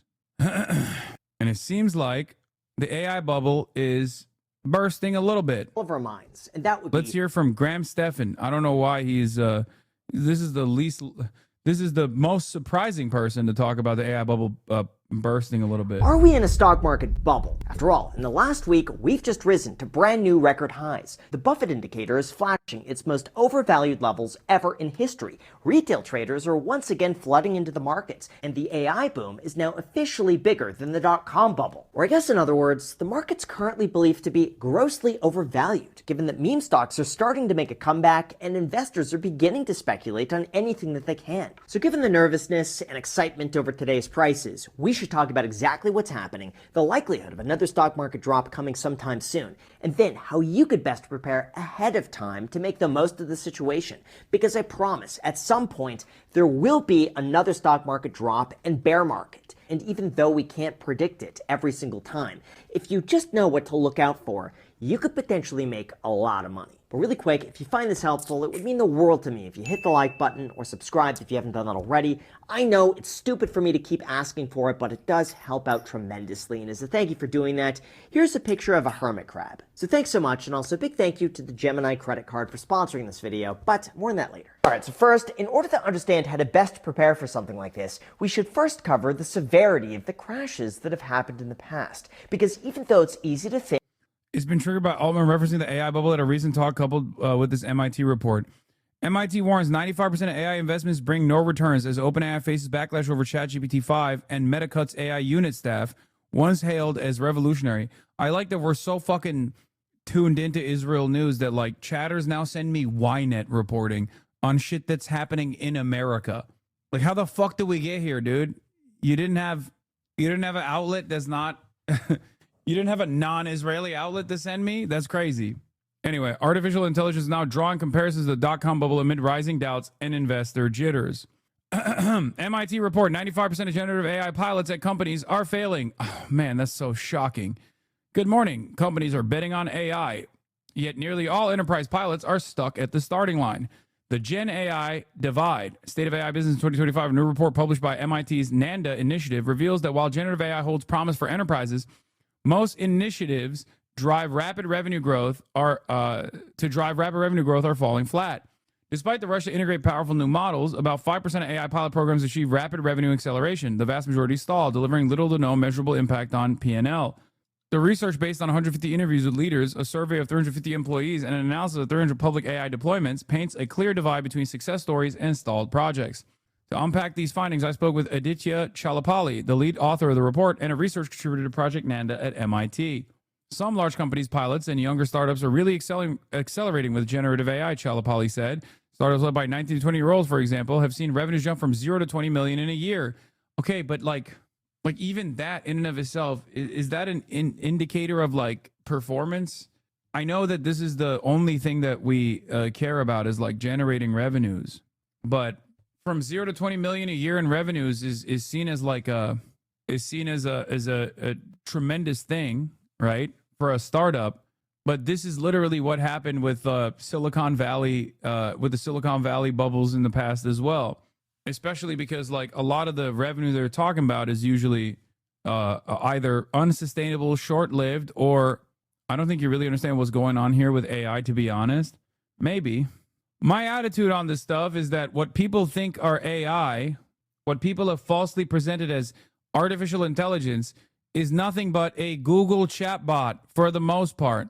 It's more it has better capabilities than a Google chatbot, but it is a chatbot at the end of the day. And not only is it a chatbot, but it's also manipulated and also easily tweaked centrally. And you see negative backlash with ChatGPT 5, for example, because it's no longer as servile. But it's ultimately just like it's giving you what you want. That's it. It's not like a self-thinking mechanism that is truly artificial intelligence or anything like that. It's not even half the time, or not half the time, but like in the beginning, it wasn't even like actual AI either. Sometimes they would just like delegate the task to like some Indian farm where they just have a bunch of dudes working for like pennies on the dollar doing the moderation, and then they claim that it's actually AI. A lot of it is just marketing. Maybe I'm wrong. I am a boomer after all, and I am willing to entertain that I might be wrong on this. But I've been very critical about the way people present artificial intelligence and what it looks like and what it can be used for right now. Oh yeah, ChatGPT 5 is here. Can it win back programmers? Anyway, it's because they pick one pain point, execute well, and partner smartly with companies who use their tools. But for 95% of companies in the data set, generative AI implementation is falling short. Like the reason why this is a $0 to $20 million success story could easily be because the dude, the 19-year-old, networked well and marketed their product well enough to get a dumbass company with a little bit of additional revenue to dump $20 million into their company. But it's actually not yielding any sort of like significant positive results for the company that bought into it. But if you look at that as a point of like a massive revenue generation and a huge success story, then yeah, sure. Like companies get, especially in a like very marketable new sector like this, there are going to be a lot of companies that actually do short-term cash infusions. It's because they pick one pain point, execute well. But for 95% of companies in the data set, generative AI implementation has fallen short. The core issue, not the quality of the AI models, but the learning gap for both tools and organizations. While executives often blame regulation or model performance, MIT's research points to flawed enterprise integration. Generic tools like ChatGPT excel for individuals because of their flexibility, but they stall in enterprise use since they don't learn from or adapt to workflows, Chalapali explained. The data also reveals a misalignment in resource allocation. More than half of generative AI budgets are devoted to sales and marketing tools, yet MIT found the biggest ROI in back office automation, eliminating business process outsourcing, cutting external agency costs, and streamlining operations. What's behind the successful AI deployments? How companies adopt AI is crucial. Purchasing AI tools from special... Okay, this is just like literally defending AI and simultaneously saying it's just the company's fault that they're not using it they're not using it with the appropriate use case. You aren't wrong. 64% of AI investment into AI from venture capitals, but 70% are unprofitable. I mean, that's just VCs though in general. 64% of all venture capital in the US has been allocated to artificial intelligence startups. Venture capital investment in artificial intelligence hit $50 billion in the second quarter, accounting for nearly half of all VC funding. Companies like OpenAI were valued at $300 billion without even being profitable or publicly traded. OpenAI at $300 billion, is that that too expensive? Is it a deal? In 2024 alone, Google, Amazon, and Meta spent over $400 billion on AI infrastructure or startups. A $20 billion pledge from Amazon to build artificial intelligence innovation campuses. However, 70% of these funded AI startups still do not generate real revenue. This has raised alarms among some experts who claim that the AI boom could be turning into a bubble, like the dot-com bubble of the early 2000s. Hype cycles come and go. The metaverse, Web3, crypto. What about the mother of all tech cycles, the dot-com bubble and burst? So right now, are we in the middle of another one with the generative AI and ChatGPT? So, how AI became the new dot-com bubble. The dot-com bubble was an economic phenomenon that took place between the mid-1990s and the early 2000s. During that period, the mass adoption of the internet sparked a surge of investment in nascent web-based companies, just as is happening now with the AI boom. The NASDAQ Composite rose nearly 400% from 1995 to March 2000, only to crash 78% by October 2002, essentially wiping out all the gains from that period. Venture capitalists and speculators invested without considering real business models, and many companies went bankrupt after burning through their funding without generating profits. Today, the world is experiencing a new technological boom, the explosion of AI. Over the past decade, we've become surrounded by AI systems that perceive our worlds, that support our... HasanAbi, do you remember the dot-com bubble? Bro, I was like 0, okay? What the fuck? It was between the ages of 0 and like 8 for me. How the fuck would I... Y'all are ass, dude. Y'all are savage. Y'all are ruthless for this. Decisions and that mimic our ability to create. Since the public launch of ChatGPT in late 2022, investor attention has surged. Global funding for AI startups rose from $18 billion in 2014 to $119 billion in 2021. And by 2023, generative AI accounted for nearly 30% of that total investment in the United States. In the first half of 2025, investments in AI represented 64.1% of the total value of venture capital transactions in the U.S. This has triggered warnings and comparisons to the dot-com bubble. The enthusiasm for artificial intelligence has sparked an unprecedented wave of investment. For example, OpenAI was valued at $300 billion in April 2025, without even being publicly traded. Anthropic, its direct competitor, is seeking to raise an additional $5 billion, despite its products not yet generating revenue. Amazon is reportedly considering deepening its ties with the AI startup Anthropic through a new multi-billion-dollar investment. In the first quarter of 2025, the 4 largest venture capital deals in the U.S. were AI-related, totaling $26.6 billion.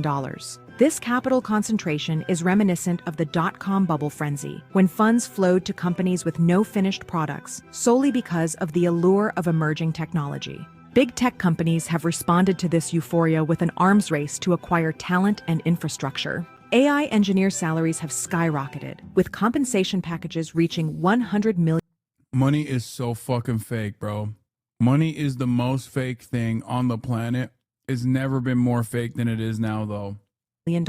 Especially in Silicon Valley. So OpenAI CEO Sam Altman, he says that Meta is trying to poach his top engineers, offering what he called $100 million sign-on bonuses. Google, Microsoft, and Meta are projecting a combined spending of $405 billion on AI infrastructure by 2026. This figure doubles previous estimates and represents a jump of over 13% compared to the previous year. Alphabet, for example, announced it will allocate more than $85 billion annually to its artificial intelligence projects. This has had a ripple effect on financial markets. Currently, the tech sector accounts for 34% of the S&P 500 index, an even higher proportion than during the peak of the dot-com bubble in 2000. But despite the enthusiasm, most generative AI products have yet to demonstrate a truly large-scale revolutionary impact. While they may be useful tools, their transformative potential is still up for debate. We're not saying here that AI isn't leading to be productive. We're just saying that AI tools, yes, they're here and they're being used.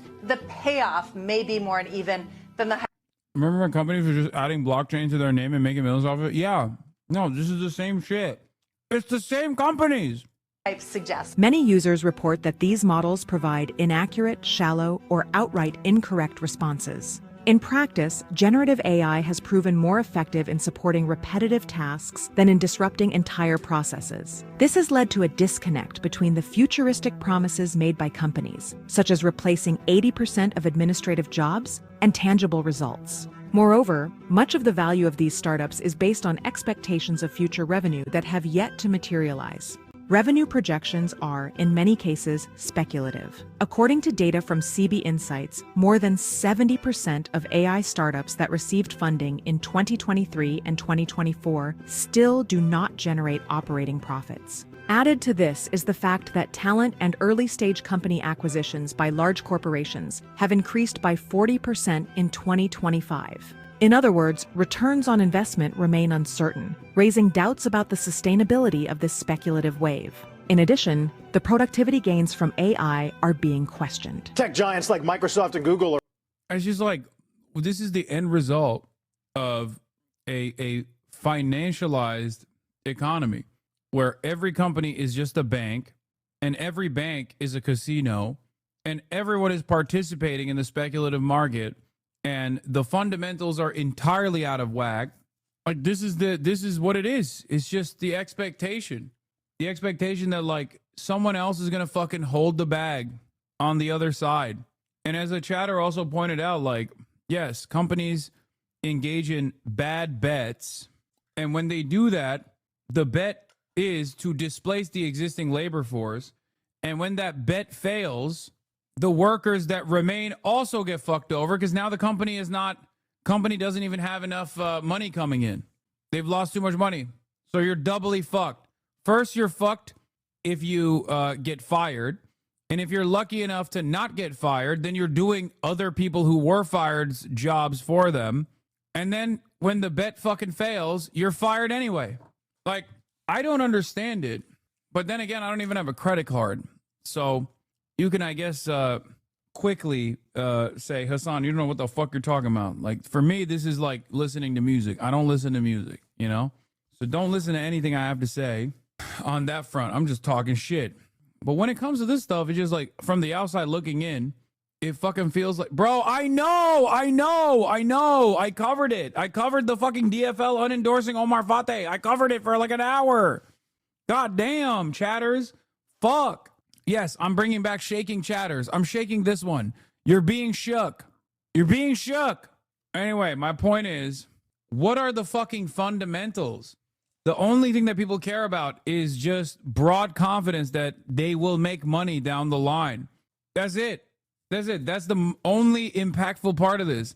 And even if a company actually has no fundamentals whatsoever and is consistently overpromising and underdelivering by lying to shareholders about what their future initiatives are going to look like, as long as there are enough institutional investors that are also reliant on the stock price going up, Tesla, then eventually you can kind of overcome any number of difficulties that other companies would immediately go bankrupt over. You could just be like, yeah, next year we're going to have automated robots wipe your ass for you in the Teslas that you're driving. And then immediately after making that revelation, your stock price jumps. And everyone's like, oh my God, I can't wait for that. That's going to be so sick. And then that never happens. And you're just like, yeah, I lied about that. And it doesn't matter, because by that point, you've moved on to the next lie. This time, we're rolling out the suck bot. It's going to suck your dick while you're driving the Tesla. And the Tesla's being driven by the suck bot. It's Roadhead, you know? And then everyone goes, oh my God, it's great. I totally forgot about the asswipe bot that you also suggested was going to happen anytime now, and it never actually came to fruition. We're outsourcing more and more coding to AI in a productivity push, but some new research shows the tools might not be as helpful. And then motherfuckers will literally go, okay, but that is worth current valuations. Okay, but at some point you got to punish the company if they don't fucking deliver their promises, right? Like, what do you mean? First of all, what the fuck are we talking about? How is that fundamentals? Do we have a runway? Is there already a built-in investment?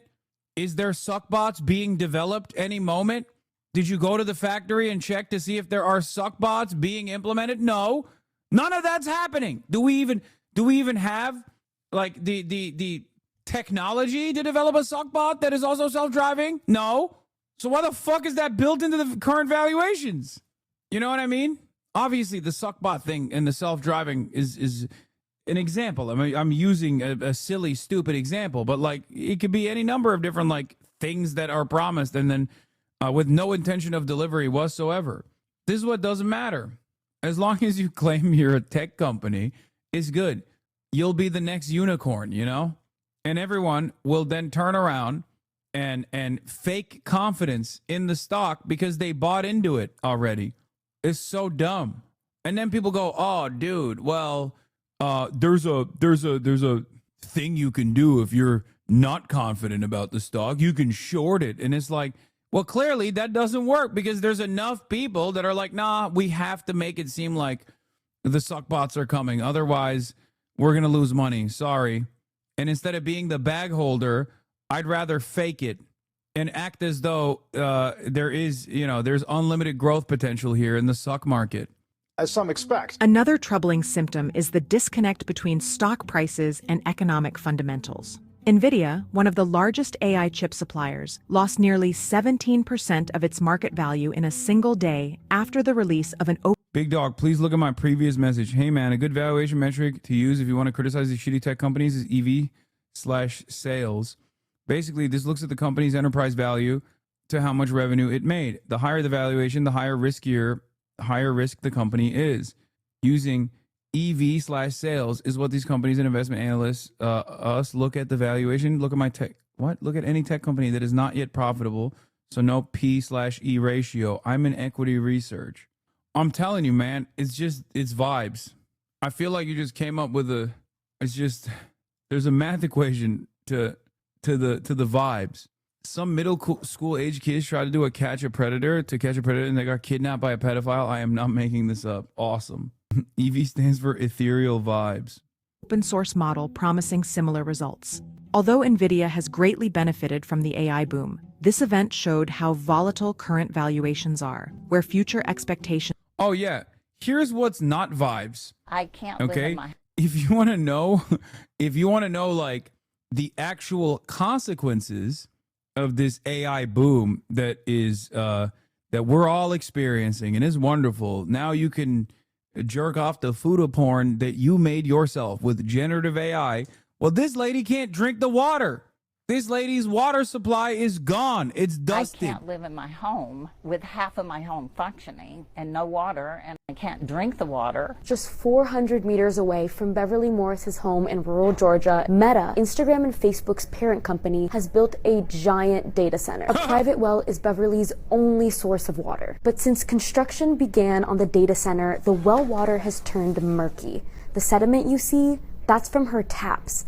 And she says it wasn't there before. The water won't come through the water lines to fill the toilet tank, so I have to fill it with a bucket of water. It's plugged with sediment. Beverly believes the construction is to blame, but Meta denies this. No one should have to be afraid to drink their water. America is a first world country, by the way. Remember, it's a developed nation, by the way. Remember. Hell yeah, baby. Third world country with a Gucci belt. 100 P, dude. 100 P is awesome. Not in this day. Not in this age. Meta says it commissioned an independent study that found its data center operation had not adversely affected groundwater conditions in the area. But Beverly just isn't convinced. Meta is a $1 trillion industry, and they're huge. To me, it's like David and Goliath. Data centers like this are being... Yeah, imagine losing your drinking water to Meta, the worst chatbot out of all of them. No, you don't understand, dude. It's the future, baby. It's there's nothing new here. There's nothing good that comes out of this. And the only tangible consequences are negative to the people who have to live next to these fucking data centers. That's just poisoning their water supply. Fantastic. I love this future. Techno utopia, baby. Are being built around the world, especially in Georgia, one of the fastest growing data center hubs in the US. They power AI tools like ChatGPT and require a lot of water to stay cool. Yeah, everyone is Israel. We investigated ourselves, and guess what? Now, you might be shocked, but we found no wrongdoing. Yeah. Check back with us in 15 years when you're growing gills out of the side of your fucking nipple when we go, oopsie, oops, Yeah. Here's $10,000 for you to shut the fuck up. Oh, I'm sorry. Did every single member of your family develop late stage bone cancer? Nah, here's $10,000 for you to shut the fuck up. Yeah. EPA budget $1 a year. Great. Great stuff, man. Can collapse with an unexpected competitive breakthrough. On top of that, there is a risk of financial contagion. The excitement over AI has pushed other speculative assets upward, including cryptocurrencies, echoing the asset correlation phenomenon during the dot-com bubble. Back then, the NASDAQ... This anti-AI shit is so baffling. Like, I don't get you people. Do you just want humanity to not advance? You're anti-tech progress? The Grifter 132, are you a bot? All I need to know is the way that you're... All I need to know about... I'm real as fuck, cut. Ask him to solve a CAPTCHA. He can't. He can't because he's a fucking bot. Explain the hate, please. What do you mean? What do you mean? Everything is busted. Everything is broke. We just watched a woman go, hey, I can't use the running water in my home anymore because a multi-trillion-dollar corporation decided to build a data center right next to my fucking house, and it's literally poisoning me. What are we talking about? What advancement is that making? It's official. Woke equals broke. Yeah, the advancement is this. This is the advancement so that the White House could put out this photo.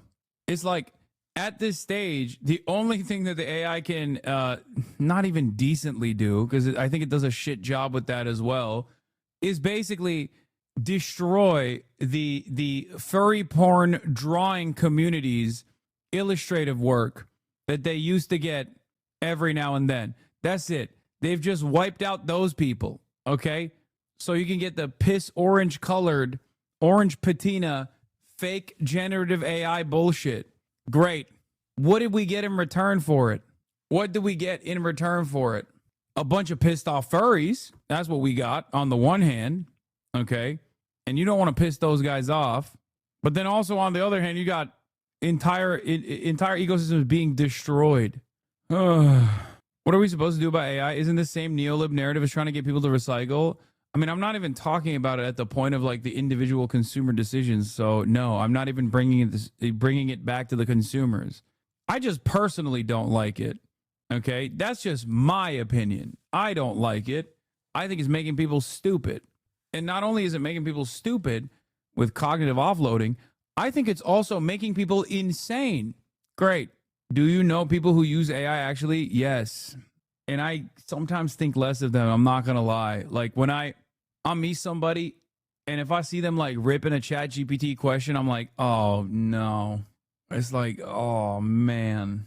That makes me sad. Crash dragged down nearly 1,500 small tech companies and had a systemic impact on global markets. Down 1.7% here, a loss of 37 points or so. Apple shares are just getting hammered this morning. We're down by between 3 and 4.5% generally across these markets. Let's talk about the speed with which we are watching this market deteriorate. Today, a negative event in the AI ecosystem could trigger a similar domino effect, given that many institutional portfolios and venture capital... Didn't y'all use AI for Fear and Intro? I don't know. Probably not.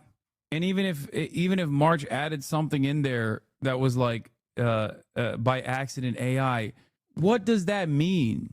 Like, do you think that this dismantles my entire argument? Is that what you think? Have you destroyed my worldview? I'm pretty sure he has not done that. But let's say, whoa, what the fuck? Here we go. I spoke negatively on the clankers. Uh-oh. Hello? I'm still here. I spoke negatively on the clankers and they're coming for me. Anyway, I love people like that though. I love people who are just like, wow, I hear you talking shit about AI, but I'll have you know, you watched a YouTube video that had AI in it. Okay, you got me. I'm actually a fake, a phony. I'm lying. Like it's not like there's like genuine stigma associated with AI. I could just be using it every fucking day and you wouldn't have an issue with it. Most people wouldn't. Most people use it. They think it's great. I don't use it because I don't fuck with it. If you want to use it, go off, kings and queens, you know? No, it's worse than that. You claim littering is bad, yet you spat your gum on the ground one time. No, it's worse than that. It's worse than that. You claim multi-million-dollar corporations are actually polluting the water supply, but I saw you try to throw your gum in the trash one time, and it actually didn't get into the trash can. That's a better analog. That's it. They're like, haha, this destroys your worldview. Okay, you got me, man. You fucking got me. You cooked me. That's what it is. I saw one of the most insane versions of this kind of idiotic idiotic forms of argumentation with the Destiny saga. It was one of the most insane things I've ever seen, which is, of course, expected from this fucking weirdo. The Xerdonox post, streamer Destiny has been accused of sexting and sharing pornographic material with a 17-year-old girl. Twitter users, including his own son, Nathan Bonnell, are sharing evidence of sexual chat logs between Destiny and the minor, which is so psychotic. Like, the fact that this is a real thing in this industry is so unimaginably psychotic. Okay? But to add insult to injury, to add fucking insult to injury, I saw a tweet from the biggest debate mind of the quote-unquote liberals, okay, Epstein himself, retaliate against one of his victims who's currently suing him, Pixie, okay? Pixie posted something like he knew, you know, saying that it's a confirmation, like he knew that this person that we're talking about, Epstein, was actually in direct knowledge of this person that he was talking to was underage, right? That he was like trying to literally traffic over state lines, crimes in and of themselves, right? And his retort was so fucking insane, I can't even believe it. Hold on, what is the? I think here it is. His retort to that was so unimaginably stupid. This is the brilliant mind, dude. Remember to check IDs, guys, unless, like, dog, people are credibly accusing you of soliciting CSAM, child sexual abuse material, and your retort is that the person you're talking to, like the person who's credibly accusing you of this, who is a victim of yours separately in a revenge porn distribution court case, because you distributed revenge porn to the underage minor that you were soliciting sex from, also separately told you that they used a fake ID to get into a fucking bar before. How is that a retort? Like, I always think about, like, I try to explain to people that this line of argumentation does not make sense. It doesn't hold up in court. It just doesn't make sense at all. Okay, these two things are not even remotely comparable. And especially when you're talking about a guy who claims to be like this brilliant debate mind, it's extra shocking when this is the best they got in terms of retaliation. It's fucking mind-boggling. And I guess his fans, his cult, is increasingly smaller, eats that shit up. But to me, when I see this, I'm like, this is incredibly stupid. Like, how is this actually working as a retort for anyone that has two functioning brain cells they can rub against one another? It's just know you, but in an increasingly dumber, in the stupidest way possible. It's literally like, this is not an effective counter to someone credibly accusing you of soliciting CSAM, okay? It's like going to court after being charged with a murder, and your retort is, well, this other child, in a totally separate instance, defended themselves physically one time, so how can you say anyone is truly nonviolent? How could you ever say that? I guess violence is permissible under certain circumstances. It's like, but that's not relevant to your situation at all. This has nothing to do with anything. It's the most idiotic deflection. You have to truly be like a Israel Dick Rider style person to legitimately go along with that as an effective retort and see it as anything but like victim blaming. Oh, it's like when Israel came out and was like, actually, those starving children that you saw images of also had additional diseases as well, some of which born out of the occupation and genocide. that we are subjecting the Palestinian population to. It's like, okay, that made the situation worse. You only believe that if you just like are desperate to believe it. You've built up this image in your mind of this person's infallibility, and you're actively trying to defend it instead of just letting it go. You could just let it go. Yeah, Pixie basically clarified he knew he was pursuing minors, and his retort was, oh yeah, well, you were a minor at one time. What do you think his purpose is? Oh, it's to just maintain an increasingly smaller sliver of people who are not grossed out by this when they should be, and doing so by just turning around and attacking every single person instead of ever taking accountability for his actions that have seemingly gotten worse and worse over the years. That's it. As long as you have like a dedicated group of loyal fans who will just like keep giving you money. I mean, Dr. Disrespect's still popping, you know? Clearly it doesn't matter. There's no like accountability, and you can literally do crimes. And when you don't see any accountability, when you face zero repercussions for doing said crimes, it doesn't even fucking matter. You just keep doing the crimes over and over again. That's it. People have deluded themselves into thinking that he is like some kind of solution to this increasingly more radicalized, increasingly worse, increasingly reactionary media environment. And they truly think that he is like this prophetic figure who can take these guys to task, not realizing that he's not actually like shepherding people away from the right at all. He's just adopting the same techniques of the right, the edgy nihilism, and the endless pursuit of new victims, cyber stalking, harassment campaigns, and the like, and redirecting it to vectors that he hates personally. That's it. So if you were like a Gamergate guy and you loved spamming the N-word, you can still do that in this community, but you just say you're a Democrat now. But you still get to advocate to say the N-word as a white guy, and you get to be edgy, and you still get to do Kiwi Farm style like stalking operations and lolcowing, and that's it. It's a cult.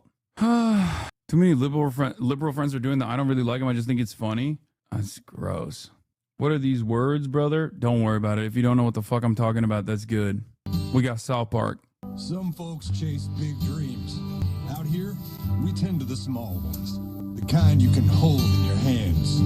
This is Integrity Farms, and we produce what some call the best weed in the world. And now, it can be delivered straight to your door.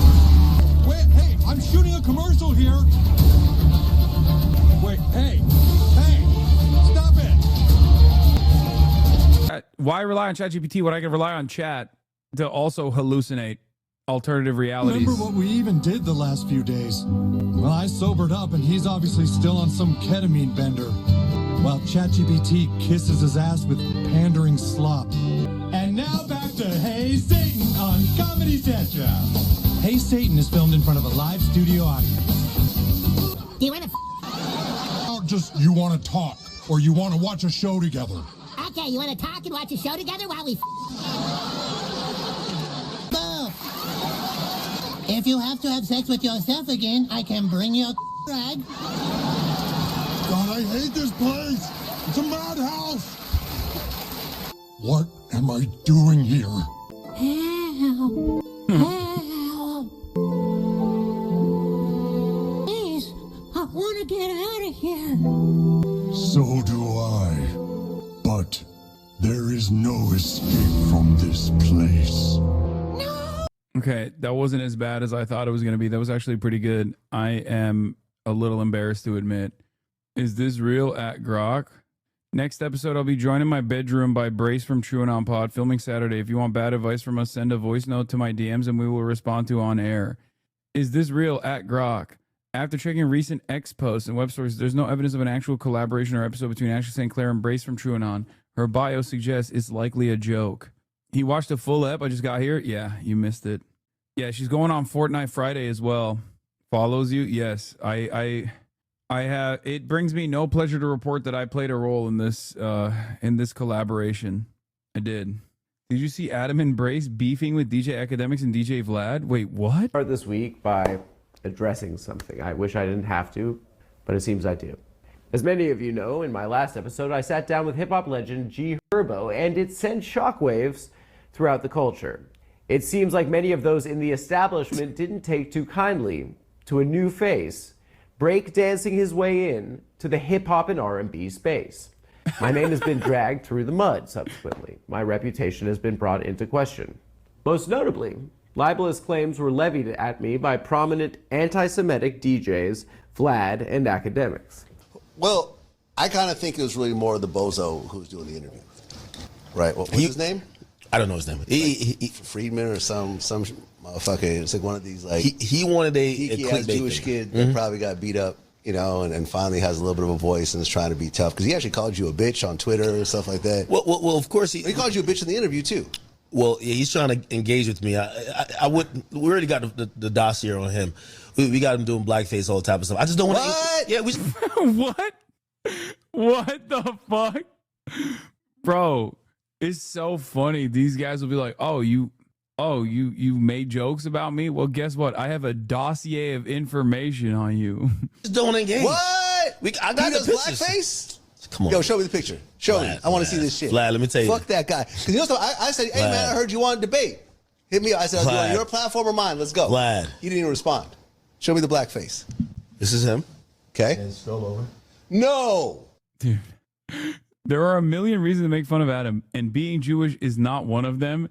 This is the funniest this is the funniest outcome of the career trajectory of Adam Friedland, where DJs Vlad and academics are shitting on him, and then someone is defending Adam Friedland by saying those words, as opposed to like the first 75% of his career would be, there are many reasons not to make fun of Adam Friedland. Being Jewish is the only reason to make fun of him, would probably be the thing that his fans would have said, sometimes sincerely.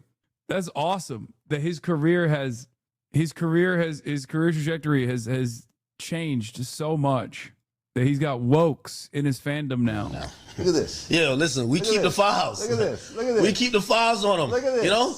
So like, well, you're a racist. Now, fuck you. Now, this allegation shocked me.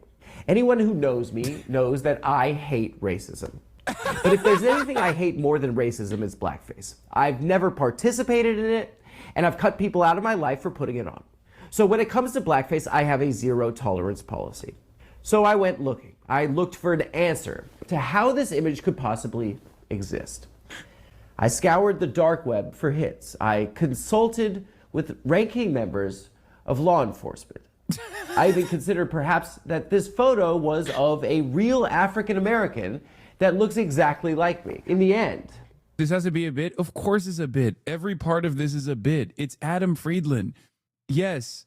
Why would you think any of the things that he's saying right now is sincere? I mean, the part of DJ Vlad and DJ Academics is probably serious. Like they don't understand it and they're mad, but he's obviously joking. The perpetrator was right under my nose. Who is this Judas Iscariot? Turns out it was none other than true crime podcaster Brace Belden. Now, to avoid litigation, my lawyers negotiated a recorded statement by Mr. Brace Belden himself, where he explains that this whole situation was entirely his fault. And I will play it for you now. This video is addressed to DJs Academics and Vlad. My name is... I love that everyone's calling them DJs, Academics, and Vlad, like saying attorneys general. Brace Belden, and I wish we were meeting under different circumstances. I've been a tremendous fan of both of your work for as long as I can remember. Sometimes it feels like I'm on an amazing train being conducted by the two of you that's filled with art, drama, music, rappers, and mafiosi alike. I've learned a lot of lessons, and one of the big lessons that I've learned is that I need to stand up for the truth no matter how unpopular that might be. On a recent episode of one of your shows, I could not tell which, but you boys were both there, DJ Academics shows DJ Vlad a hurtful picture on his phone of a comedian named Adam Friedland wearing both blackface, as DJ Academics tells it, and a cowboy hat. Now, DJ Academics, I know that you have a fidelity to the truth, and you wouldn't say anything that you didn't believe. And so I have to let you in on a little bit of information that might damage my reputation, but at least will help burnish you with facts. I made that picture. And that's not a picture of Adam Friedland wearing blackface. That's a picture of Adam Friedland wearing a cowboy hat that I ran through a filter of an application called FaceApp in the summer of 2017. I want to stress that Adam had nothing to do with that picture.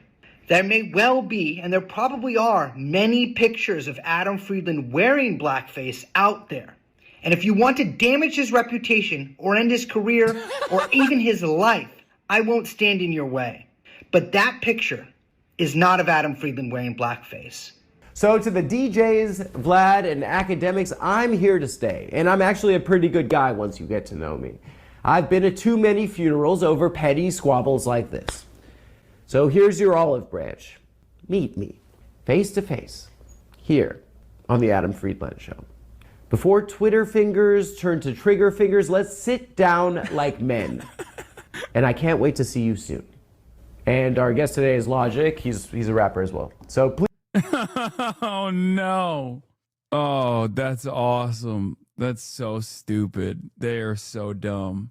I love that DJs, academics, and Vlad are both in the Adam Friedland TrueAnon universe. Amazing. Best cold open. Yeah. I've seen that pic circulating on Twitter and Reddit for many years. Learning that Brace made it absolutely sent me. I don't know if Brace actually made it. It wouldn't surprise me if that was the case. Yakub culture is fascinating. Did you watch him interview Blake Griffin? I saw pieces of it. It's the True Cum universe. No, True Crime podcaster. What were we talking about before we got into fucking... Oh, we were looking at Woke is Dead. We're looking at AI.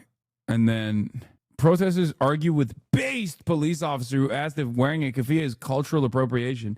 Wait, this person works for the Daily Signal. Co-host of Problematic Women podcast, Catholic cancer survivor. Why would anyone say it's based when someone fucking goes, is this cultural appropriation?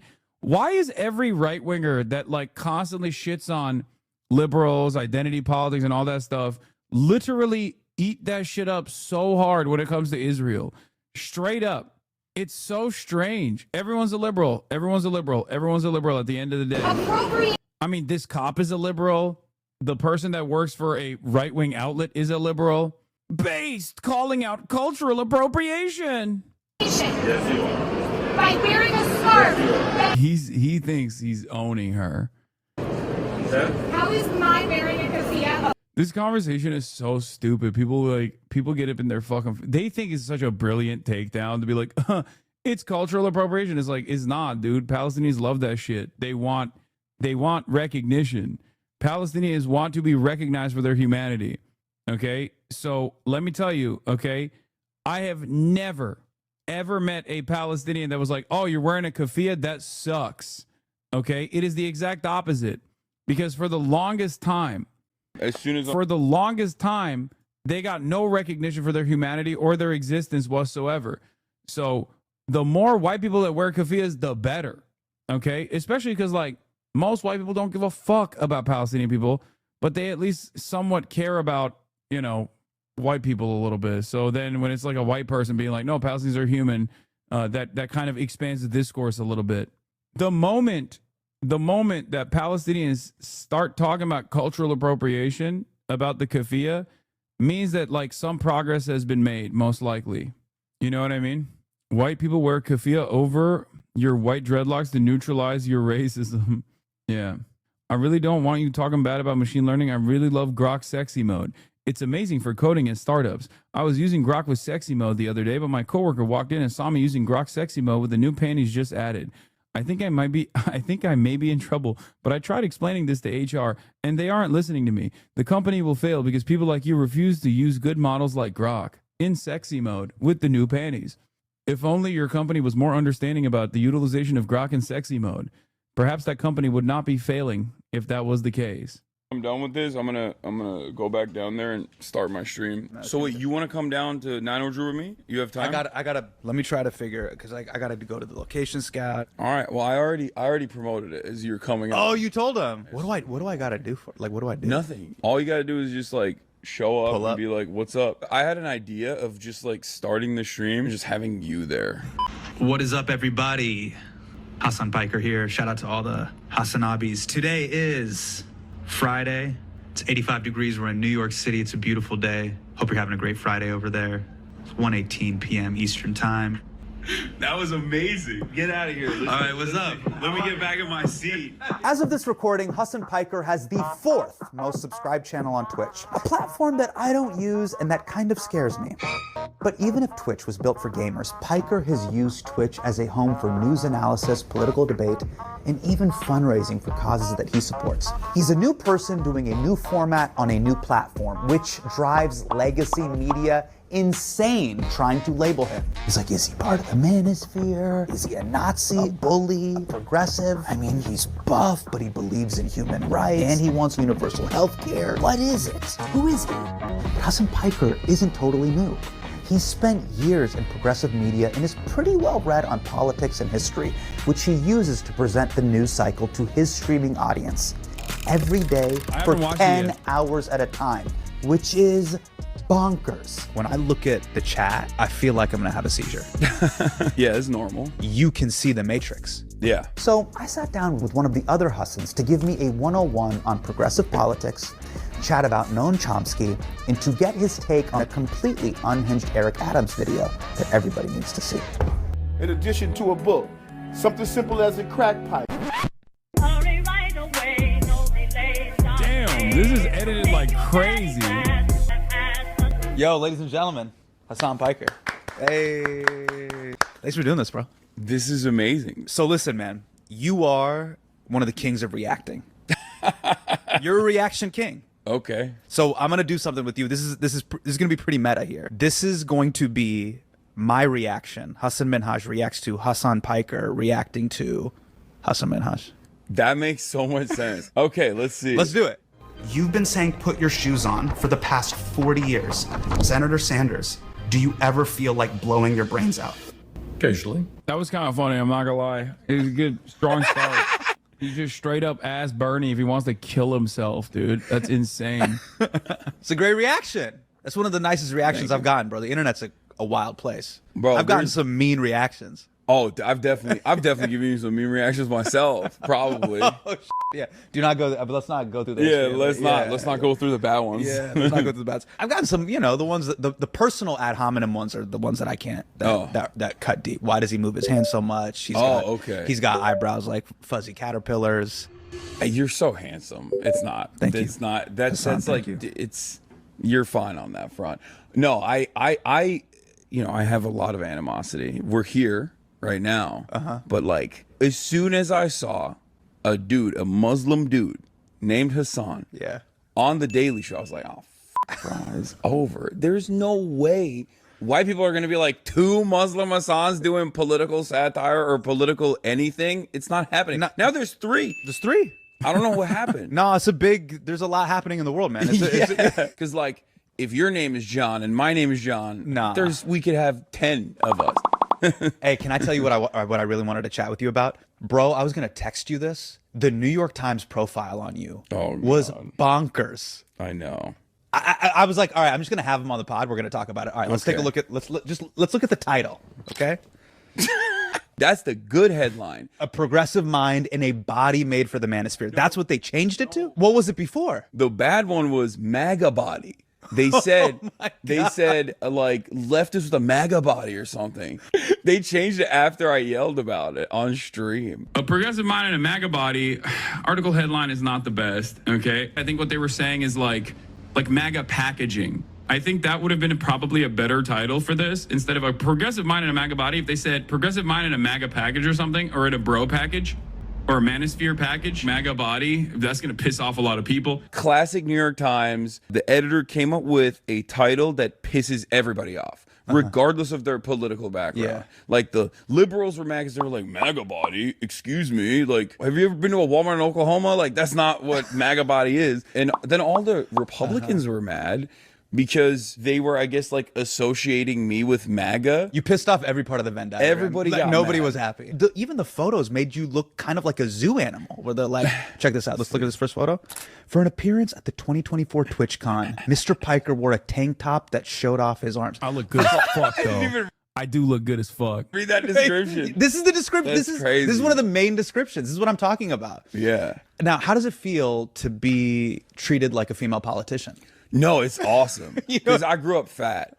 Okay. So like when I yeah, you've talked about this. Yeah, so when I get objectified, I'm like, sweet. Right. People will be like, people in the comment section always be like, no one would listen to you if you weren't hot. And I'm like, oh, you think I'm hot? Thank you. That's nice. But it's, I mean, obviously objectification doesn't work in the same way for men, but they're trying hard. Right. Every part of it's insane. Why? I'll be honest. If there's ever a guy that gets successfully objectified in the future, I think I might be one of them. Okay, I might be the first one. The way that things are going with the slut shaming, with the speculations into my private life, the way that every fucking minor detail of my physical outlook is constantly placed prominently, low key. Vinny Hacker mogs you, little bro, retire. Of course, dude. There are fucking far hotter dudes than me out there. Are you kidding me? Of course, Vinny Hacker being one of them.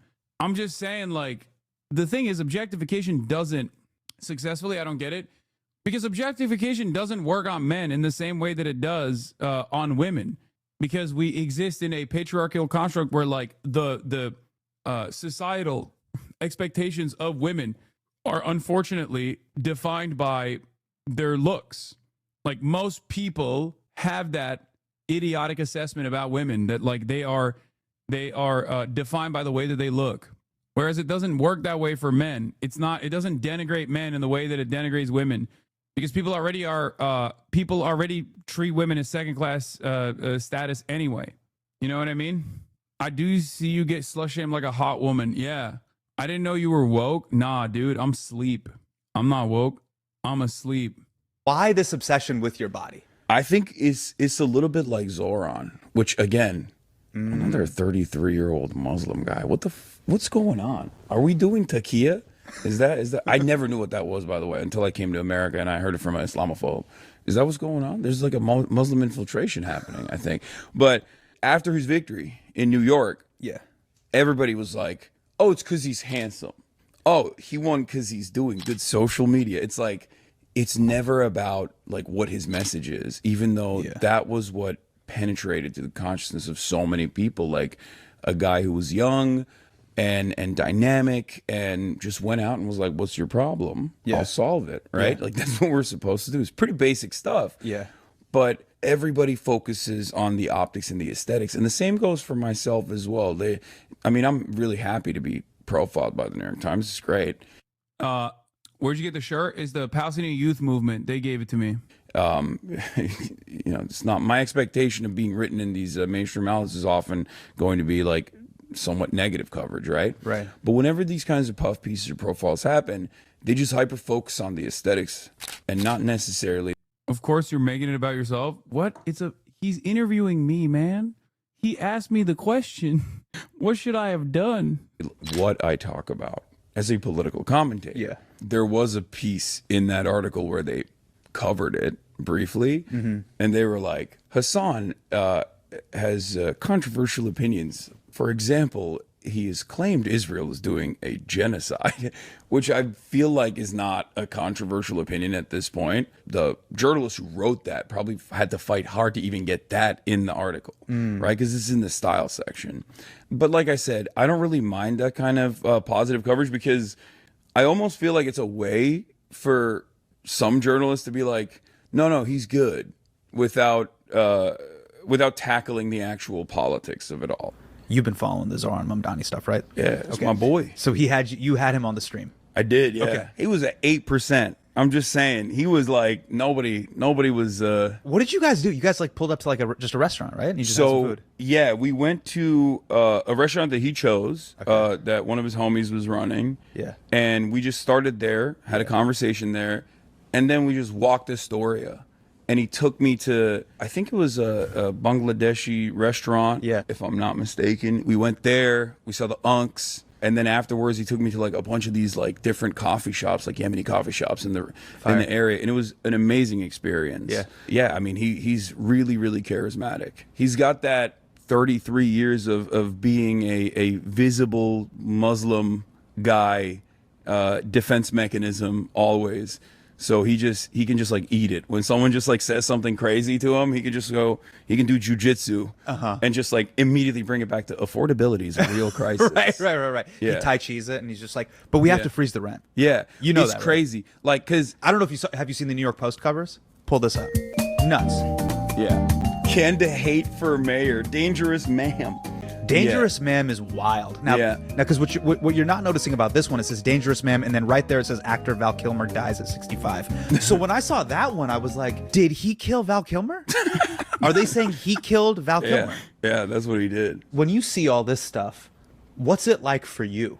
I mean, they write about me quite extensively. Oh, the New York Post. Oh, yeah. When I see this, Twitch streamer South Parker is pushing Gen Z boys to the extreme left with twisted views on Israel and 9/11. I love this shit. I love this shit. Like when they do this, liberals are drooling over very handsome, terror-cheering leftist as South Parker after fawning New York Times profile. It's funny because they kind of gave up. Like they didn't even do one of these. Like usually they do one of these after the GQ profile too. I was expecting it. And they didn't even do one after the GQ profile. I feel like I'm washed now. When I see this stuff, I said this before, like, I'd never have felt so, like, I never understood, like, left-wing influencer South Parker glows as he returns to Twitch after being yanked for a comment about DC Jewish Museum shooting. Representative politics until someone who was also a 33-year-old socialist Muslim is running for office.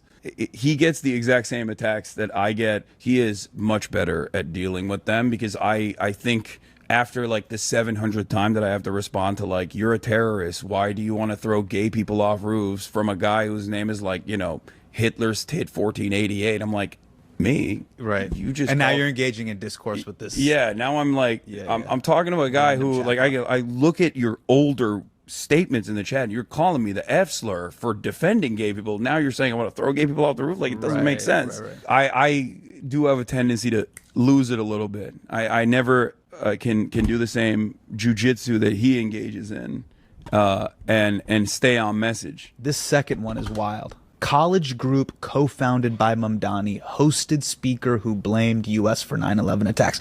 The 6 degrees of 9/11 is kind of wild work on that New York Post cover. You want to know something crazy? Cuomo tried to use me and him talking to me as a line of attack in the debates. He didn't reference me by name, but he was like, why did you dialogue with someone who said 9/11 was good, which I didn't say. I'm not Mr. Mamdani. I don't give forums to extremists who blame America for 9/11. Wait, that was he talking about me?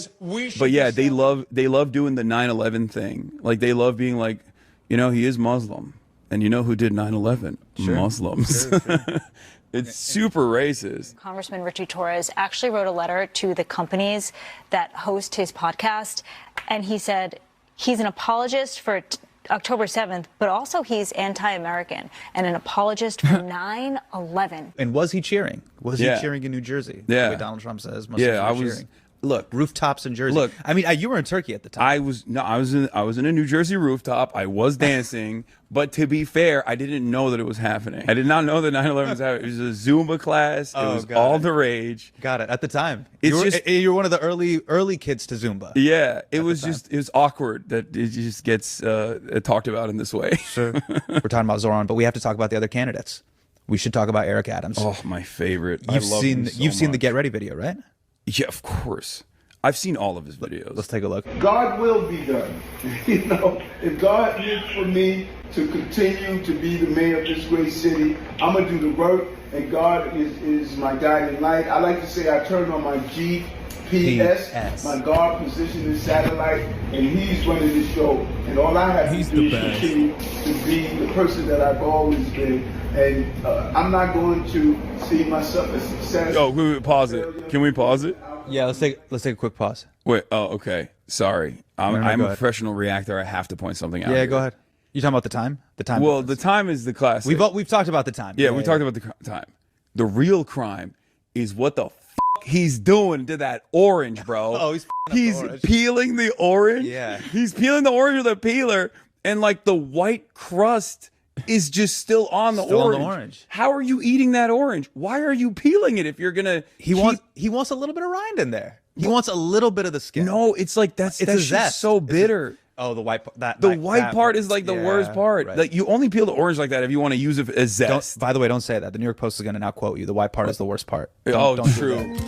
Can you explain the time thing? Yeah, it says it's supposed to be a day in the life, but like they put the time as like 8 a.m. or something, but you can look at the clock and it says like 11 a.m. on the clock, I think. So I'm like, nothing rhymes with the orange. white part is the worst part. That's true. I have been canceled for that too. No, I'm pro the white part on the orange, by the way. Yeah. I think the white part is the best part. Oh, okay. I think it gives Good. it a bitter. White is right, you're saying. I'm saying white is right. Yeah. Oops, Minhaj pissed the bed. Hasan appeals to racists. White is right. Too much vitamin KKK. Other Hasan is outraged by bleeding tart limbs betrayal. God, I love Eric Adams so much. He's just such a fascinating figure. Oh, he's a fascinating guy. He is exactly the type of mayor you would have in like a TV show or a cartoon, like an early Simpsons. Sure, totally. Have you seen the 2011 Contraband video?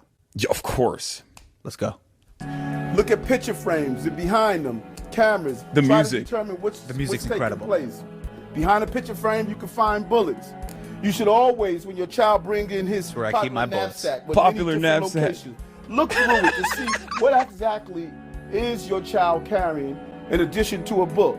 Something simple as a crack pipe. Something simple as a baby doll. Could be just a baby doll, but also it could be a place where you can secrete or hide drugs. You could Run your secrete hands drugs. over Yeah. and see if you feel anything that's unusual. Like a pillow like this where the button is a perfect invitation to hide something. And I felt something bumpy. I would reach in, see what it is. Just look and see what it is. It could be more than just books. Perfect place to hide cocaine. Dude, popular knapsack with many different locations is a bar. It's an incredible quote. It's cop speak. Yeah. But like he's such a cop that he's just like, yeah, I'm tactically ascertaining this popular knapsack with many different locations. Who is this child that has dolls? Pablo Escobar. Yeah, it's I determine it's either one of two things. It's either your kid is an investment banker, Yeah. or a 7-year-old crackhead. I love that he busts out the revolver. It's awesome. Yeah. The pillowcase revolver is pretty great. It's awesome because it's very uncomfortable. I feel like you just lay on it, the accidental discharge, you're done. Every part of it is actually quite brilliant. And shout out to whoever edited that and added the music. No notes. Flawless. He's so. I even sometimes think about this with Trump too. Like I wish they were just like always on camera and we just kind of lied to them and said that they were like in charge. Yeah. So they just kept doing the stuff that they were doing, but then they weren't actually in charge. Oh, you mean basically tell Eric Adams and Donald Trump, like, we'll just give you. Yeah, you're mayor, you're president, and then we just film them And this is all the Truman Show. time. Yeah. And then they can just like do the things that they're the best at, which is being Hilarious and incredibly entertaining. incredibly telegenic. When did you commit to this whole, like, when did you commit to this as a lifestyle? Streaming, I started doing it in 2018 when I was at the Young Turks. I was full time. Yeah. And I did it because I wanted to get better at off the cuff communication, because like everything that I had done thus far up until that point, I was really bad on camera. And I would write scripts, which was great because it shaped these arguments that I was making, and that was great, but it was all pre-scripted, and I was just very bad off script. I couldn't do free flow back and forth communication. Now I can't shut the fuck up. So obviously it worked, but so you got good at riffing, basically. Yes, I wanted to get good at riffing, and I was like, if I play video games, I'm already playing Fortnite with my friends. They're all like journalists and podcasters and whatnot. If I can get good at like playing video games while also entertaining people, then like it would be much easier for me to go out and do public speaking and things like that. That was one of the reasons why I started it, because I was like, I want to max out on my time. I want to be more efficient because I'm already playing video games. Might as well strap a camera onto my PlayStation, start doing this thing. I wanted a place for myself, because I was working at the Young Turks, but I wanted something that wasn't under the shadow of my uncle. And I also understood the gaming space because I'm a gamer. I play video games. I love video games. And I knew that like oh my God, fuck you. You don't game. I know. I'm looking for the comments. I know there's someone in here being like, you're a liar. Yep, there it is. Biggest lie in the interview. I'm a gamer. The most predictable fan base of all time, dude. Environment itself was very diverse, but there wasn't necessarily any like left-wing progressive voices in that space at the time. It was entirely dominated by neckbeards, and were very right-wing, even though gamers broadly were not. Goddamn, but that's all they saw. So I was like, I think I can like, I can tackle the space and also show people that the memes about like, because back then there was this like, remember, we're doing the annual HasanAbi community census tomorrow. Annual HasanAbi community census tomorrow. Log in. If your mom in the household is also a watcher, tell her to log in from a separate computer so you can vote properly. Okay. I know there's many HasanAbi heads in one household nowadays. Okay. We're going to do it at 3 p.m. Pacific.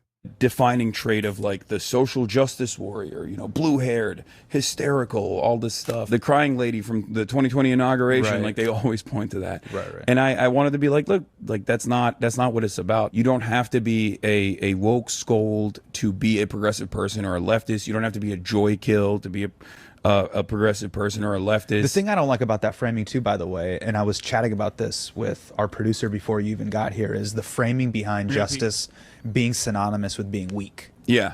That to me is a misnomer as well, because it's like all of the great people that shaped my political views of the world, Malcolm X, Kareem Abdul-Jabbar, Muhammad Ali, they exhibited courage through strength. They were incredibly strong and chivalrous and kind and cared for the weak. There was nothing about them that was, hey, where's my inhaler? Yeah. They were there to protect others. So like I don't know at what point did that happen in popular culture that justice and weakness and meekness became like covalent bonded to each other, but it was just never cynical. like that for me. It's just like a cynical framing in an effort to like vilify your opponents for caring. Because like on the internet, I think like nihilism is almost seen as a benefit when you're I'm edgy, I'm nihilistic, I don't really care about anything. Sure. Right? Like if you care about something, you lose. So I think that's the way that like these people were presented, because they care so much that they're like even getting emotional about it, right? They were able to like vilify people and like make them look foolish. And that's not the case. Like these people, regardless of how they look or how they sound, they actually care about something. Sure. That's why they're emotional. And many of them are going out there and in certain instances putting their bodies on the line. Like we go out to the ICE protests in LA, people are getting shot at. You know what I mean? You might be online and you might be like a edgelord online and present yourself as like this cool guy. But the reality is like those people that you made fun of, like they're out there, they're putting their bodies in front of cops. Sure. They're getting brutalized. They're getting shot. They're getting pepper sprayed and tear gassed and maced or arrested, and and they're facing consequences. and arrested. Exactly. You're not doing any of that because there's nothing you stand for. People don't like seeing others with conviction, I think. Do people see what you're doing as, hey, he's gonna help me make sense of the news? Hey, he's somebody that I hang out with? Or just Hasan is someone I'm gonna argue with? I think all three at different points. But it's mostly, I think I help communicate how people are feeling about certain events, or I help them realize like that they're not alone in this feeling, especially if you're like living in the deep South and your worldview doesn't immediately match up with like everything that you see around you, and you're like, what are these guys saying? Like I don't really agree with this, and then they find this community, this space online, and they're like, oh, so there are a lot of people. Do you feel like the reason why people may see you and be like, I don't know what's going on here? Is it probably like, look, this guy is on a new and nascent platform, Twitch. I don't know what this is. Yeah. And then he's talking about things to my kids. He's resonating with the youth on a new and nascent platform. So for me, I feel like people look at you almost like they're like a hostage negotiator outside of like, in those movies, you have like Robert Duvall. It's like, what do you want? Hasan Piker. There's like a helicopter. That is how I feel sometimes. I feel like that.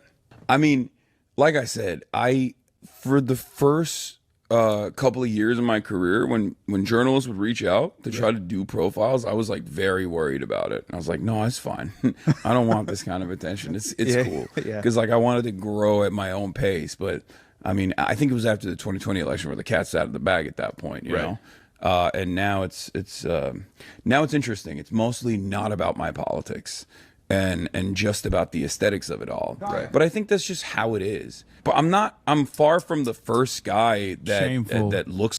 I caught her licking her vagina. Like this that talks about politics. Chris Cuomo's out there doing his thing at News Nation. I thought you were gonna bring up Kennedy's extremely handsome son that has now reemerged into the algo that people are going crazy over. Are you? Oh, I thought you were gonna. I thought you were going. I'm talking about RFK. Yeah, I'm talking about JFK Go a Jr. different route there. No. So yeah, he's. What if I was like, yeah, RFK? It's kind of a smoke show. You would not be the only guy who thinks that. Apparently, he's a real charmer. Sure. Allegedly. Anytime like there's a female reporter that writes about him, she's captivated by his stunned pheromones. Apparently, a nuclear power plant in Western Europe had to shut down because a massive swarm of jellyfish got the same one that we use here at HMDK. That's crazy. That breaks down to just $5 a month for unlimited access. Too. That's crazy. Visit groundnews.com/Hasan and subscribe today. Here's what I'm going to do. I've faced this before where no one asks you in a very clean, straightforward format, what are your political beliefs? Okay. We'll just get it clean. What is your political ideology? I say I'm a leftist. And the reason why I say that, because it ranges all the way from, Maoist beliefs, I guess, to, in America, even social democracy. It's a big tent. And the reason why I don't particularly abide by one kind of Marxist orthodoxy is because I think that in America we have no broad coalition of the left. The DSA is trying to do that and have seen some success here in New York especially. But yeah, I say I'm a leftist. I'm a progressive. Empathy is what guides my politics. And yeah. That's it. I did a very bad job. You asked me a correct question. It's a very... And I gave you a very bad answer. I've never been able to articulate it either. Here's kind of what my political disposition is. My basic POV is that all human beings have inalienable rights. Every human being has divine goodness within them. Human beings are more than a P&L sheet or things that can generate profit for corporations. You did kind of blow that answer, my guy. I don't have a particular tendency that I associate with openly. I don't really care. You can say whatever you want. That's it. Well, I mean, I said in the United States of America, even social democracy can be considered a part of the left because that's unfortunately the only left expression that you hear from even socialist politicians. But I don't believe that social democrats are universally a part of the left either. I've heard you explain your politics before. Well, you heard me explain it again. Or provide shareholder value, and I don't think you should kill people for money. That's pretty much it. And apparently that makes me either like a terrorist or a Cuban spy. Yeah, that makes sense. People try to put that into like a two-party political box, but that's really what it is. Yeah, well, it's neither party in the two-party that really represents that, because I think that is antithetical to capitalism in general. I would say broadly I am anti-capitalist. Like that's not... I don't correct people when they say I'm any variant of leftist. I guess unless they say I'm an anarchist. I'm not an anarchist.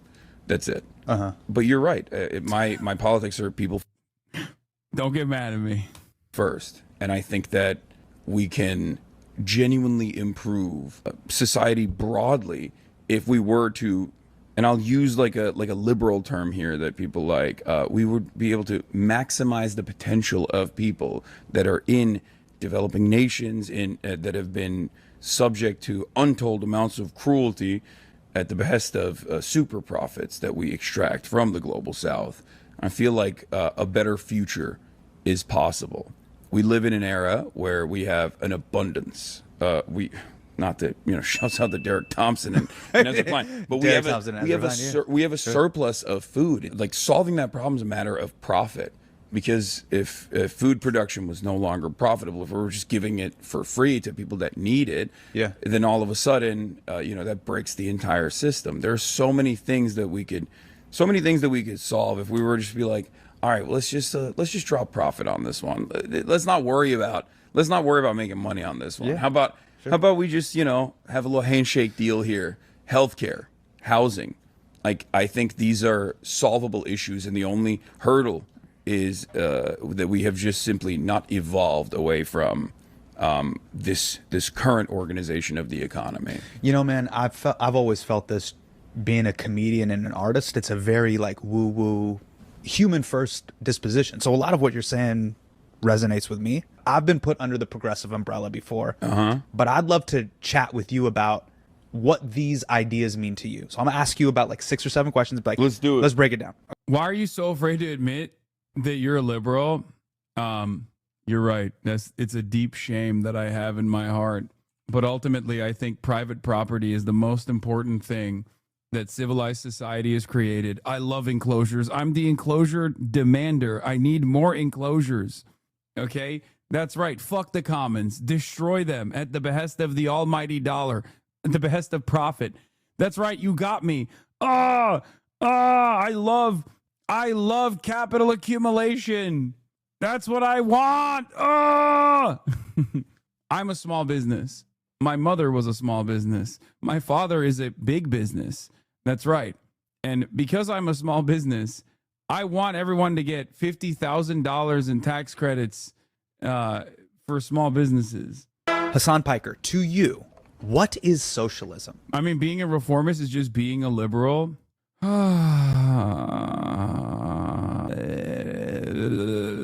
44 month subscribers, still chirping. Still. Okay, dude, you set up the fucking revolutionary vanguard. I'll be there. Okay, I'll be there. Socialism is redefining and reorienting the classes.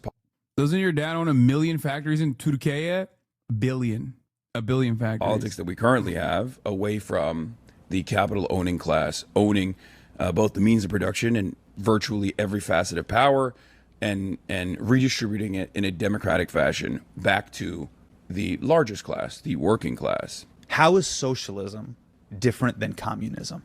Communism is supposed to be the end stage. It's like the final goal. It's like the final evolution, a stateless, moneyless, classless society, a borderless society. We've never really had communism.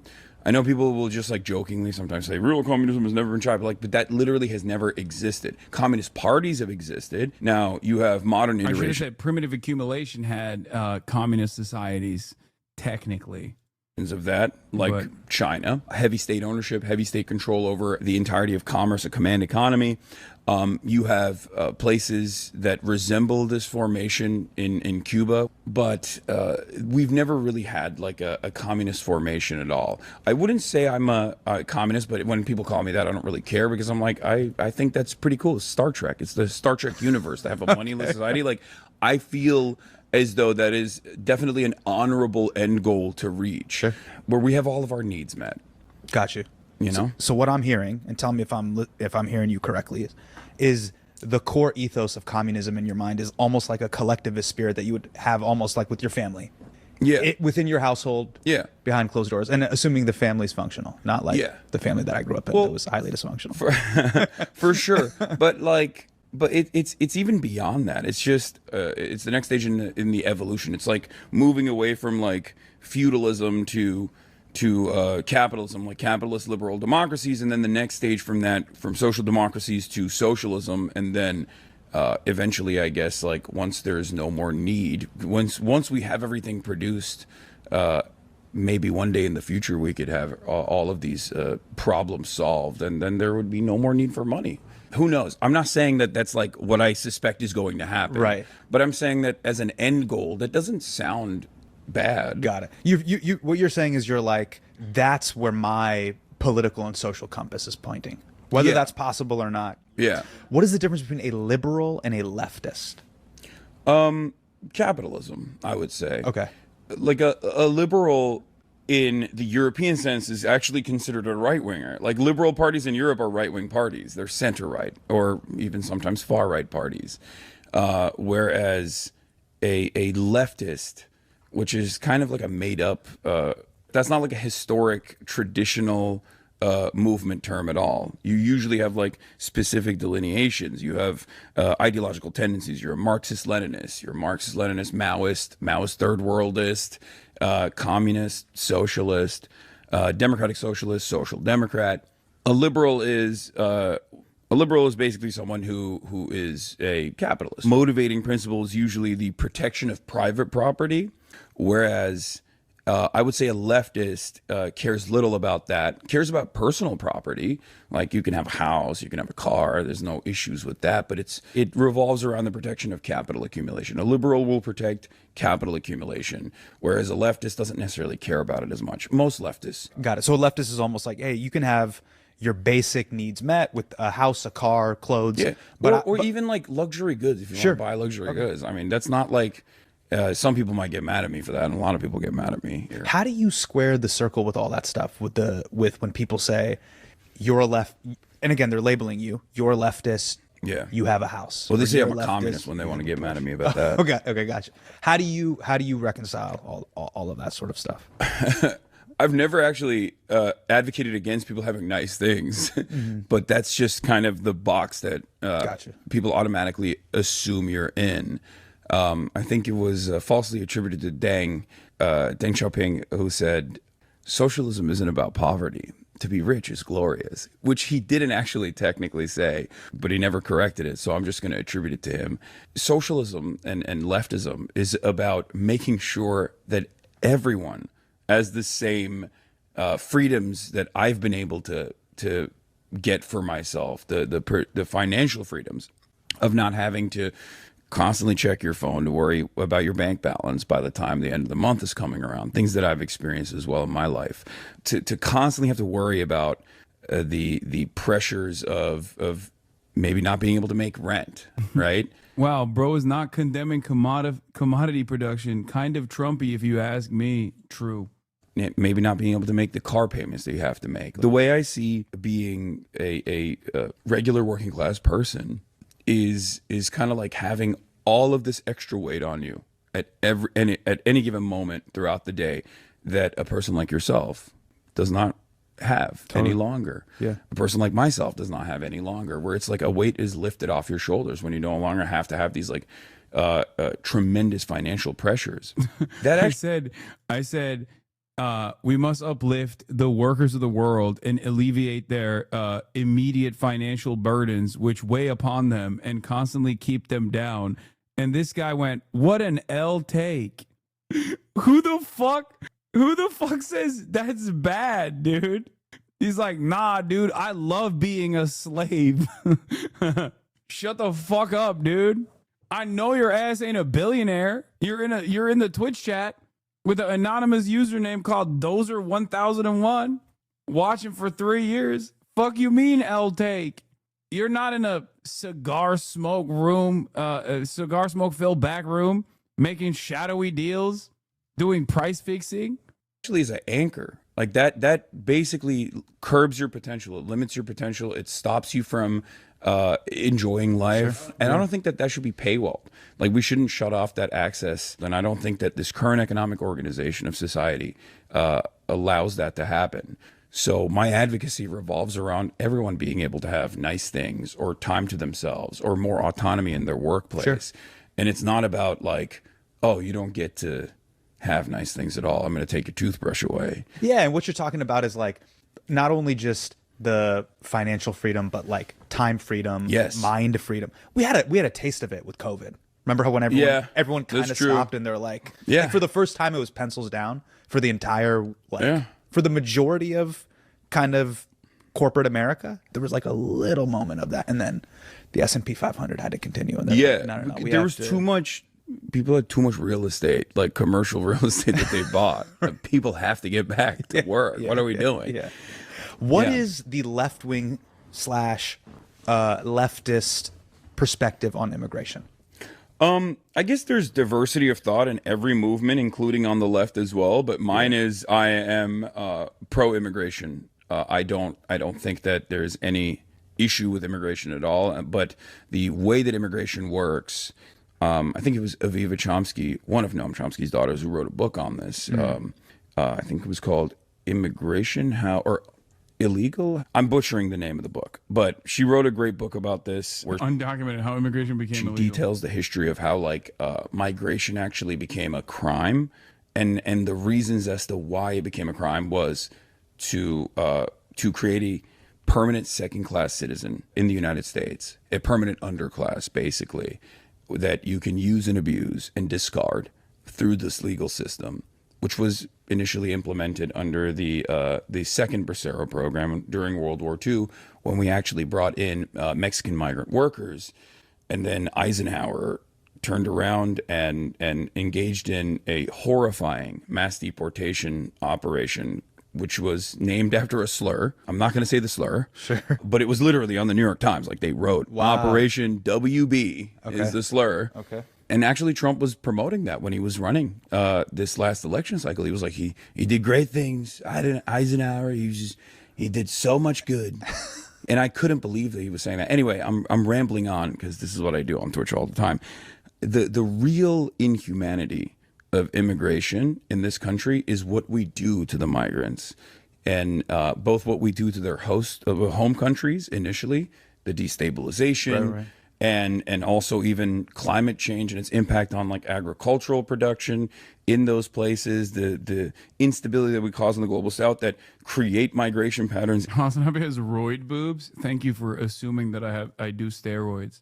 It's very nice of you. Into the United States of America. And then the cruelty never really stops, because the difference between a documented and undocumented non-citizen is documentation. It's just paperwork. Right. And also the luck of birth. Yeah, exactly. It's just what piece of soil you were lucky enough to be born into. And so my argument is there's no only finite amount of labor available, because it's something that consistently expands. Yeah. I like to make an argument for socialist policies from the perspective of selfishness oftentimes, because I think that Americans like that. There are jobs for everyone. The notion that there's only a finite amount of jobs, and then immigrants are going to come in and take those jobs, and then it's going to depress the wages.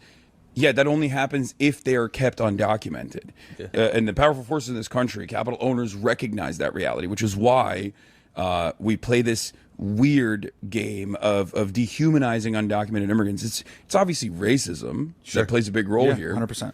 But that racism is actually just simply a weapon that is wielded by capitalist forces in this country so that they can continue keeping these people undocumented. Because if they were documented, they would be able to, alongside the already existing naturalized or American-born labor force, go side by side and advocate for better workplace conditions. Right. Yeah.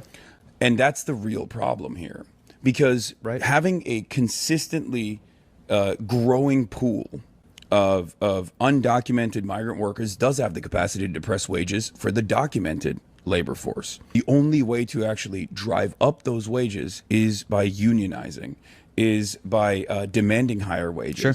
And they would have to have documentation and citizenship in order to have collective action, to participate in a union, to then have the leverage over their employer to negotiate a better wage. And they do that. Purdue is a notorious example of this. There was a bunch of poultry facilities. One of them is Purdue. And they would hire undocumented workers on purpose. They would put them in a trailer park next to the factory. And then when these undocumented workers would complain about back pay that they weren't getting, or sexual harassment that were happening, they would just call ICE and deport them. And then next week, go back to the same exact places, find new undocumented workers to bring to the same trailer park to work at the factory. It's built into the system. Yeah. That's precisely the reason why the punishment for factory owners for hiring undocumented workers knowingly is marginal.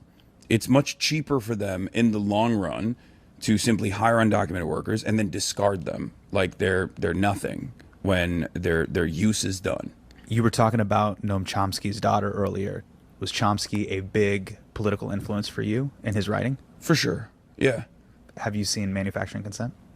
I read it. I'm going to play you a clip. But there's a documentary in the late 80s, early 90s. Oh, I think I think I've seen a piece of it where they talk about like it's very well drawn. There's like drawings. There's drawings. There's archival. Yeah, This is yeah, great. yeah. Okay, so this is my favorite. So if shout out to Noam Chomsky, one of the goats. Yeah. He was super influential for me as well. I'm gonna play you a clip. Okay. This is one of my favorite clips from Manufacturing Consent, the documentary. So this is Noam Chomsky dunking on a very young David Frum. We should be responsible for our own actions primarily. Because your method is not only to ignore the corpses created by them, but also to ignore corpses that are created by fucking David Frum. Either side, but which are irrelevant to your ideological That's agenda. totally untrue. Well, let me give you an example. One of your own causes that you take very seriously is the cause of the Palestinians.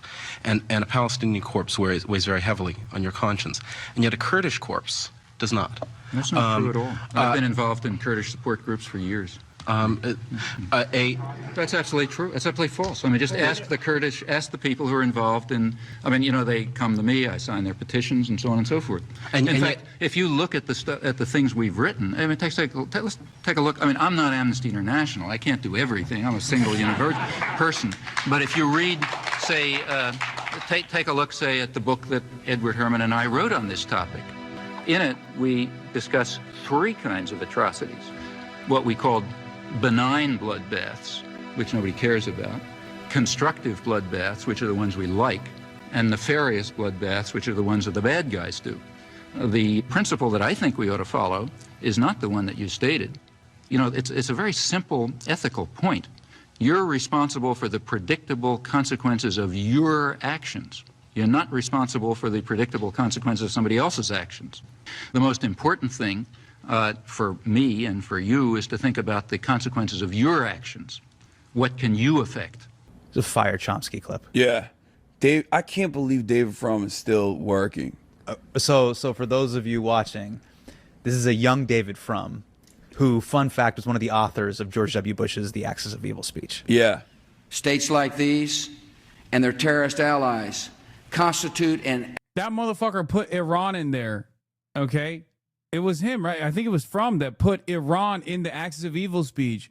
And then the Iranians were like, what the fuck? Wait, our enemies did 9/11 to you, and we're a part of this puzzle? How the fuck did this happen?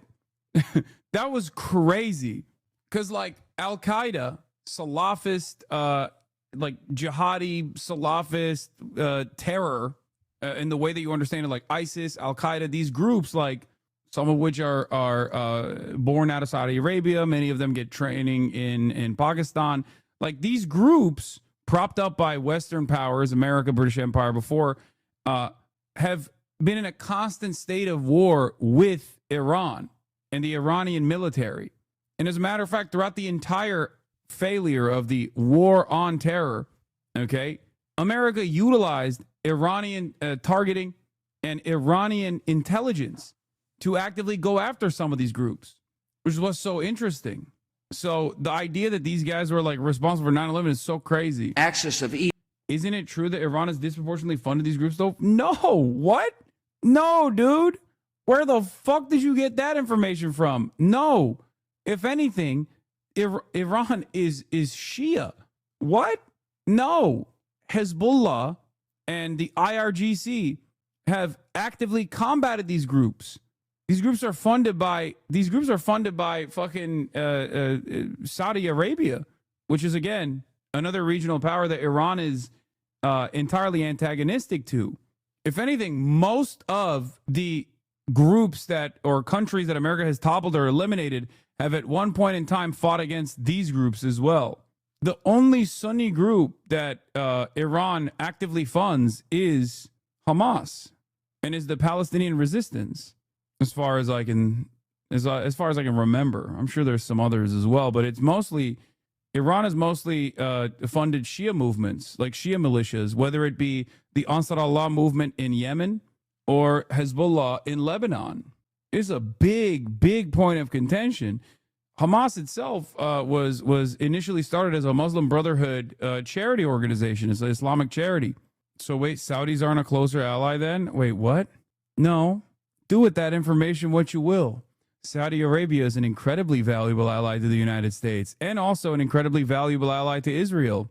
And yet, with the exception, I mean, not the exception, but like, it's just interesting that we're constantly fucking fighting a lot of these extremist organizations that keep propping up in the region that gives us just cause to intervene in the affairs of the region.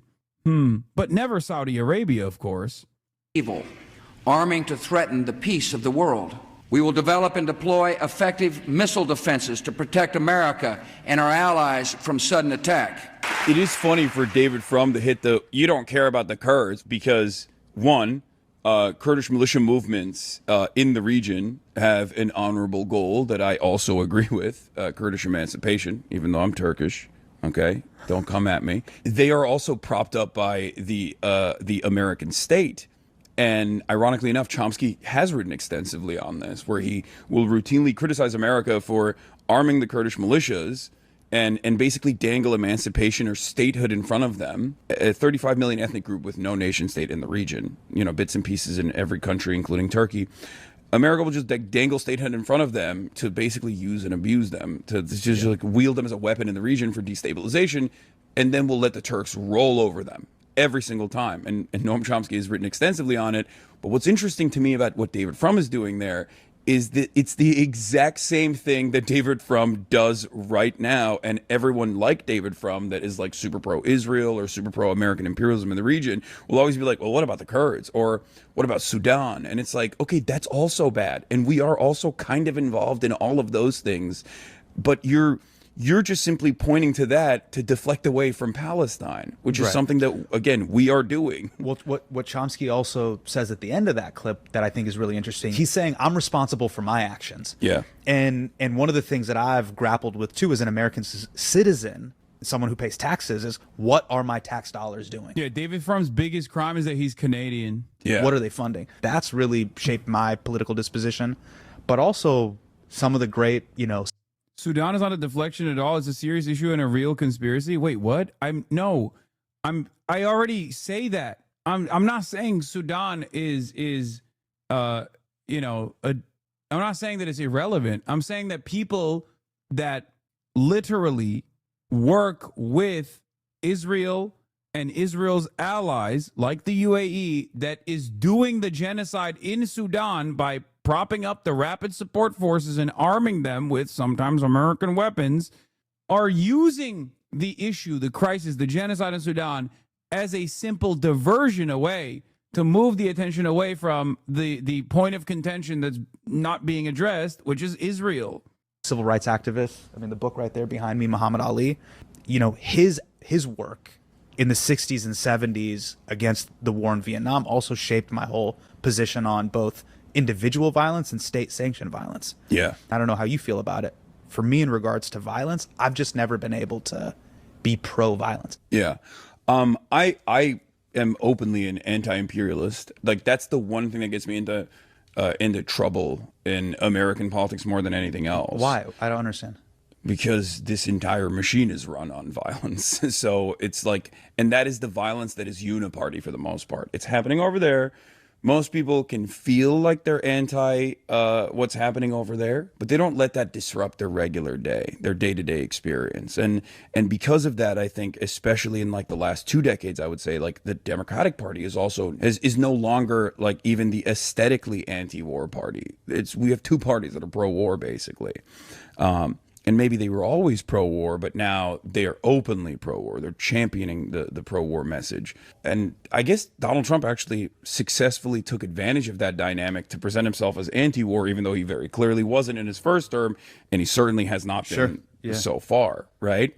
But you said, like, no violence whatsoever. I'm not a violent person. I abhor violence. I think violence is something that we must eradicate in its entirety. But it's also a functional part of politics. Like violence, as a matter of fact, who gets to do violence, correct, and who is the recipient of violence is a big part of politics. It's resource distribution, who gets to have it and who doesn't. Right. And the only way to manage that resource distribution is through violence, in the simplest terms. So the reason why I said it gets me into a lot of trouble is because like a big part of what I do also revolves around contextualizing the violence of militancy against imperialism, militancy against state actors. And I think that is what Americans can't stand to hear. Right. Especially, I guess, like, no matter how white I look, no matter how bro-y I look, at least. They talk about Intifada glowingly. They support Hamas, a genocidal terrorist group with American blood on their hands. It is a fallacy to pretend, oh, we can't criticize the government of Israel. That is not the issue here.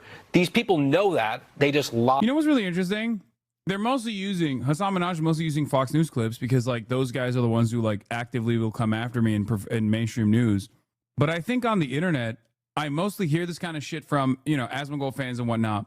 But a big chunk of this kind of commentary, exactly this kind of commentary, is coming from the likes of Ethan Klein and Sex Pestany, who build themselves as liberals, even though they're not. I constantly. At least the nickname fits. Piker. They hear the name Hasan and they go, "Oh, you." I know that's you that's like really where you f***ed up, bro. Yeah, you should have gone by Harry, Henry, because you got a Henry Cavill look. I could just, I thought, yeah, I could just been like, my name's Hank. Yeah, I'm from Kansas. You f***ed up with the HASAN. Yeah, beautiful name, but yeah. My grandfather always used to say, like, "Don't tell people you're Muslim." Oh yeah. What are you doing? What are you doing? He's like, because it was like post 9/11. He's like, yeah, because my middle name is Doan, but it's a letter that doesn't exist in the English language. It's a G. It's a silent G. Yeah. So it's my middle name is Dogan, like in official, you know, paperwork. Sure. So he's like, just use Dogan. Say Dogan Piker. That sounds Irish. Yeah. I could have just been Dogan Piker. Yeah. If you've listened to HMDK before, you know that I'm a fan of HelloFresh. They send healthy chef. Damn. You know what's interesting, man? Your whole life, growing up in Turkey and then coming here and studying at Rutgers, you've had this insider-outsider relationship to America.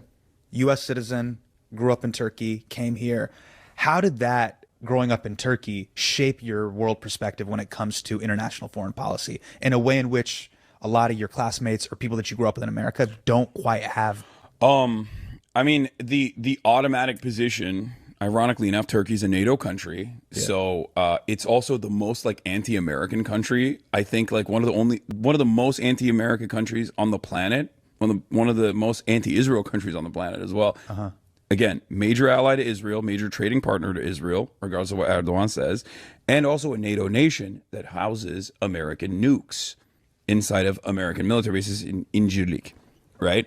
Second largest military in NATO, and yet Turks do not like America. They don't like America intervening in our affairs. This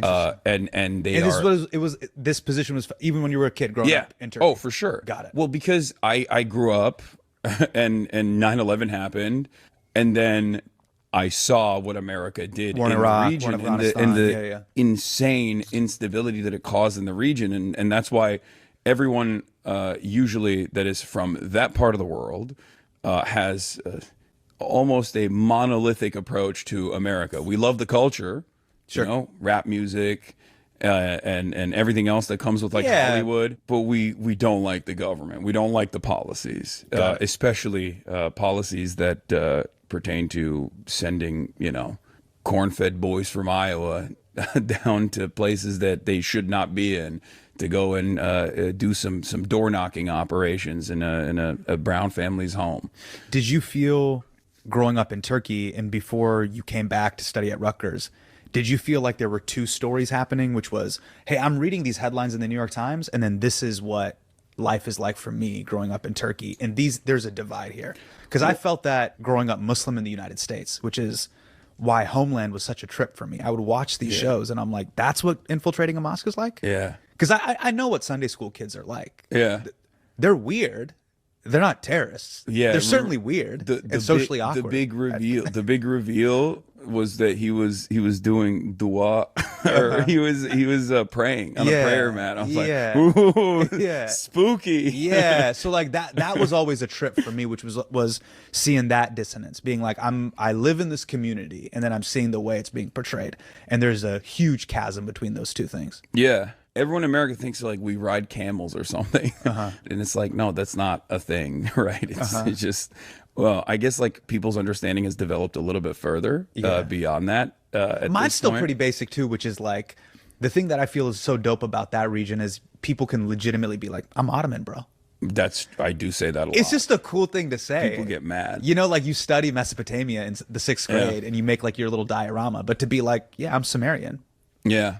I'm Mesopotamian. 1453, best year of my life. yeah. Istanbul, baby. Yeah, I'm from the Fertile Crescent. Yeah. Like that's just a cool thing to say. Yeah, not Constantinople, bitch. Yeah, versus like, I'm from Tallahassee. No disrespect, Tyler. I know Tyler's from Tallahassee. No, it's sick. It is sick. It is a sick That is thing to something say. that Americans lack. It's actually not dissimilar. I've thought about this quite a bit. Like American nationalism has a very close similarity to the myth making of Nazi Germany, because they had no like robust Roman Empire style culture because they were like living in fucking mud huts back then. So I think like Adolf Hitler was like very jealous of that history. So they would just like go and try to find like, you know, Thor's hammer or something to be like, oh, we're Nordic actually. right. Yeah, and I think Americans have to do that too, because it's like such. And Hitler a was new... basically like a short king who had like short man syndrome. I would say he's a manlet, not a short king. wait, what's the definition? Manlet. I don't even know what that is. So there's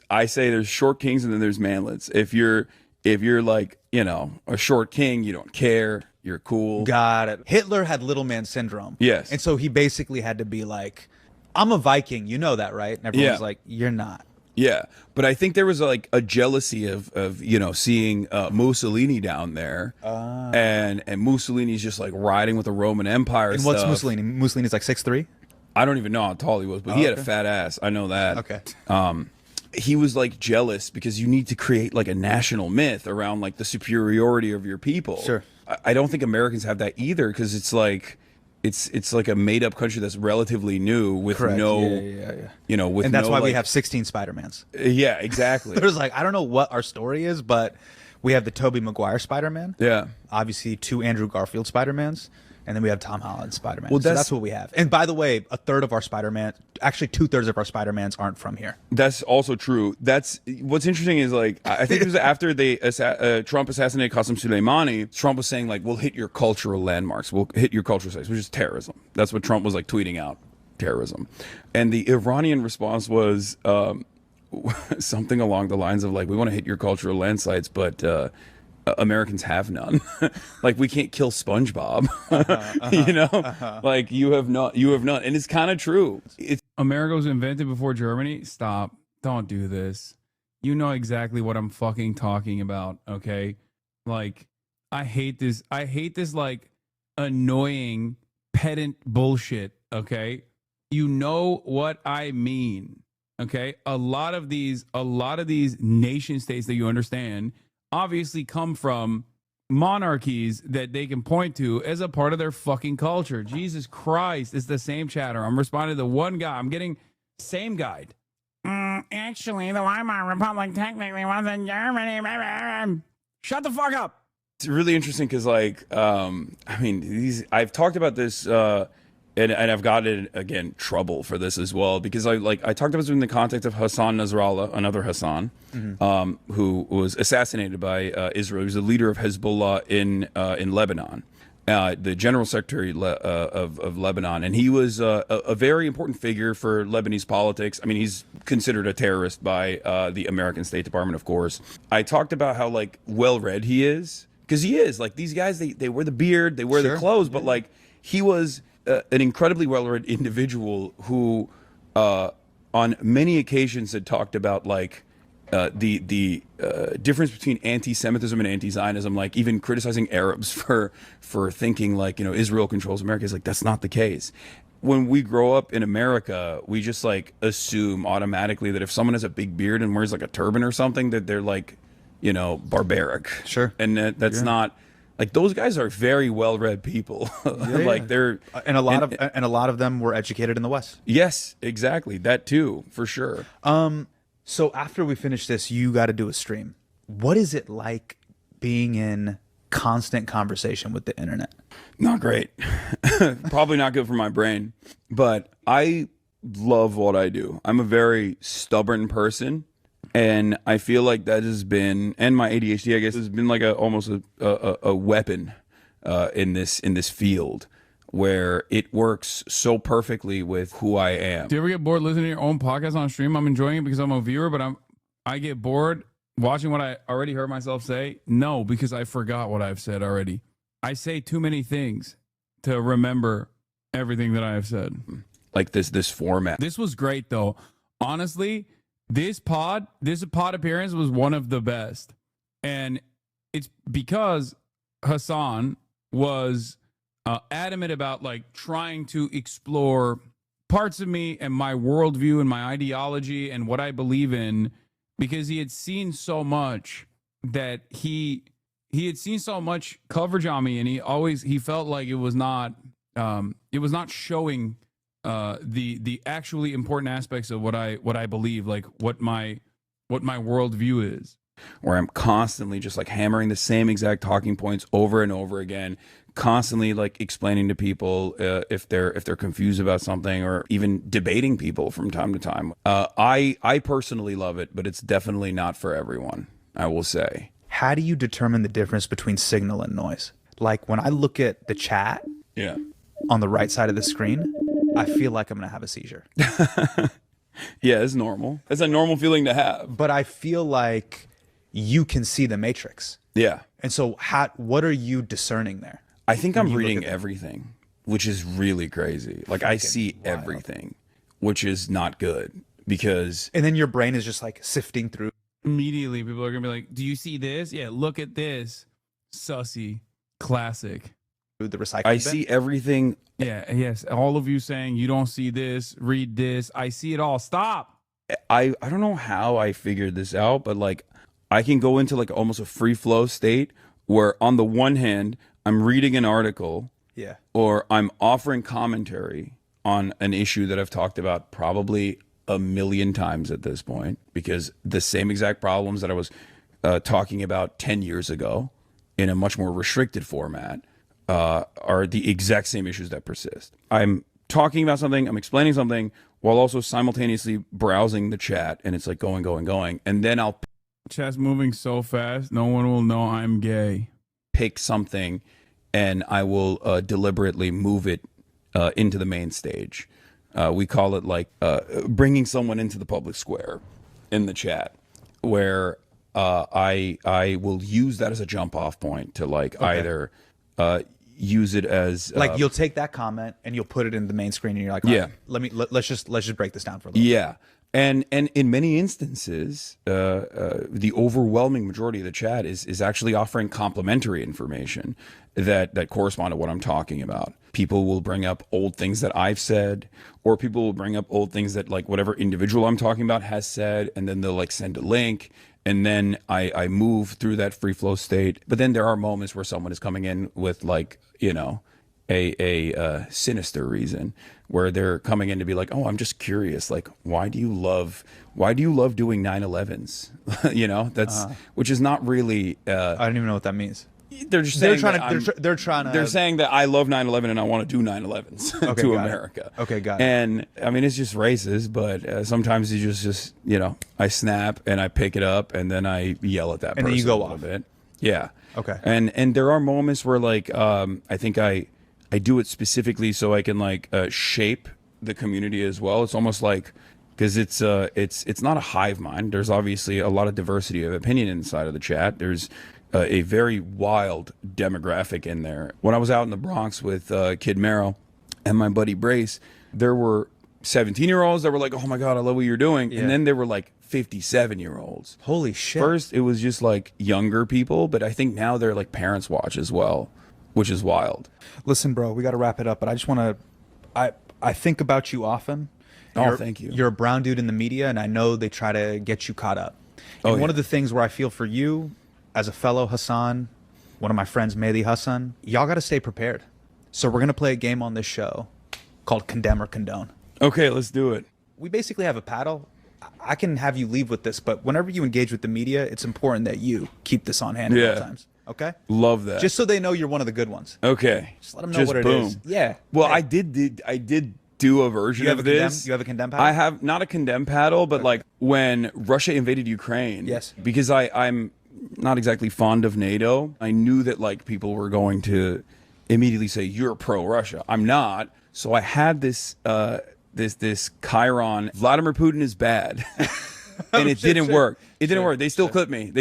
And they were like, "No, he loves Vladimir Putin." It's like, and it's spinning right above my head. And the same goes for post October 7 commentary. You got to condemn hummus a million times over before you approach the conversation of the humanity of Palestinians. That's why I gave you the battle. I'm ready. I'm ready to go. Here we go. Condemn or condone with Hasan Piker. Let's get it. Condemn or condone Domino's Pizza. Oh, is that the camera? Is that my camera? Yeah. I do not fuck with Domino's Pizza. I think it's BDS too, but I think it's ass. You didn't fuck with Domino's even at Rutgers? No, the sauce is like too sweet, chemical seasoning. It's not even real seasoning. I condemn. Easy. That's an easy one. Condemn or condone Luigi Mangione. Ooh. Oh. Condone. Yeah, he's hot. Okay. That's the only thing. Nothing else. The Menendez brothers. Ooh, damn, you got me. No, I don't. I condemn. I'm not super familiar with what they did. They like killed their parents, right? But allegedly the parents did sexually abuse them when they were young. Okay. I don't know. That's actually the perfect way to. It is a 50-50. It's like that. Condemn or condone Yope. I don't even know what that is. It's a new app apparently. What? Yope? Yeah.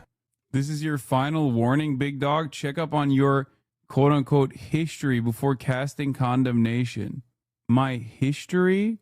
I hate to center myself in this way, but I left some dummy good comments a couple segments ago, and I would really like to be shaken right now, daddy. I'm not shaking you, chatter. That's cheap bait to be shaken. I don't know. Just even know what that is. It's a new app apparently. What? Yope? Yeah. I don't know. Just condemn it. Yeah, condemn it. No, you know what? Fuck it. I'm gonna condone it. I don't know what it is. Condemn or condone NATO. I condemn. All right. I think it's a thorn. It's a protection racket. This is a weird Venn diagram between you and Donald Trump. Yeah, no, well, but he's not anti-NATO. That's why everyone knows he's like, oh, he's anti-NATO. It's like he just got European countries, NATO allies, to spend a higher percentage of their GDP on American weapons. And now Trump wants 5%, which is crazy. Like, if a country were to spend 5% of their GDP on American weapons that they're purchasing, and they're a social democracy, they're not going to be a social democracy for much longer. Sure. They're about to experience American-style austerity. They're about to experience what it's like to really be an American with no health care. You can't pay for the health care in the buses if you're paying for the F-35s. Nationalizing the podcast industry. Oh, condone.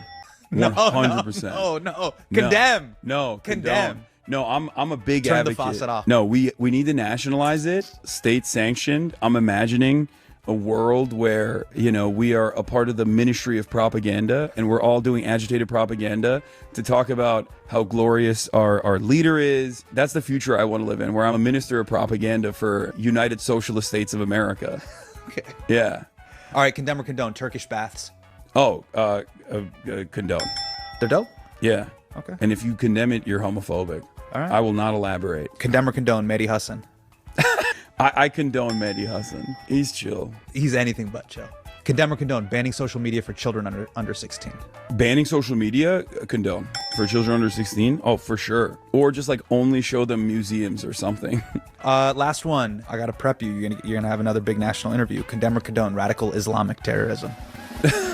I condemn the radical Islamic terrorism. You had the big NYT profile. You may end up on Fox News pretty quick, so I just wanted to have you. Yeah. I just wanted to have that ready. Bam. No. Fastball down the middle.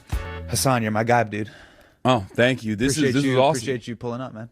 Finally, we did it. We finally did it, man. Double Hasan. Thank you, bro. Thank you for having me. Was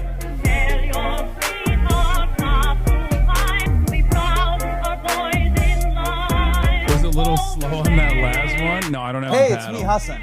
I am here to panhandle. Not for money, for subscribers. Apparently, 70% of you guys won't commit to me. You want to kick it and listen weekly, but you can't admit that we like each other? Just admit it, we're vibing. There you go. Now, if you're serious about this relationship, hit the follow or subscribe button wherever you watch or listen. And if you don't, well, okay, message received. But just so you know, I will be seeing other audiences. That was chill.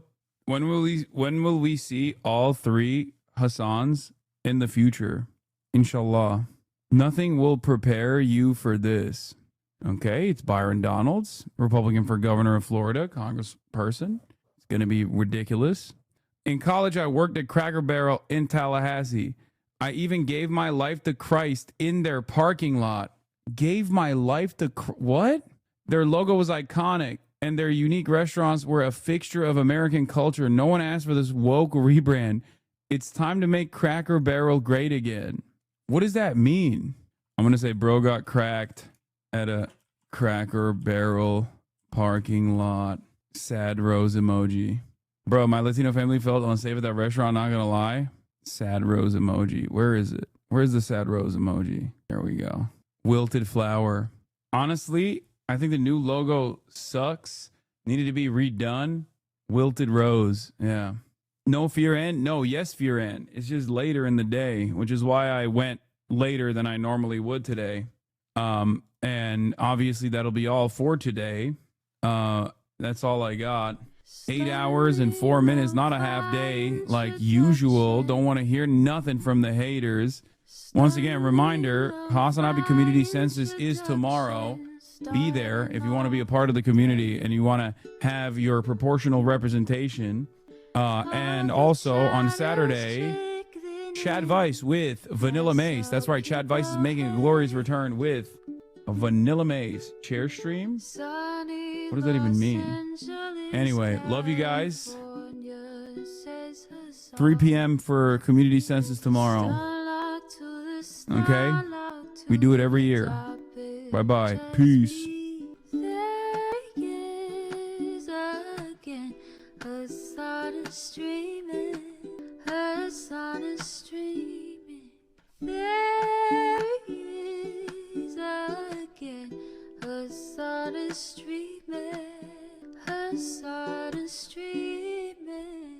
Reviewing the P.O. box, Uncle Uger's face. Sat in Discord at your prop, great names take on break. Tiny Bernie Sanders, LGBTQ Air Force. The whole left at your fingertips, Ane at your door. H3 crowded debate, the Young Turks online show. 3 full fucking years of this, plenty more to go. 90-day fiance, talks of champagne bourgeoisie. A Trump rally live reaction, a mass riot at DC. There he is again, Hasan is streaming, Hasan is streaming. There he is again, Hasan is streaming, Hasan is streaming. Reading live stream fail comments, Austin show Chad Vice. And all the ways the right-wing pipeline can suck you in online. JCS REACTLORD frame gets broken, cover blown.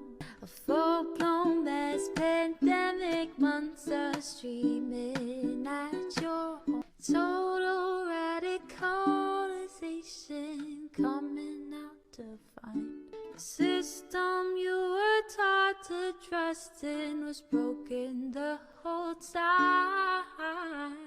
All these daily streams, whether big or whether small, have helped me and so many find the meaning through it all. There he is again, Hasan is streaming, Hasan is streaming. There